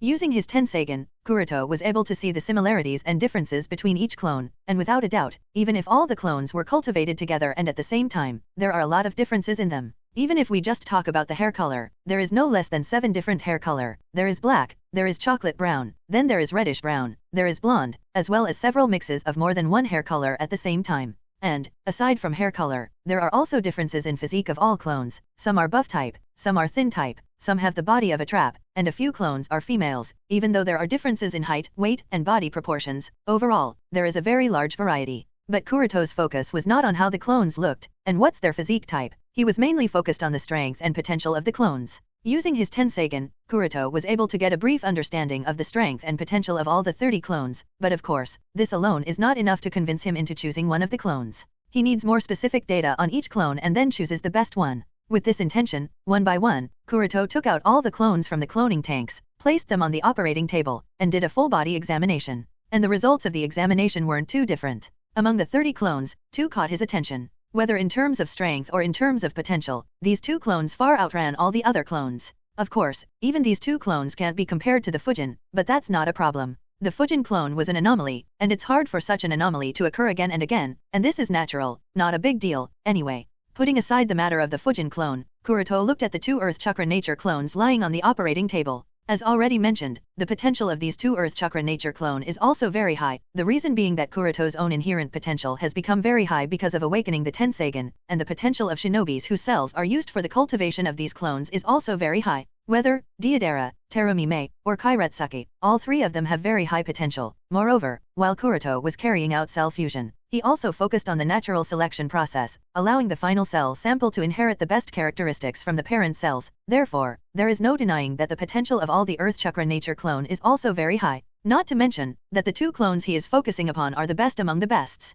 So, Kuroto is very happy with the final result before him. With a joyful expression, he numbered all the 30 clones, and the 2 clones with the best qualification were numbered as 1 and 2. The clone, numbered 1, has black hair. The appearance and the body structure of the clone are similar to that of Kuroto. The overall data of the clone is also excellent, except for one shortcoming. The main chakra of the clone numbered 1 is not Earth Chakra Nature, rather, it's the Lightning Chakra Nature, which is not very useful for Kuroto, as he needs the Earth Chakra to be the most prominent chakra, as this is an Earth Chakra Nature clone. And about the clone numbered 2, it's slightly different. Well, it has blonde hair rather than black or brown. From the appearance and height of the clone, its age seems to be around 13 years old or so. It looks childish and playful, but that's not the most important thing. The most important feature of the clone is that even if it does appear to be a male, it's not. Rather than having male sexual characteristics and reproductive organs, it doesn't. Instead, it has female sexual characteristics and reproductive organs such as breasts and vagina. Overall, it would be better to say that this clone is a reverse trap. Well, considering that his Tsukii clone was also a female clone, Kuroto doesn't have much problem with using it, but it's just that. Sigh. I guess, using the cells of both Mei and Kuretsuke had its effects, he thought helplessly, then decided to not pay much attention to the gender of the clone. As for the other 28 clones, although each and every one of them is very good in their own rights, they don't come close to the clone numbered 1 and clone numbered 2, so Kuroto decided to not go with them and stored them back in the cloning capsule. After he was done with that, he returned to the operating table where the clone numbered 1 was laying and used Tenseigan's soul transfer to transfer his soul into the clone. Instantly, the still Earth Chakra Nature clone that was lying on the operating table opened its eyes and then stood up with some support. Well, the support is necessary since the clone has yet to learn how to walk. He soon got used to the basic body movements and tried to knead chakra by combining the physical energy and spiritual energy, and was soon able to do it, but there was some resistance in the start. While trying to control the chakra needed inside the body of the clone, he couldn't help but mutter, as expected, no other clone will ever be as good as the Fujin clone was. When Kuroto first transferred his soul inside the Fujin clone, there was no sense of resistance or discomfort. The Fujin clone was able to accommodate his soul, but that's not the case with the clone numbered 1. There is a sense of discomfort and resistance. Understanding so, Kuroto existed out of the clone numbered 1 and transferred his soul inside the clone numbered 2. In terms of fit with the soul, the clone numbered 2 wasn't much different from the clone numbered 1, other than the extra weight on the chest, absence of a little brother, and smaller height. Everything was exactly the same. There was still the same resistance and discomfort that his soul was feeling. After a while, his soul returned back to the main body and sighed. Although he sighed, there wasn't any disappointment on his face, because even if the two clones are not as good as Fujin, they are still much better than Sujin and Tsukei, and as already mentioned before, Fujin clone was an anomaly. Obtaining a clone of the same grade won't be so easy, and that's perfectly fine. Content with what he has obtained, Kuroto fell into thought. Both the clone, numbered 1 and numbered 2, are outstanding. There is no obvious advantage over the other except that the first one doesn't have earth chakra nature as the main chakra, while the gender of the second clone isn't male. Since this clone was created to act as the earth chakra nature clone, and because mastering the Kekii Toda Dest release would require the earth chakra nature, Kuroto decided to go with the second clone, even if its gender is a female. After all, the Kekii Genkai absorption ritual is not affected by the gender of the sacrifice, it's affected by the chakra intensity of the sacrifice, so the second clone is the most obvious choice. With that decided, Kuroto transferred the clone numbered back inside the cloning tank, and focused on the clone numbered 2. I hope you won't disappoint me. Ninjutsu Archives, Konoha Gakure. Seeing Kuroto walk in, the Konoha Umbu who was guarding the door bowed respectfully and politely greeted him. Kuroto-sama, please come in. Kuroto nodded in response and tacitly walked inside the archives. As the principal of the Ninja Academy, Kuroto now holds a high political rank and authority in Konoha. Therefore, it is no surprise that he is allowed to freely visit the Konoha archives whenever he wants, and except for the forbidden section, all the scrolls stored here are accessible to him. Anyway, after entering the archives, Kuroto started to browse through various scrolls looking for something. But the Konoha Umbu who was helping and guiding him through the archives only felt that Kuroto was browsing through the list of ninjutsu of other shinobi villages that Konoha obtained through various means. Firstly, Kuroto went through the scrolls recording the jutsus from Kirigakure, then from Kimigakure, after that from Tsunagakure, and finally, the section from Iwagakure, where the scroll he was actually looking for was present from the start. The reason Kuroto didn't directly take the scroll he was here for and chose the roundabout way of looking through a lot of things, and finally choosing something that seems interesting is because he didn't want anyone to figure out just what exactly was he here for. As for what scroll was Kuroto looking for? Well, it's from Iwagakure, and it contains all the information Konoha has about explosion release, along with all the information on various compositions of explosive clay that were and are still used by the explosion corporate of Iwagakure. According to the information written in the scroll, there are no less than 10 compositions majorly used by the Explosion Corp, and among those 10, there are 5 that seemed to match the description of the explosive clay that is used by Deidara. Looking through the 5 different compositions of the explosive clay, Kuroto felt troubled. Which one will be the one that Deidara uses? But he had no answer, so after thinking a while, he did the most brilliant thing and decided to use them all. Let's try all 5, rather, all 10 of them. Which one is used by Deidara? I will figure it out after carrying out tests. Oh, and for those wondering why Konoha has such detailed information on the explosion release and explosive clays, well, it's because, over the years, Konoha has captured a lot of enemy shinobi from Iwagakure. Oftentimes, they turn out to be members of the Explosion Corp. Being enemy shinobi, they are tortured, and their minds are read by the members of the Yamanaka clan, and that's how Konoha obtains a lot of secret information from those captured shinobi. At the same time, spies hiding in the other shinobi villages also pass on important information, and sometimes, the spies stumble upon such type of critical information and manage to send it back to their home village. All of these are means to acquire the enemy's information. Konoha isn't the only shinobi village that carries out such practice. In fact, all the shinobi villages do this. This is also why Shadow Clone Jutsu, a jutsu of Konoha, is in the hands of almost all the shinobi villages, and they are able to use it. And the same can be said for the Lightning Clone of Kimigakure. Although it was created by Kimigakure in an attempt to replicate the Shadow Clone Jutsu, it is also used by Kakashi, who is a Konoha shinobi. So, it won't be wrong to say that being able to access such important information related to the explosion corporate of Iwagakure from Konoha isn't much of a surprise. While Kuroto was recording the chemical compositions of all 10 explosive clays, the Umbu standing on the side was looking at him in admiration. Of course, Kuroto had long since noticed this, but he ignored it, as he is used to being admired by many in Konoha by now. Not to brag or anything, but Kuroto is one of the 3 rising stars of Konoha, the other 2 being Kakashi and Shisui. As such, similar to Kakashi and Shisui, he too has a very large fan following. In fact, Kakashi, Kuroto, and Shisui are even called the Sunin of the new generation by the young shinobis of Konoha. But that's just people talking and admiring. Kuroto never cared about what people call him. Anyway, after writing the chemical composition of the explosive clay, he checked a few other scrolls, recorded a few jutsus that seemed interesting to him, and then left the Konoha archives. For the next few days, Kuroto continued his busy yet peaceful life. During the day he would carry out his training for opening the gate of pain, while resting he would study the explosion release, and research the explosion clay. At the same time, Kuroto would also make sure to spare some time to observe Shimizu Mika, and finally, during the night, he put effort into improving the Yin Seal. He didn't really face any major hurdles while carrying out physical training, studying the Yin Seal, or observing Mika, but the research of the explosive clay didn't go so smoothly. Using the 5 main compositions he had brought with him, Kuroto was able to configure 5 types of white explosive clays. However, when he tested them, he found out that their chakra carrying ability and explosive intensity is far inferior compared to the explosive clay used by Deidara. This undoubtedly means that the explosive clay used by Deidara is his own composition, and Konoha has no information about it. So if Kuroto wants to use an explosive clay of the same quality, then he either needs to find a method and steal it from Deidara or create a composition of his own.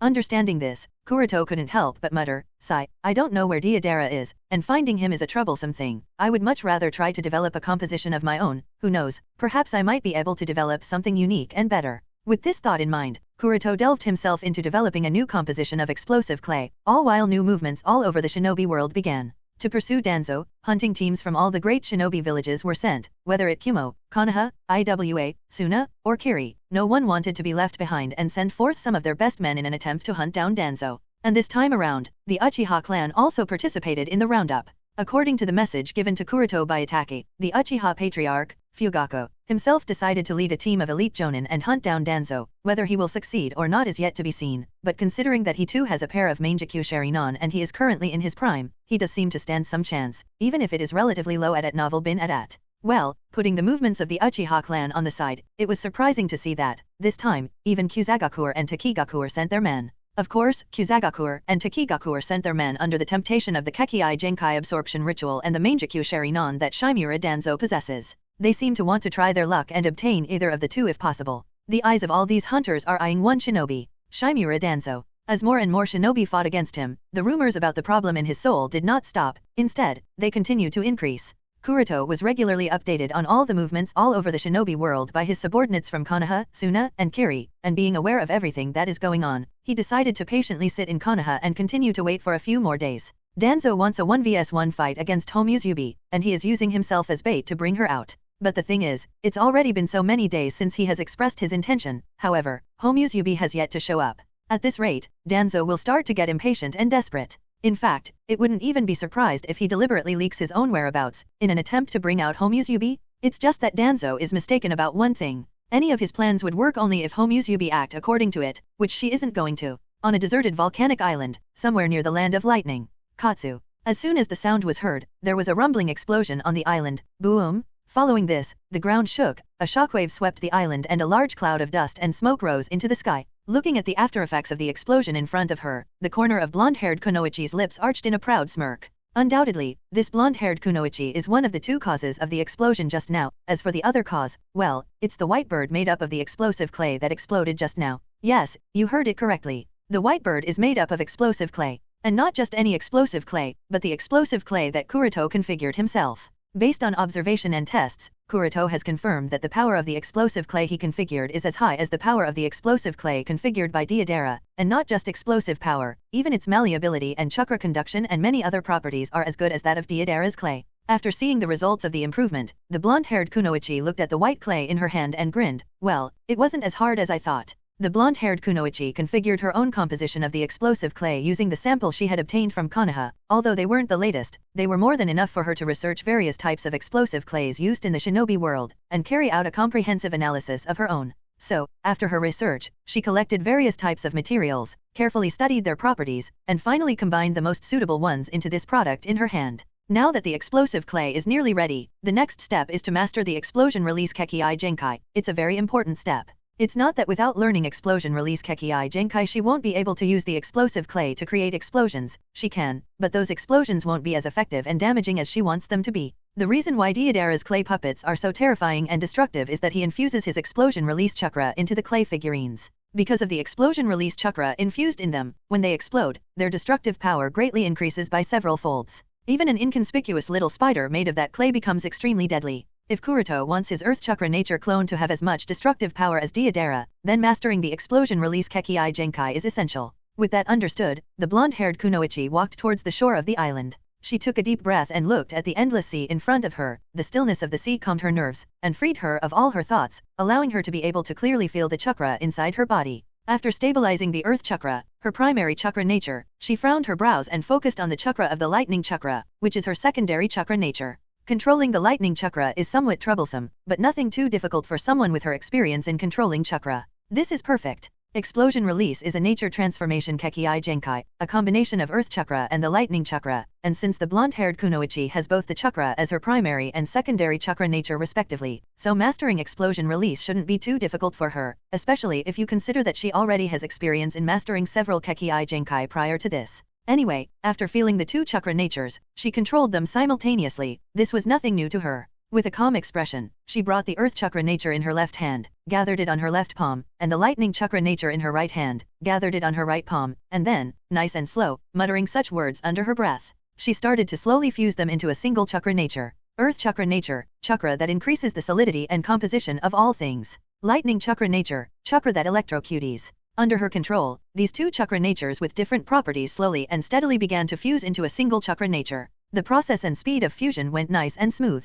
It didn't take very long before she started to feel the changes in her body too, as a new chakra property took birth and was added to her body. When the small sparks and very small explosions appeared on her palms, she knew, it's a success. This is Explosion Release, and cheered. The small explosions that appeared on her palm out of thin air are direct proof that she has succeeded. Having mastered the Explosion Release, she thought of Deidara and compared herself to him. Deidara's application of Explosion Release is different. He infuses his Explosion Release chakra into the explosive clay. That's just his method of using it. Not all use the same method. It would be better to say that most, if not all the shinobi use the Explosion Release in the most conventional method at novel bin at. Just think about it. Explosion Release is Kekii Genkai allows users to create explosions while touching something. Heck, they can even explode their own chakra. So truth be told, there is no real necessity of touching something. Just like the blonde-haired kunoichi did just now. At first, she thought that her method of using Explosion Release is correct, but upon rethinking, she felt otherwise. Although her method of using Explosion Release is very good, it has its limitations.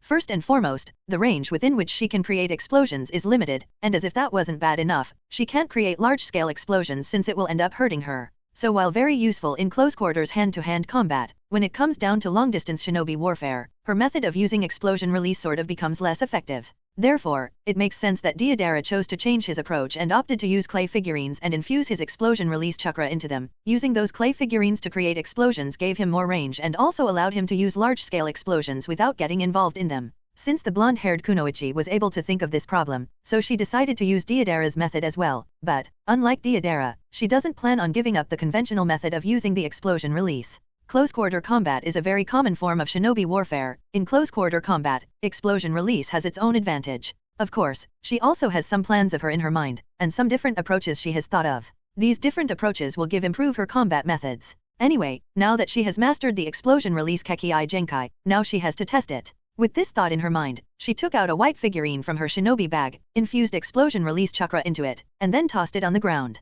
Poof. With a poof of white smoke, a giant bird made up of white clay appeared on the ground. She jumped on the back of the giant bird, and said, "Let's take off." Following her order, the giant bird spread its giant wings, and took off, somewhere in the land of hot springs. A middle-aged man with black hair and a distinct cross-shaped scar on his chin sat inside a small dark cave, absent-mindedly chewing on hard meat, and thinking about something. This middle-aged is none other than Shimura Danzo, who has hiding in this cave in order to rest for a while. After the rumors about him started to circulate throughout the shinobi world, he has been pursued and attacked countless times. His current situation is no different from a stray dog. He has nowhere to go. However, he wasn't concerned about this at all. What he is more worried about is, I don't understand, why is Amatsukami completely silent? They ought to have made some kind of movement after hearing all those rumors about me, but I haven't seen or heard anything about Amatsukami since that day at the volcano. This question has been haunting him, making him feel more and more puzzled. Initially, Danzo thought that female Homusubi of the Amatsukami must have the same intentions as him. She must also be eager to absorb the visual prowess of the eternal Mangekyo Sharinon so that her eternal Mangekyo Sharinon can evolve to a higher level of Do-jutsu. As such, he was quite confident that rumors about the problem in his soul and about his weakness will draw out Homusubi.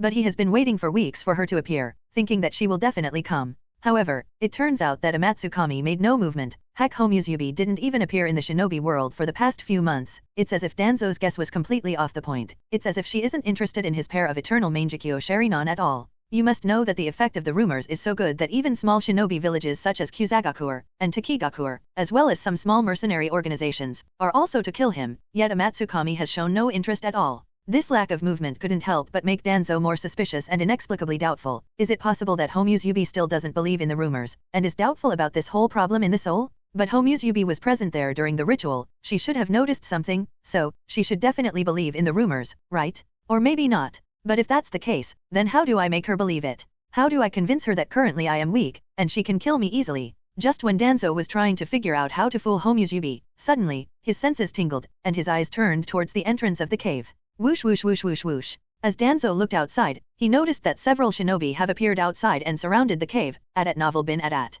Intending to check the identity of the people trying to kill him this time, Danzo quickly finished up the hard meat, then slowly walked towards the entrance of the cave. After walking out, he found that the people surrounding the cave are none other than Konoha Umbus. Moving his gaze, and looking at all of them one by one, Danzo quickly recognized two people, Heitake Kakashi, and Uchiha Itachi, and thought to himself, it seems Sarutobi has transferred Kakashi to the Team Ro. Well, at least Uchiha Shisui is not here, his presence would have made things rather troublesome. Although each and every one of them was wearing Umbu masks, however, Danzo was able to recognize them at the first glance, especially those iconic silver hair. And while Danzo was observing Kakashi, Itachi, and the rest of the Team Ro, the members of the Ream Ro were also observing Danzo. The first thing they noticed about him is that he looks quite young and vigorous compared to the frail old man appearance that he used to maintain in Konoha. Secondly, he was giving off a very malicious vibe, that not everyone, but the keen ones were able to sense. Kakashi, being one of the keen ones, pointed his kunao at Danzo, and said, "The target is in front of us. Execute him." Danzo's eyes flashed, he quickly shook his head in panic, and tried to reason, wait.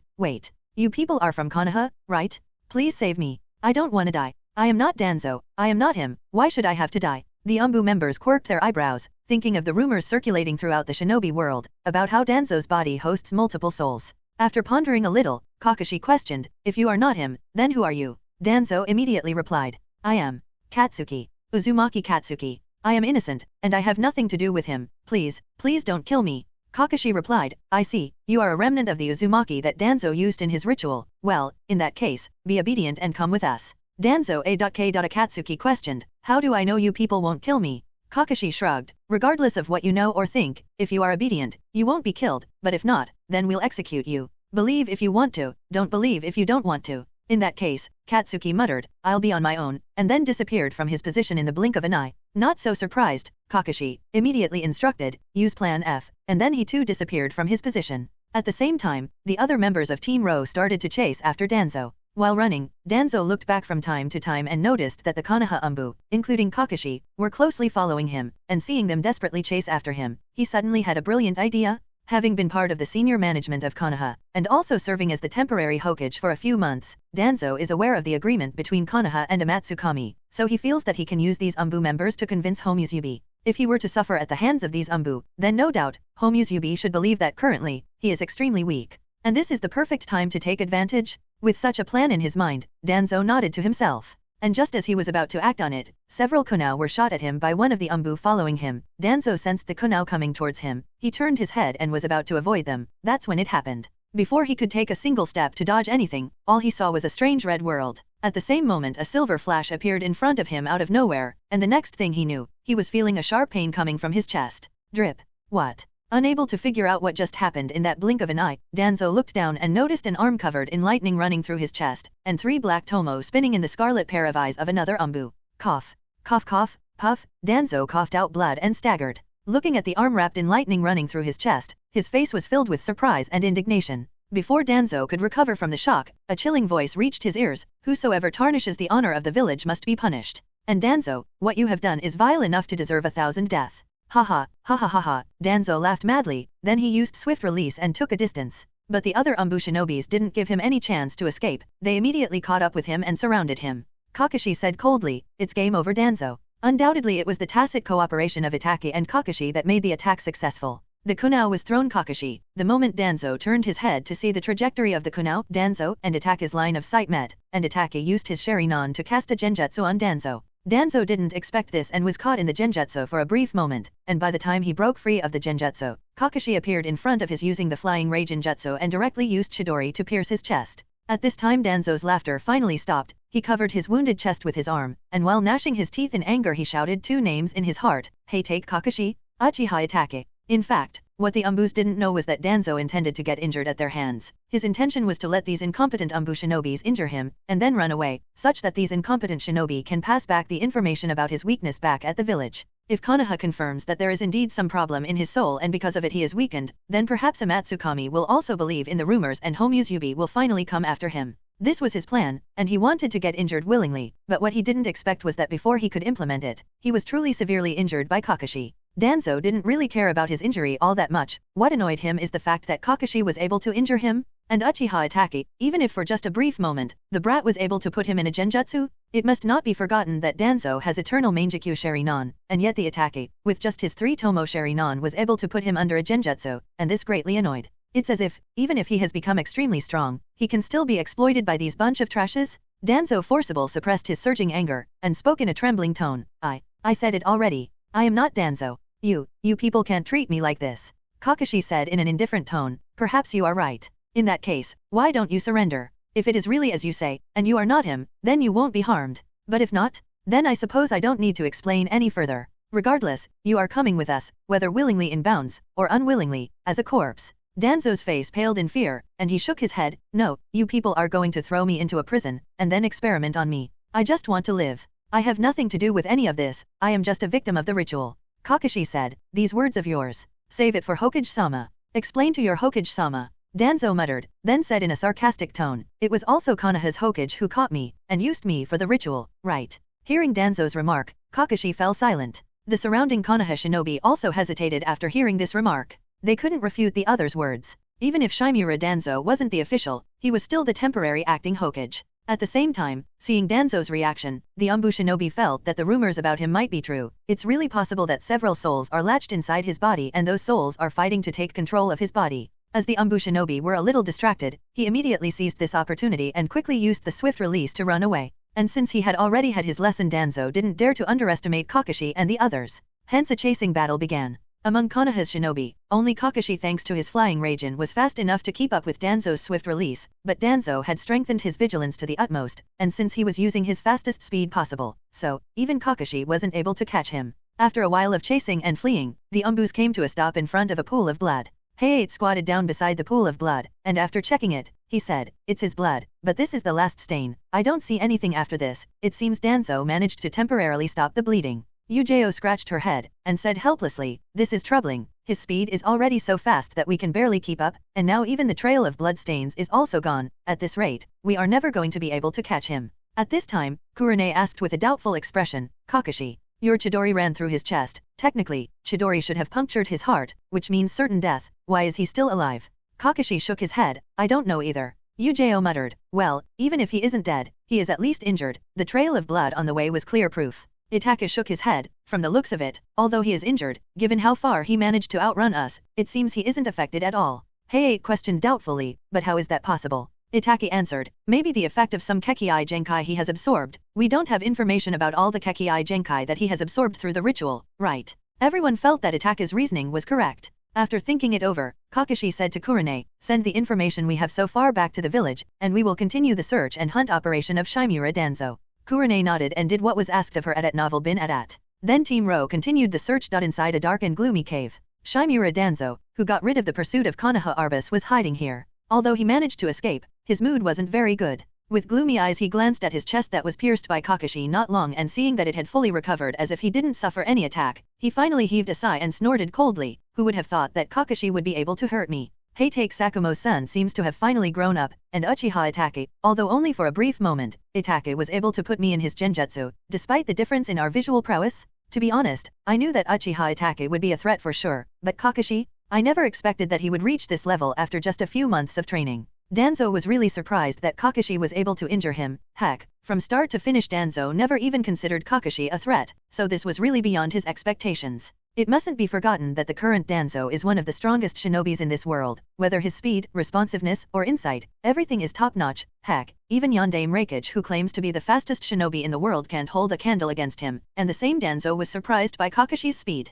Thinking of Kakashi's speed, Danzo was caught off guard and even thought of the man who was once known as the fastest shinobi in the world while he was alive, Konoha's Yellow Flash and Yondaime Hokage Namikaze Minato. After a while, he smiled evilly and muttered to himself, "At any rate, my purpose was achieved. No matter the process, I was injured because of the problem in my soul. The Team Ro will definitely pass on this information to the village. Hopefully, Homusubi also learns of it, believes it this time, and comes after me." Although the situation didn't play out exactly as he intended to, his purpose was still achieved. And because it was completely real and not fake, so Danzo believes that Amatsukami might not be able to see through the deceit and Homusubi will very likely come after him at novel bin at. As for the hole in his chest that he suffered, Danzo didn't worry about it all that much. He has the Chimera buds inside his body, and the Chimera buds will protect him. Moreover, Danzo also has Hashirama cells implanted in his body. These cells have amazing recovery ability, so Danzo's injury has almost healed and there is nothing to worry about. In fact, his injury could have healed long ago, but Danzo suppressed it and chose to deliberately leave behind a trail of blood so that Konoha Umbu thinks that he is injured.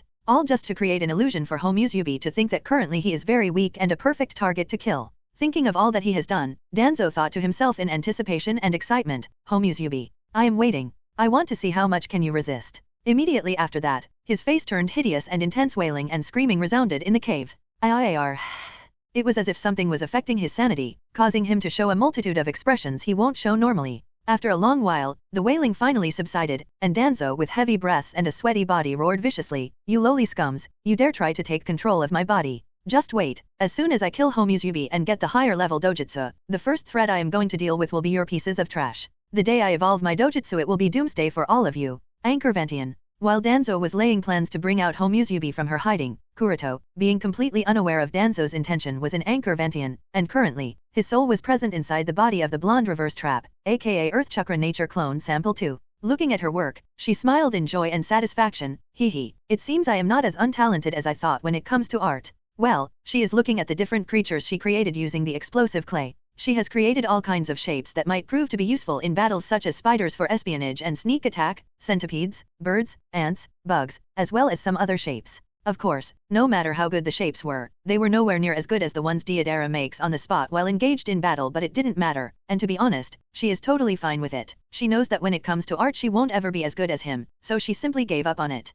Although she would prefer to be artistic just like Deidara, however if she can't then she can't, there is no helping it. And being aware of the fact that she won't be able to shape the clay in the battle, she decided to shape them beforehand and keep them stacked. This will also save her a lot of time while in battle. Of course, keeping them stacked from beforehand and not creating them on the spot will also reduce her flexibility in the battle. She won't be able to deal with all kinds of situations since she is limited by resources that she can use, but this wasn't such a big problem. She can always use her other trump cards. Well, even if I say this, the most important thing in a battle is mobility. Using clay birds, I can perform airborne raids, and I would definitely hate to give up this advantage, which means no matter what, I must have more than 3 to 4 clay birds that I can use at a moment's notice, at least until I learn how to fly using lightweight rock technique, so I have to keep the clay birds stacked. And the next most important thing is clay clone. I have to make sure to keep several clay clones with me so that I don't run out of them in the midst of the battle, she muttered as she continued to prepare more and more shapes. After she had everything prepared, she stored everything in several storage scrolls and put them inside her shinobi bag. Of course, she has to be careful and not store too much in a single scroll, lest they explode. As everyone knows, explosive clay is quite unstable, so one has to take some caution while carrying it. After she had everything stored, she left the shaping room that was specifically created to store the explosive clay and paced toward the training facility of the Anchorvantian. It's time for some combat training for this clone. After a few days of training, Kuroto's soul that is currently inside the body of the Earth clone learned how to use the explosive release Kekii Genkai and the explosive clay in battle. At the same time, his soul also adapted to this new body quite well. There was no longer any discomfort or sort. Overall, she would say that it's quite comfortable and cozy. It's as if this clone was tailor-made to use explosion release. Everything is coming very naturally. It's really convenient, she muttered with a smile, looked down, and added after a pause, "Well, as long as I ignore these knockers hanging on my chest, I'd say my luck isn't too bad." Well, putting aside the matter of the clone's gender being a female, she dried the sweat on her body using a towel and then thought of the next step. The fact that she managed to learn explosion release is a good thing, and quite commendable might she adds. However, mastering the explosion release wasn't the target. The goal was to master dust release. For those who don't already know, Dust Release is perhaps the only existing Kekkei Toda that exists in the current shinobi world, and it is the result of the fusion of the earth, fire, and wind chakra nature. As far as she knows, there have been only 2 shinobi in existence so far who have mastered the Dust Release. One of them was the Nidamed Tsuchikage Mu who died in the battle against the Nidamed Mizukage Hoseki Genjutsu, while the other, and the only alive shinobi who is capable of using Dust Release is none other than the Sandamed Tsuchikage of Uegakuer, Oniki of both scales. Since she has already mastered the Explosion Release, now it's time to put her effort into learning this very Dust Release. Originally, she didn't plan on learning the Dust Release so early. After all, Dust Release is no joke, it's a Kekkei Toda, the result of the fusion of 3 chakra natures at novel bin at. Fusing 3 chakra natures together is several times more difficult than fusing just 2 chakra natures. The difficulty is increased exponentially. But since this clone has such good affinity with not only the earth chakra nature, but other natures as well, and because Kuroto already has a wealth of experience in fusing different chakras together and creating Kekkei Genkai several times, she decided why not just give it a try? Even if it is extremely difficult, there is no harm in trying, right? I mean, what's the worst that can happen? Even if it's the fusion of 3 chakra natures, in the end, it's just a ninjutsu, and if it's a ninjutsu, it can definitely be mastered. She muttered with a determined expression and then got to work. After calming her mind, and taking a few deep breaths, she began to gather earth chakra from her body. Earth is her primary chakra nature, so as soon as she started, immediately a rush of earth chakra nature erupted out of her body. With the earth chakra erupting out of her, she took control of it and gathered it in the palm of her left hand. This marked the completion of the first step. Now comes the second step, the difficult step. For the second step, she simultaneously molded the wind chakra nature and fire chakra nature in her stomach, gathered the wing chakra nature in the palm of her right hand, and also gathered the fire chakra nature in her mouth. This much was easy, the difficult part from here. With all the 3 chakra natures ready, she brought them together and attempted to slowly fuse them. And as soon as she did, boom, a loud explosion occurred, and her clothes were shredded and turned to dust, and at the same time, her entire body, including her hair, was charcoaled.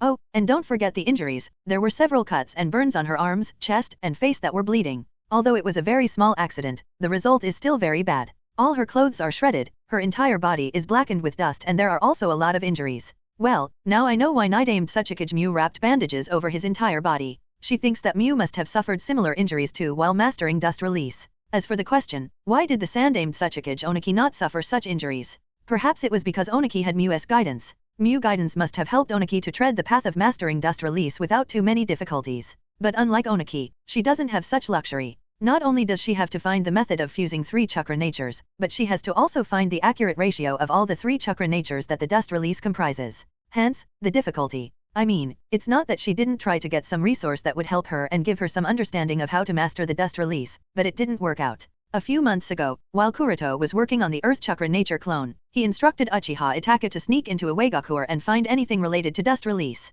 Itachi did as was asked of him by Kuroto, but even he couldn't find anything. There was no scroll in Uegakuer that recorded a single thing about the Dust Release. This led Kuroto to speculate that either all the techniques of Dust Release were passed down from Shishao to student through word of mouth, or there does exist the scroll of Dust Release in the Uegakuer. However, it is safely hidden somewhere, and only the current Tsuchikage is aware of its location. Understanding that she won't be able to get much help in this regard, she simply gave up on acquiring the scroll and decided that she will master the Dust Release by herself. Although it would be a little bit difficult for her, she is willing to put in the required effort and master it at all costs because this is what she wants to do. Anyway, not being concerned about her injuries or dirt, or her nakedness, keeping her mind cool, and not being affected by the explosion, she started to analyze what went wrong. Of course, she does understand the problem that led to the explosion. It seems wind chakra nature would be a little problematic here. Well, now that she knew the problem, she also knew how to solve it. With that understood, she quickly gave it a second try, which again resulted in a failure. Of course, however, she didn't care about the failure all that. From each failure, she was learning something and applying in the next trial. The 3rd time, the 4th time, the 5th time, the 6th time, the 7th time, and the nth time. The trials continued, until finally she got the hang of it and understood how to fuse 3 different chakra natures. Finally, taking a deep breath and restoring her calmness, she gave it another try, and this time, there was no explosion. Instead, something white started to emerge in her hands, and as it started to emerge, she also felt that her chakra reserves were depleting rapidly. Damn, the consumption of chakra reserves is much more severe than I had imagined. Although she had known that the fusion of 3 chakra natures would consume a lot of chakras, however, the consumption is still far beyond her imagination. The chakra requirement alone is so high, no wonder that even after a millennium since the shinobi world was founded by Rakudo Sennin, there is still only one Kekkei Toda in existence. The chakra requirements alone make more than 99% of the shinobi unable to try and learn dust release. As for the remaining less than 1%, other factors such as chakra natures and experience also come into play, resulting in only a handful of people being capable of training and mastering a Kekii Toda. Only because of the excellent aspects of this clone body she is able to walk on the path of learning the dust release, and even then, she is having a little difficulty. If it weren't for that, then perhaps there would have been no chance for her either. But then again, this clone body was created with the very purpose of mastering the dust release, so it's no strange that she is capable of learning it. The difficulty of maintaining the fusion of 3 chakra natures is very high. It seems under normal conditions Kekii Toda is the highest level of ninjutsu that a shinobi can master normally. Having personally experienced the difficulty of fusing the 3 chakra natures, she also understood why the shinobi world never had a ninjutsu that is a combination of more than 3 chakra natures. A combination of 3 chakra natures is the limit of a normal shinobi. If one wishes to go higher, then he must change his means and rely on external means such as eating the fruit of the god tree like Akatsuki Kagaya, or becoming the Jinchuriki of the Juubi like Rakudo Sennin, Madara, and Obito, or successfully complete the Kekii Genkai absorption ritual that Kuroto plans to do. Anyway, these are the things one has to use to go beyond Kekii Toda. For now, let's focus on Kekii Toda. Tip, tip, tip. Drop by drop sweat flowed down her cheeks and fell to the floor, soon forming a puddle of sweat. By now, she was already feeling a bit dizzy and tired. However, she just gritted her teeth and insisted, believing that she can definitely find the right fusion ratio of the 3 chakra natures and complete their fusion no matter how difficult it is. Her confidence was further boosted when she sensed that the chakras of earth, fire, and wind nature were no longer repelling each other, meaning she has finally found the right combination. About damn time. Sensing that the fusion of 3 chakra natures was reaching completion, she felt refreshed and further delved her concentration into the process. And finally, it happened. A completely different chakra that wasn't earth, wind, or fire, but rather a combination of all 3 but with a completely different set of properties appeared in her body. Sensing this new chakra, she couldn't help but get excited, but before she could relish in happiness for too long, her expression began ghastly, the reason being, she suddenly felt that she has lost control over this na chakra nature. She didn't have any time to react when suddenly a dazzling white light flashed in between her palms and was subconsciously shot towards the wall in front. Boom! Accompanied by a blinding white light, the sound of an explosion came from above her head. At the same time, the entire floating castle shook. She, who couldn't see because of the blinding white light covering the room, was startled by the sudden turn of events. What the hell happened? It was only after the blinding white light disappeared and her vision was gradually restored that she finally saw, shit. The entire training hall was completely destroyed. Not only this, but even a large hole of several meters in diameter was also opened in the dome of the hall. Woohoo, woohoo, woohoo. Emergency alarms were also ringing all over the Anchor Vantian, indicating that the security of the floating castle has been breached. Whoosh! At this time, Kasa, the Sandame Kazekage puppet, rushed to the training facility, and seeing the blonde trap standing there with a speechless expression, he quickly asked, Kuroto-sama, what happened? Oh yeah, even if the soul is in other clone bodies, because of the connection with the chakra and soul, Kasa was able to immediately recognize Kuroto. Kasa asked quickly, is it an enemy attack, believing it to be an enemy attack. Hearing Kasa's call, she broke out in her shock. She shook her head, no, it is not an enemy attack, then waved her hand and said, this was just an accident, stop the alarms. Kasa quickly nodded without asking for any explanation. All right, I understand. And went towards the security room to turn off the alarms. As Kasa was flying away, she shouted from the back, oh, and don't forget to calm down Gaara and Karin, the 2 of them might be in a panic right now. Adat novel bin adat. Kasa responded respectfully, I will take care of them. As Kasa left, she looked back at the aftermath of the explosion and cursed herself. How could I have been so stupid? I was training dust release in the training facility of Anchor Vantian? Isn't this equivalent to destroying the floating fortress myself? Looking at the hole that is more than a dozen meters in diameter, she couldn't help but cry, damn it, I have gone and done it. This hole runs through 3 floors, fixing it will definitely cost several million ryo. As she thought of the expenses, a worry suddenly flashed in her eyes and she immediately dashed towards her laboratory in fright. After confirming that the laboratory wasn't affected by the explosion, she finally breathed a sigh of relief. While thinking that additionally reinforcing the laboratory really paid off, she returned back to the training facility of Anchor Vantian and carefully inspected the damage. Thinking of the accident just a while ago, even a kunoichi as strong as she was completely caught off guard. Even before she had realized what had happened, everything had already happened. Thinking of the power displayed by the white light, she could say that it was amazing. You must know whether it was the training facility of the Anchor Vantian, or the upper floors that were turned to dust by the white light, all of them were remodeled and reinforced by Kuroto not too long ago. However, these remodeled and reinforced areas were instantly pierced like tofu block. And that wasn't all, but even the defensive barriers protecting the air fortress weren't any different from those tofu-like floors. The instant white light touched them, they were breached and broken. Even if the attack was made from the inside, the barriers were still supposed to work, but they clearly didn't in the face of the white light, clearly highlighting the terrifying destructive power of white light. The destructive power displayed is fine, however, the type of destruction was a bit different, making her confused. Stroking the jagged edge of the breach, she muttered in confusion, the instantaneous destructive power displayed earlier is without a doubt by dust release, but why is the state of damage different from the type displayed by Oniki? Does dust release vary from user to user? After thinking about it, she felt that sudden accident just now, and traces of damage don't actually match the complete and perfect form of dust release, meaning, the accident here was definitely caused by an incomplete or perhaps imperfect form of dust release, and it is very likely that this imperfection is because of the incorrect ratio of the 3 chakra natures used by her. The importance of the correct ratio of chakra natures is very high while using a Kekii Genkai or Kekii Toda. Nobody knows this better than Kuroto, who has mastered so many Kekii Genkai from scratch.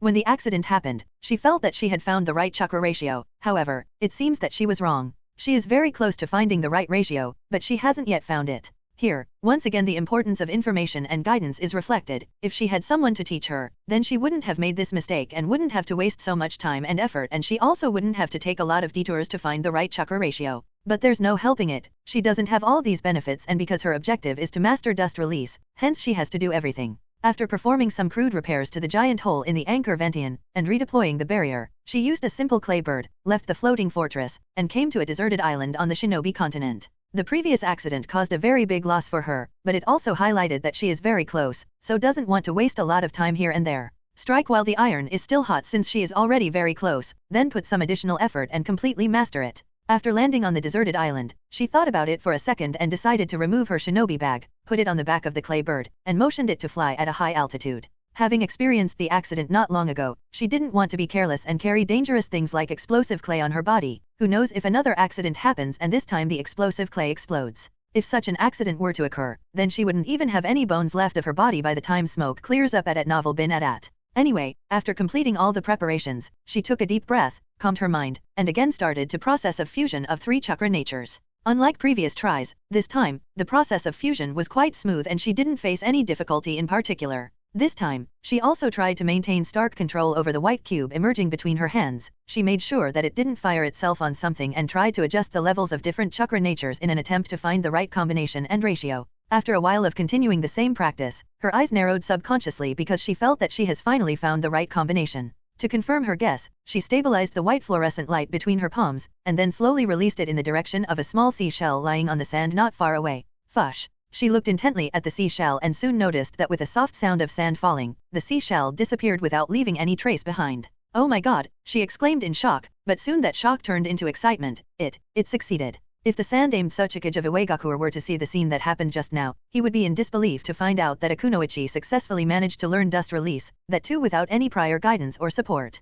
Caw caw caw. Just as she was excited, and dancing in joy, suddenly a sound of crow cawing reached her ears. She looked up and noticed a crow flying towards her. Finding her, the crow descended down, landed on her shoulder, and extended its clay forward for her to take out the small scroll tied to its feet. She did exactly that, and after reading the message on the scroll, she was more excited and overjoyed because she has received another good news. So, Danzo's trace has finally been found. She had expected Danzo to deliberately leak his tracks in order to lead home Uzubi to fight her. Obviously, she is very well aware that this is going to be a trap, but despite this, she plans to take the bait because of the earlier threat of Danzo is resolved. The earlier she will the pair of eternal Mangekyo Sharinon in her hands. As she was reading the information sent to her, another crow flew down and landed on her shoulder, and it also extended its claw forward so that she can take out the small scroll tied on its feet. She did that exactly, and after taking out the scroll from the second crow's feet, and read the content on this scroll. As she read it, she couldn't help but frown for a while, then her brows arched crescent and she muttered in an amused grin, "Well, I must say, this is certainly very interesting.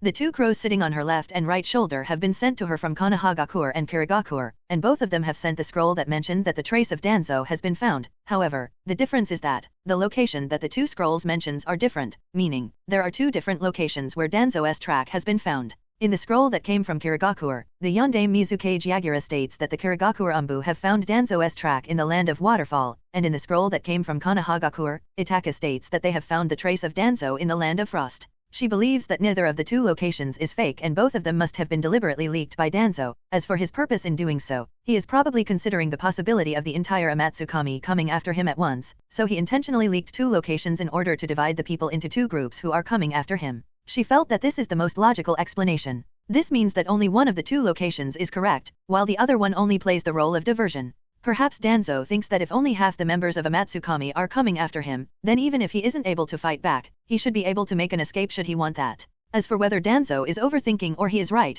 that's something only time will tell. The current issue for her is to identify which location is real, which track is real. She pondered for a while, but to no avail. Right now, the information she has in her hand is limited. There is no way to determine which of the two hiding places deliberately leaked by Danzo is the location where he is really hiding. Not reaching any definite conclusion, she gave up on trying to figure out his location. Instead, she looked at her current position. This deserted island is from the group of islands located in the Heron Bay, the sea between the Land of Lightning and the Land of Hot Springs. As such, this island is quite close to the Land of Frost and it would only take a few hours for her to reach to there. But the same condition doesn't apply to the Land of Waterfall. The Land of Waterfall and the Land of Frost are separated by 3 kingdoms including the Land of Hot Springs, the Land of Rice, and the Land of Iron, and there are only 2 methods to travel from the Land of Frost to the Land of Waterfall. The first method is to sail through Geikotsu Pass through the Land of Snow, and then again sail through the Ice Bay and you will reach the Land of Waterfall, while the other method is to pass through the 3 kingdoms separating the Land of Frost and the Land of Waterfall. Of course, she has the option of flying all the way too, but, regardless of which method she chooses because the distance between the 2 kingdoms is too large, it will definitely take more than 2 days to reach the Land of Waterfall even if she rushes at her fastest. There is a good possibility that by the time she arrives, Danzo might have already changed his location, so it would only be a wasted effort. Therefore, the only logical choice for her is to go to the Land of Frost where she will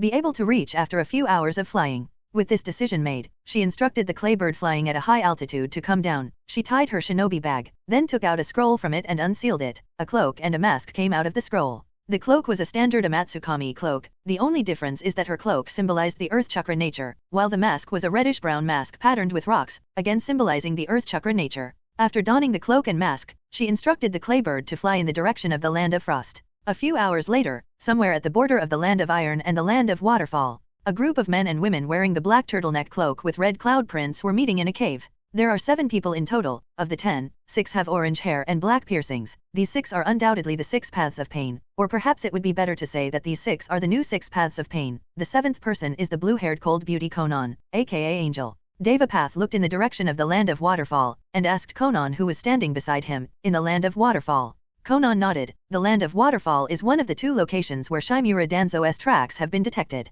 Shimura Danzo, Devapath muttered with hatred in his eyes at Novel bin at. Shimura Danzo is also one of the culprits responsible for Yahiko's death. Devapath has always wanted to kill him. However, the old man is very clever. Not once has appeared before Akatsuki organization, so Devapath has never had the opportunity to kill him. Similar to Devapath, Konan's eyes were also filled with anger. She said to Devapath, Nagato, actually, you don't need to waste your strength on him. Let me handle him. After all, at that time Hanzo and Danzo used me to trap all of you. So, it should be me who should avenge Yahiko. Devapath shook his head. There is a strong possibility that after having gone through Hiriko's ritual his strength has far surpassed what you can handle. As such, I will do it myself. You only need to find his exact location, leave the rest to me. After all, the rumors about Danzo say that he has awakened the Mangekyou Sharingan, and has several other Kekii Genkai, so Devapath doesn't want Konan to go into a battle that she can't win. Konan looked at Devapath with a dazed expression. She was feeling a bit complicated. Devapath, completely oblivious of Konan's thoughts, asked, by the way, where is the other location?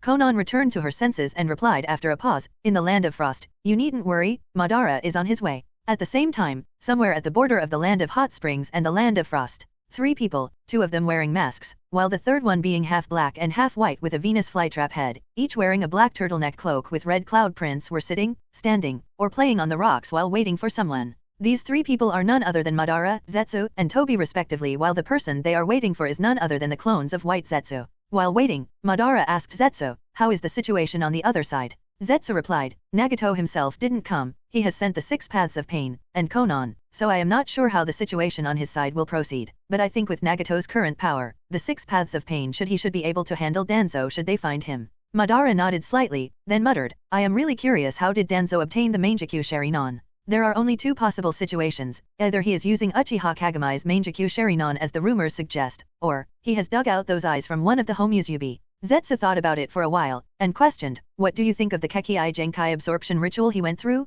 Could he have awakened those eyes because of the ritual? Madara thought about it, then shook his head. We have already been to the volcano where he carried out his ritual, and although they were faint, there were traces of battle at the volcano that led to its eruption. I believe Danzo must have fought one of the 2 Homusubi there with his newfound strength after going through the ritual, and it's quite possible that he somehow managed to dig out the Mangekyou Sharingan during that battle. Although Zetsu thinks that this is indeed possible, however, he found something amiss with this explanation, and said, if was really the Mangekyou Sharingan of Homusubi, then I am afraid he would have been killed by them long ago. After all, those guys are not easy to mess with. And yet, he is alive even after a few months since then, and Amatsukami is completely silent. Up until now, they have shown no signs of interest. This makes me wonder. Although Madara wanted to deny Zetsu's guess, however, he couldn't. Regarding Amatsukami, he has the same feelings. Those guys are not easy to mess with. If Danzo had really offended Amatsukami, then he would have been long dead by now with no trace remaining in the shinobi world. After all, he is perfectly aware of the strong measures of Amatsukami. Let's not talk about Yama, who is one hell of a guy, with strength completely out of this world. There are also Sujin, who can transform into a giant dragon, the second Homusubi, and Fujin, who is probably stronger than the other two.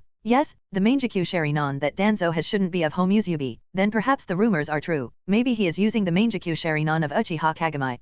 If I were to obtain them, perhaps I will be able to tempt Uchiha Shisui. Madara thought so, and was more determined to obtain that pair of Mangekyou Sharingan. As for the possibility that he might have awakened the Mangekyou Sharingan with the help of ritual, Madara didn't even consider it. He has already once witnessed Hiriko's ritual, although that ritual is something new. The only thing it is capable of is allowing users to snatch several Kekii Genkai from others. It cannot allow them to awaken or evolve a Kekii Genkai. As Madara concluded his thought, the ground beneath Zetsu squirmed and a completely white figure, white Zetsu clone, appeared out of the ground. I had to be very careful, else he would have spotted me. Seems he has also developed some sharp sensory skills. Madara got up with a serious expression, and looked at the white Zetsu clone. It doesn't matter, tell me his location. Drip, drip. In a dark and damp cave, the intermittent sound of water droplets falling echoed. Danzo sat in the lotus position, without a care about the water droplets falling on his head, or perhaps it should be said he didn't even realize that water drops were constantly falling on his head. At this time, his brain filled with uncontrollable emotions. Although the eternal Mangekyou Sharingan in his eyes was spinning rapidly, his eyes were actually out of focus, as if was in some kind of genjutsu, and in such a state, he muttered to himself, just you all wait.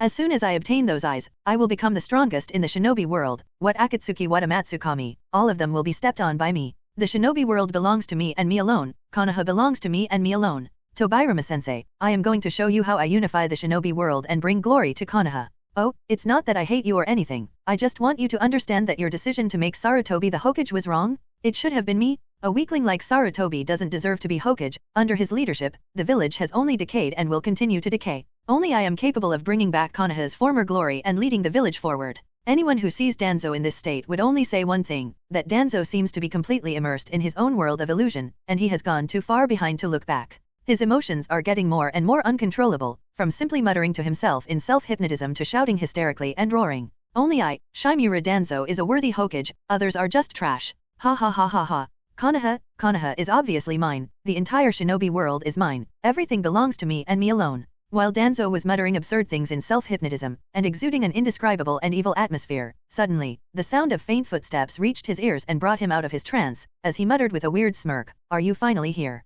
It didn't long for a group of shinobi dressed in black with red cloud prints to appear before him. Looking at the people who appeared before him, Danzo's excitement turned into disappointment. "Oh, it is just your group." But then he noticed the eyes of people approaching him and muttered with an excited smirk, "Rinnegan. Really wonderful dojutsu. I wonder what my eyes will be like after they evolve?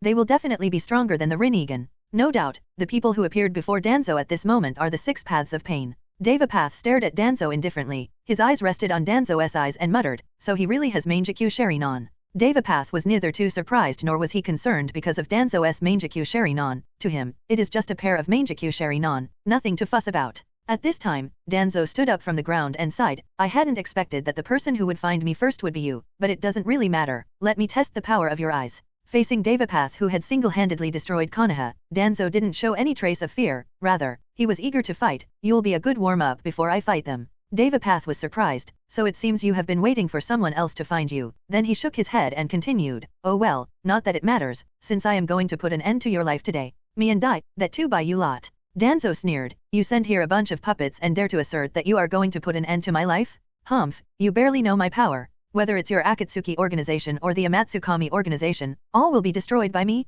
This shinobi world will only be ruled by me." Hearing Danzo's arrogant and provocative words, Devapath no longer bothered with words. He simply raised his hand and muttered, "Shinra Tensei." In another cave, Madara and Zetsu walked side by side into the cave and soon found Shimura Danzo sitting in the lotus position. Seeing the 3 members of the Akatsuki organization approaching him, Danzo coldly snorted coldly, "I didn't expect that the Akatsuki organization would dare to come to me looking for trouble. I will remember this, consider yourselves lucky this time. At novel bin at. Then, he didn't wait for the others to speak anything and simply weaved a series of hand signs. Poof. And with a poof his body exploded into a burst of white smoke and disappeared. Zetsu muttered, Shadow Clone, it seems that this location is the wrong one. This means Nagato will be the one fighting with Shimura Danzo. So, it seems. Muttered Madara, with added thoughtfully, but something is bugging me. Zetsu asked in confusion, what? Madara explained, from the way Shimura Danzo's clone reacted to my arrival, he wasn't surprised or panicked that someone located him, he seemed rather disappointed. It's as if he was expecting someone else to find him. However, the person he was expecting didn't come.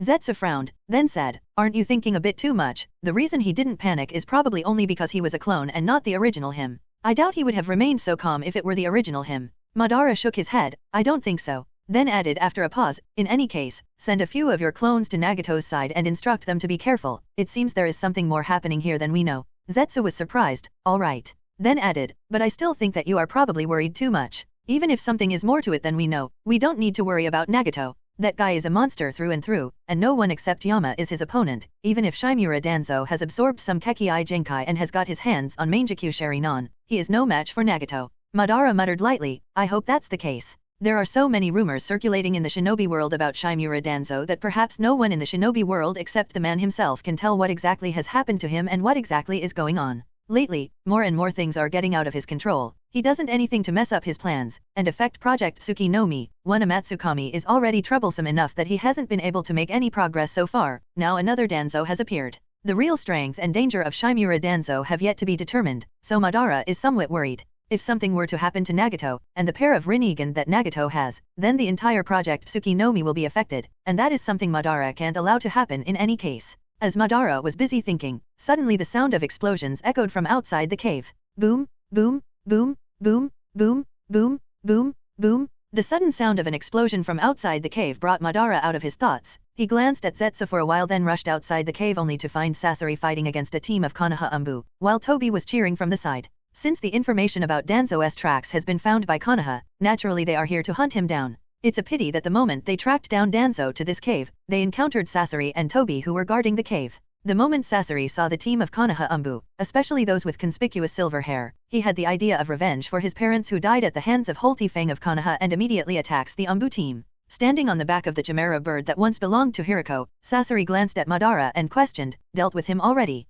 Zetsu shook his head, Shimura Danzo is not here, this location is just a diversion, he is very likely on Nagato's side. Sigh, I wanted to personally kill him and use his body for my new puppet, not it seems I came here for nothing, Sasori complained in dissatisfaction. Then he glanced at the team of Konoha Umbu not far away and spoke with a smile, oh well, I suppose it doesn't matter anymore, I can kill them all and use them for my puppets, although not as good as the Shimura Danzo, they also seem to be good material. Sasori's focus at this time is only revenge and puppets. For him, the Konoha Umbu in front of him is just a bunch of puppet material. On Konoha's side, as the Umbu shinobi watched Madara and Zetsu walk out of the cave, they couldn't help but get panicked. With a nervous expression, one of the Umbu shinobi leaned toward Kakashi's side and whispered, Sir, what to do now? They were here only to hunt down the seriously injured Shimura Danzo. They never thought that they will encounter members of the Akatsuki organization at such a place. Not to mention encounter three extremely powerful members at the same time, Sasori, Tobi, and Madara. Not to mention Zetsu is also present here. Everyone knows that the members of the Akatsuki organization aren't easy to deal with. If they had encountered only one member it was still possible to fight back, but handle three at the same time?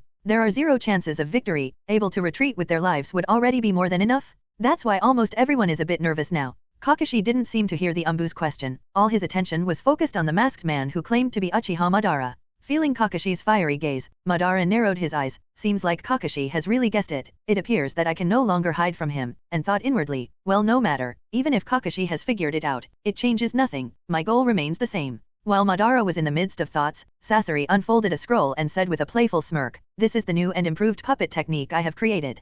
Konoha Umbu, hey take Kakashi, you people are going to be the first ones facing this, do struggle for a while because I need to collect some data in order to perfect it. With that, he slammed his hand on the unfolded scroll, and puff. With a puff of white smoke, a human puppet appeared on the battlefield. It had white hair and two iconic red dots on the forehead. From a single look, anyone can tell that it used to be a member of the nearly extinct Kagaya clan. But the question is, what's so different about this puppet that Sasori would call it a new and improved puppet technique? Well, to answer that question, this human puppet was not connected to any chakra strings that the puppeteers generally used to control their puppets to their liking. Rather, this puppet was inlaid with black conspicuous rods at conspicuous points, just like Nagato's 6 paths of pain. With his new masterpiece out and ready, Sasori stated, "Don't die so easily," and the battle began. Somewhere in the sky, standing on the explosive clay bird, Kuroto, whose soul is currently inside the Earth Chakra nature clone, activated her Byakugan and observed her surroundings at novel bin at. Similar to the previous clones, because the quality of Byakugan in the clones is very high, so she is able to observe quite large distances without the need for any special equipment, relying only on her Byakugan.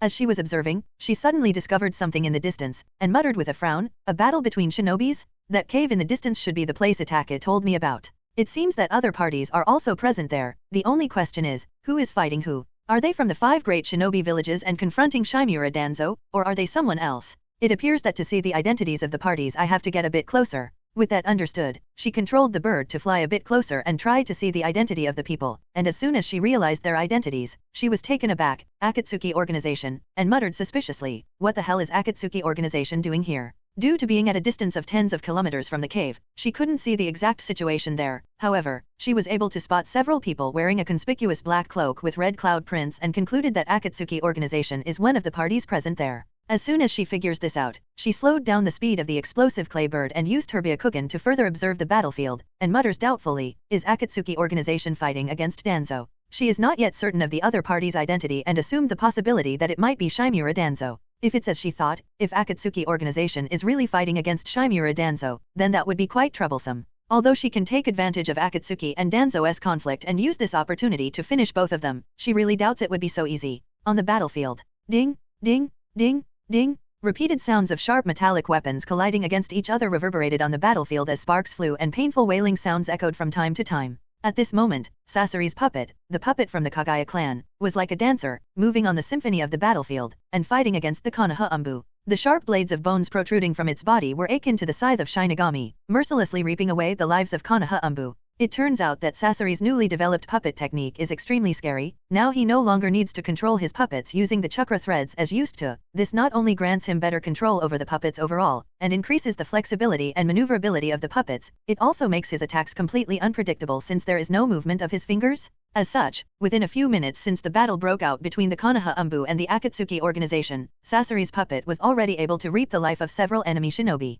Moreover, since Kakashi was entangled with Madara and Weasel, Itake was trying to stop Tobi. There was no one left among the Konoha Umbu who could fight evenly against Sasori and his puppets, making the situation all the worse for Konoha. Whoosh, slash. With a fast body flicker, the puppet appeared in front of Akame, Kurone, and without giving her any opportunity to dodge, defend, or fight back, it slashed down both the bone swords, cutting down her body in 4 parts. Poof. The expected splatter of blood did not happen. Instead, the moment her body was cut down by the 2 swords, it burst into a cloud of white smoke, clearly indicating that until now, the one fighting on the battlefield was actually a shadow clone of her. The moment the shadow clone was destroyed, the real Akame quietly appeared behind Sasori and fiercely stabbed her kunao at him. Ding! However, instead of cutting through his skin and piercing his heart, the kunao was struck to a hard surface, and her hand was also caught by him. Damn it, she cursed under her breath, and tried to break free but couldn't even budge. While she was putting futile struggle, Sasori's head turned 180 degrees. He looked at her mockingly, and said, "Nice try, but it won't be so easy." Then, without giving her any opportunity to react, he snatched the kunao from her hand and used it to stab her stomach as he fiercely kicked her in the gut and threw her back.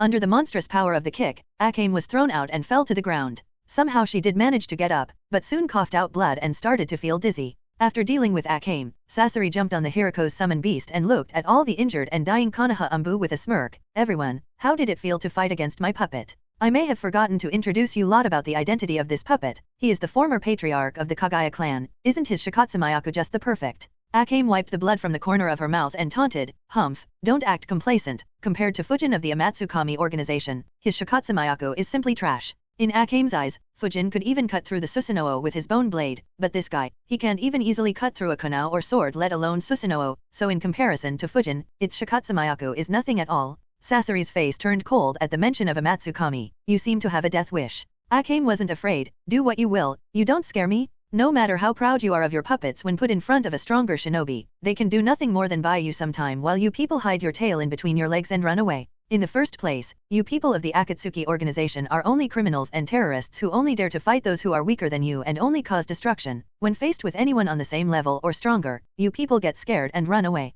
If you were to encounter the members of the Akatsuki organization, you wouldn't be barking so much as you are doing now. Sasori narrowed his eyes, his uncontrollable murderous intent bursting out. Just as Sasori was about to put an end to Akame's life, suddenly a sword slashed from behind him. Slash. Following the slash, Sasori's body was divided into two parts, and soon its parts scattered all over the place. Was this his real body or just a puppet body? Muttered Rabbit, Hayate, with a solemn expression as he released his invisibility and revealed his body on the back of the summoned beast. TCH, so all that turned out to be useless. Akame clicked her tongue in annoyance. Obviously, the reason she was taunting and attracting Sasori's anger and attention to herself was to give Rabbit the opportunity to succeed in the sneak attack at Novel Bin At. Even if she is injured and facing a powerful enemy, Akame is very clear that this battle will only be won if the puppet master is defeated, so instead of entangling the puppet, she devised the plan to attract the attention of the rest of the Umbu and create an opportunity for Rabbit to kill him with a sneak attack. But seeing that there was no core among the scattered parts, this obviously means that the one she was talking to up until now was also nothing more than a puppet. Clap, clap. At this moment, another Sasori appeared in front of everyone from behind a tree and applauded everyone with a mocking smirk. I suppose that I can at least compliment your efforts, although useless on me. Your plan was good, at least. Konoha Umbus aren't as disappointing and useless as the Suna Umbus, but then again, you are all a bunch of trash anyway, so it doesn't matter. And one more thing, your strategy, it was too outdated, and said these words while shifting his gaze in the direction of Rabbit. Not good. As soon as he saw Sasori looking in his direction, Rabbit subconsciously felt the danger. Without any hesitation, he immediately activated the transparent escape technique, and tried to hide from the other party. However, before he could completely disappear, an ice needle pierced through his abdomen from behind. The moment the ice needle pierced through him, his body was stunned as if freezing internally, even the transparent escape technique was interrupted. Panicked Rabbit looked behind, only to find another puppet, this time with black hair, looking at him indifferently with its lifeless eyes. In the sky, as she flew closer and closer to the battlefield, she was soon able to perceive the exact situation on the battlefield, and seeing the ones present there, she muttered with a thoughtful expression under the mask, it turns out that the ones fighting are Umbu from the village and the members of the Akatsuki organization. And added with disappointment, this also means that Shimura Danzo is not here but in the land of the waterfall. A pity. Having understood this, she looked in the direction of the battlefield. Although Konoha has a numeric advantage, however, they are firmly suppressed by the members of the Akatsuki organization, although Kakashi's use of Flying Raijin has improved significantly and he can use it very smoothly in battle. However, in the face of DMS Obito who is going all out, it's not doing him any good. Kakashi has to spend all his energy and attention to resist and fight back Obito. There is no time or energy to pay attention to other Konoha Umbu. Itake is doing his best to keep Tobi occupied. Of course, Itake hasn't revealed his Susanoo and Amaterasu, but other than that he is using everything, and he is able to hold off Tobi, who is definitely the third strongest in the current Akatsuki organization. Being able to keep him occupied without revealing too much is already more than enough. As for the rest, they are not Sasori's opponents. Sasori alone is reaping their lives one by one using his puppets at Novel Bin At. Noting that the situation on Konoha's end is getting worse by the second, and finding that her former subordinates are in danger, she couldn't sit still. These guys, they really know how to cause me trouble. If they keep this up, they will be the death of me. Although she said so with a helpless expression, however, her expression was extremely serious and she speeded up. On the battlefield, standing on the back of the flying summon, the puppet, this time the patriarch of the Yuki clan capable of using ice release Kekii Genkai, condensed a spear made up of ice and thrust it towards Rabbit's head. At the same time, another puppet, the patriarch of the Kagaya clan, on the ground suppressed Akame, Hana as well as the other Umbu. Just when everyone felt that Rabbit is going to die, both puppets came to an abrupt stop. The reason being, at this moment, that the puppeteers, that is Sasori's attention was attracted towards the giant white bird that was rapidly approaching them. It doesn't seem to be someone we already know, but that particular cloak, and that mask with a different pattern yet similar style, no doubt about it, a member of a Matsukami. In today's shinobi world, if there is anyone who can attract the unilateral attention of the Akatsuki organization, then it is undoubtedly a Matsukami. Therefore, the moment Sasori discovered someone who is very likely to be a member of a Matsukami, he no longer paid attention to the Konoha Umbu around him. Instead, he jumped on the back of the summoned bird, kicked down the injured rabbit, and sealed the two puppets inside their scroll. During this whole process, his eyes never left the giant white bird flying towards them and the person standing on its back. Seeing Sasori's actions, Zetsu, who has been hidden up until now, revealed half of his body, and questioned Sasori, "What are you doing?" Sasori answered without looking at him, "I will capture him." Zetsu hesitated a little, and said, "The other party seems to be a member of a Matsukami, although he appears to be a new member, wouldn't it be a little careless to face him alone?" Sasori chuckled, "Don't worry. I think I can handle it this time. I have long wanted to make a puppet out of members of a Matsukami." After leaving such words, Sasori didn't wait for Zetsu's reply. He controlled the summoned bird to fly towards the opposite giant white bird. Seeing Sasori coming toward her, she was taken aback but soon calmed down. Then with a wicked smirk on her face she quickly turned around and ran. "Want to run?" Sasori scowled. Do you think I will allow you to run away, and speed it up? Whoosh, whoosh. And so, a running and chasing battle between the summoned bird and the explosive clay bird began in the sky. The slight speed of both the birds was extremely fast, and before anyone could realize it, the two birds were already quite far away from the battlefield. Standing on top of the explosive clay bird, she looked back with a frowned expression, and seeing that the summoned bird was rapidly closing in, she couldn't help but think, Hirako is dead. This summoned bird was artificially created by Hirako, who would have thought that even after his death, there is still someone who can control this bird to such an extent. The chase continued on for a while, and as the separation between the two was getting less and less, she was also able to clearly see the playful smirk on Sasori's face. You can run all you want, but you'd never be able to escape, and instructed the bird to fire explosive feathers towards the explosive clay bird. Whoosh, whoosh, whoosh, whoosh. The speed of the explosive feathers was so fast that the clay bird had no opportunity to dodge the attack, leaving her with no other choice but to abandon the explosive clay bird and jump off of it. TCH. Boom, boom, boom, boom. As soon as she jumped off the explosive clay bird, a series of small explosions occurred due to the explosive feathers followed by the massive explosion of the clay bird. Looking at the massive explosion in the sky, she couldn't help but be regretful, but before she had the opportunity to take a breath, a giant shadow appeared above her head. She quickly looked above and found the summoned bird floating just a few meters above her. Sasori also jumped from the summoned bird, and landed not far away from her. He observed her mask and cloak for a few seconds before asking, "Who are you?" She patted the dust on her body, and replied absent-mindedly, "I am Dojin from Amatsukami." "Dojin, it's really as I thought, you are a new member with a new code." Sasori muttered, then said, "Unfortunately for you, you will become the first member of Amatsukami to die in battle and become part of my collection, but you don't have to worry all that much, the other members of your organization will be joining you soon enough."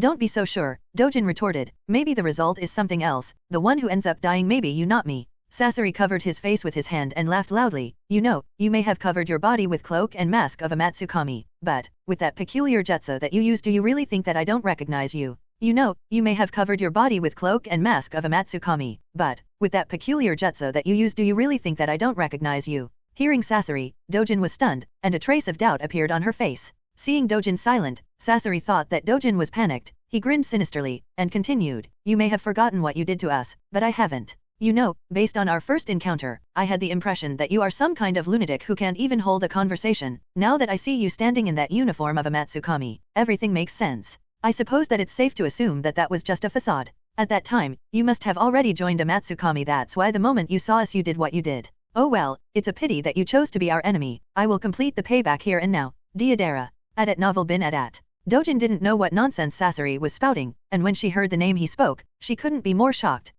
Deidara. She never expected that Sasori would confuse her for Deidara, and is speechless. I mean, true that this clone is based on Deidara, he played a very important role in creating this clone even if he isn't aware of it, but who would have thought that Sasori would straight off assume that she is Deidara, and not someone else? Seeing Dojin exclaim in shock, Sasori felt that his guess is completely right. And while Dojin, or better yet Deidara, was recovering from shock and panic, Sasori took out a new scroll and said while slowly unfolding it, "I suppose I should thank Fujin, because of his I was able to create this. This is my new masterpiece. And now I am going to use the very same masterpiece to put an end to your life. You should be honored. If not for having joined the Amatsukami, you would never even qualify to see this masterpiece. Get ready, Deidara, for what's about to come." Seeing the character Hirako written on the scroll, Dojin instantly knew what is the masterpiece in Sasori's words, and this surprised her very much. Hirako really died? I guess the Chimera buds and dark medical jutsu wasn't able to save him from the decaying effect of all killing ash bones. I guess I should be happy that I won't have to deal with him anymore, although, the fact that he was turned into a puppet is a bit. In the last battle of Hirako vs Fujin, although Fujin had severely injured Hirako, however, before he landed the finishing blow, Hirako was saved by Obito, and since there were Chimera buds in Hirako's body, and because he had also mastered Shino's dark medical ninjutsu, therefore, Kuroto didn't think that Hirako would actually die. But seeing the scroll in Sasori's hand, Dojin realized that that's not the case. Hirako is really dead, and cheered to herself. Well, that's one down, I suppose. As soon as the scroll was unfolded, Sasori said with a smile, "I will be adding you to my collection soon enough, and don't worry, this will be over before you know it." Sasori's words brought Dojin out of her thoughts, and she nodded in agreement. "Well, you are indeed correct, this will indeed be over before you know it." As soon as she completed her words, Dojin's body swelled up rapidly. Sasori was taken aback by the sudden change, and the smile on his face solidified in shock. What? As her body expanded more and more, Dojin said, "You know the problem about you, you talk too much. Well, not enjoy, see if you can survive it." And the next second, the world turned white. Boom! On the main battlefield. As the explosive clay bird approached the battlefield, Dojin jumped off the bird, and while vigilantly watching Kakashi vs Madara on one side, and Weasel vs Tobi on the other side, she slowly approached the Konoha Umbu. Seeing the unfamiliar shinobi who seemed to be a new member of Amatsukami approaching them, although Konoha Umbu didn't show blatant hostility, they were still on guard. Only Akame, Kurane, who was the de facto leader in the absence of Kakashi and Itachi, was calm and greeted her. "A while ago, it was you, right? Didn't you leave?" Dojin shook her head and chuckled. "Nah, that was just a clone of mine. I sent it in advance to scout the area and understand the overall situation here. I never expected Sasori would be so foolish and directly chase after the clone." Looking at the other person mocking Sasori so blatantly, all the Konoha Umbu were speechless. Although to agree with his opinion that it was foolish of Sasori to chase after him, they wouldn't dare to comment on it. After all, Sasori does have the strength to back up his actions. Perhaps only members of Amatsukami who have unfathomable strength can mock the likes of Sasori. After a nice laugh, she looked at Akame, Rabbit as well as all the others still alive but gravely injured Konoha Umbu, and asked Hana, "Yujeo, how's the situation?"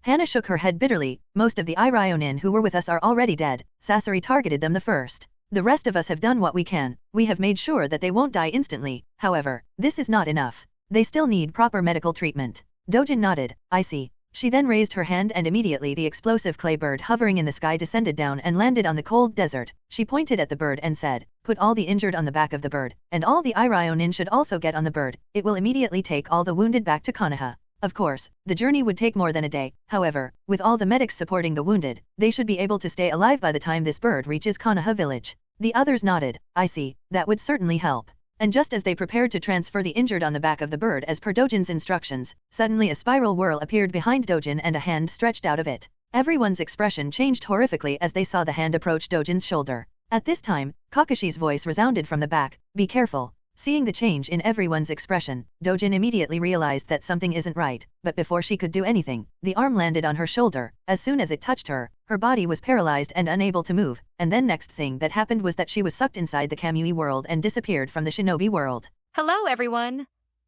As we wrap up this video, I want to share a quick note. I have a Patreon account. If you'd like to support me and enjoy on-demand audiobooks, you can become a Patreon member. Alternatively, you can check out my Google Drive link, which has 500+ novel audiobooks available through my Ko-fi or Patreon shop. I appreciate your support.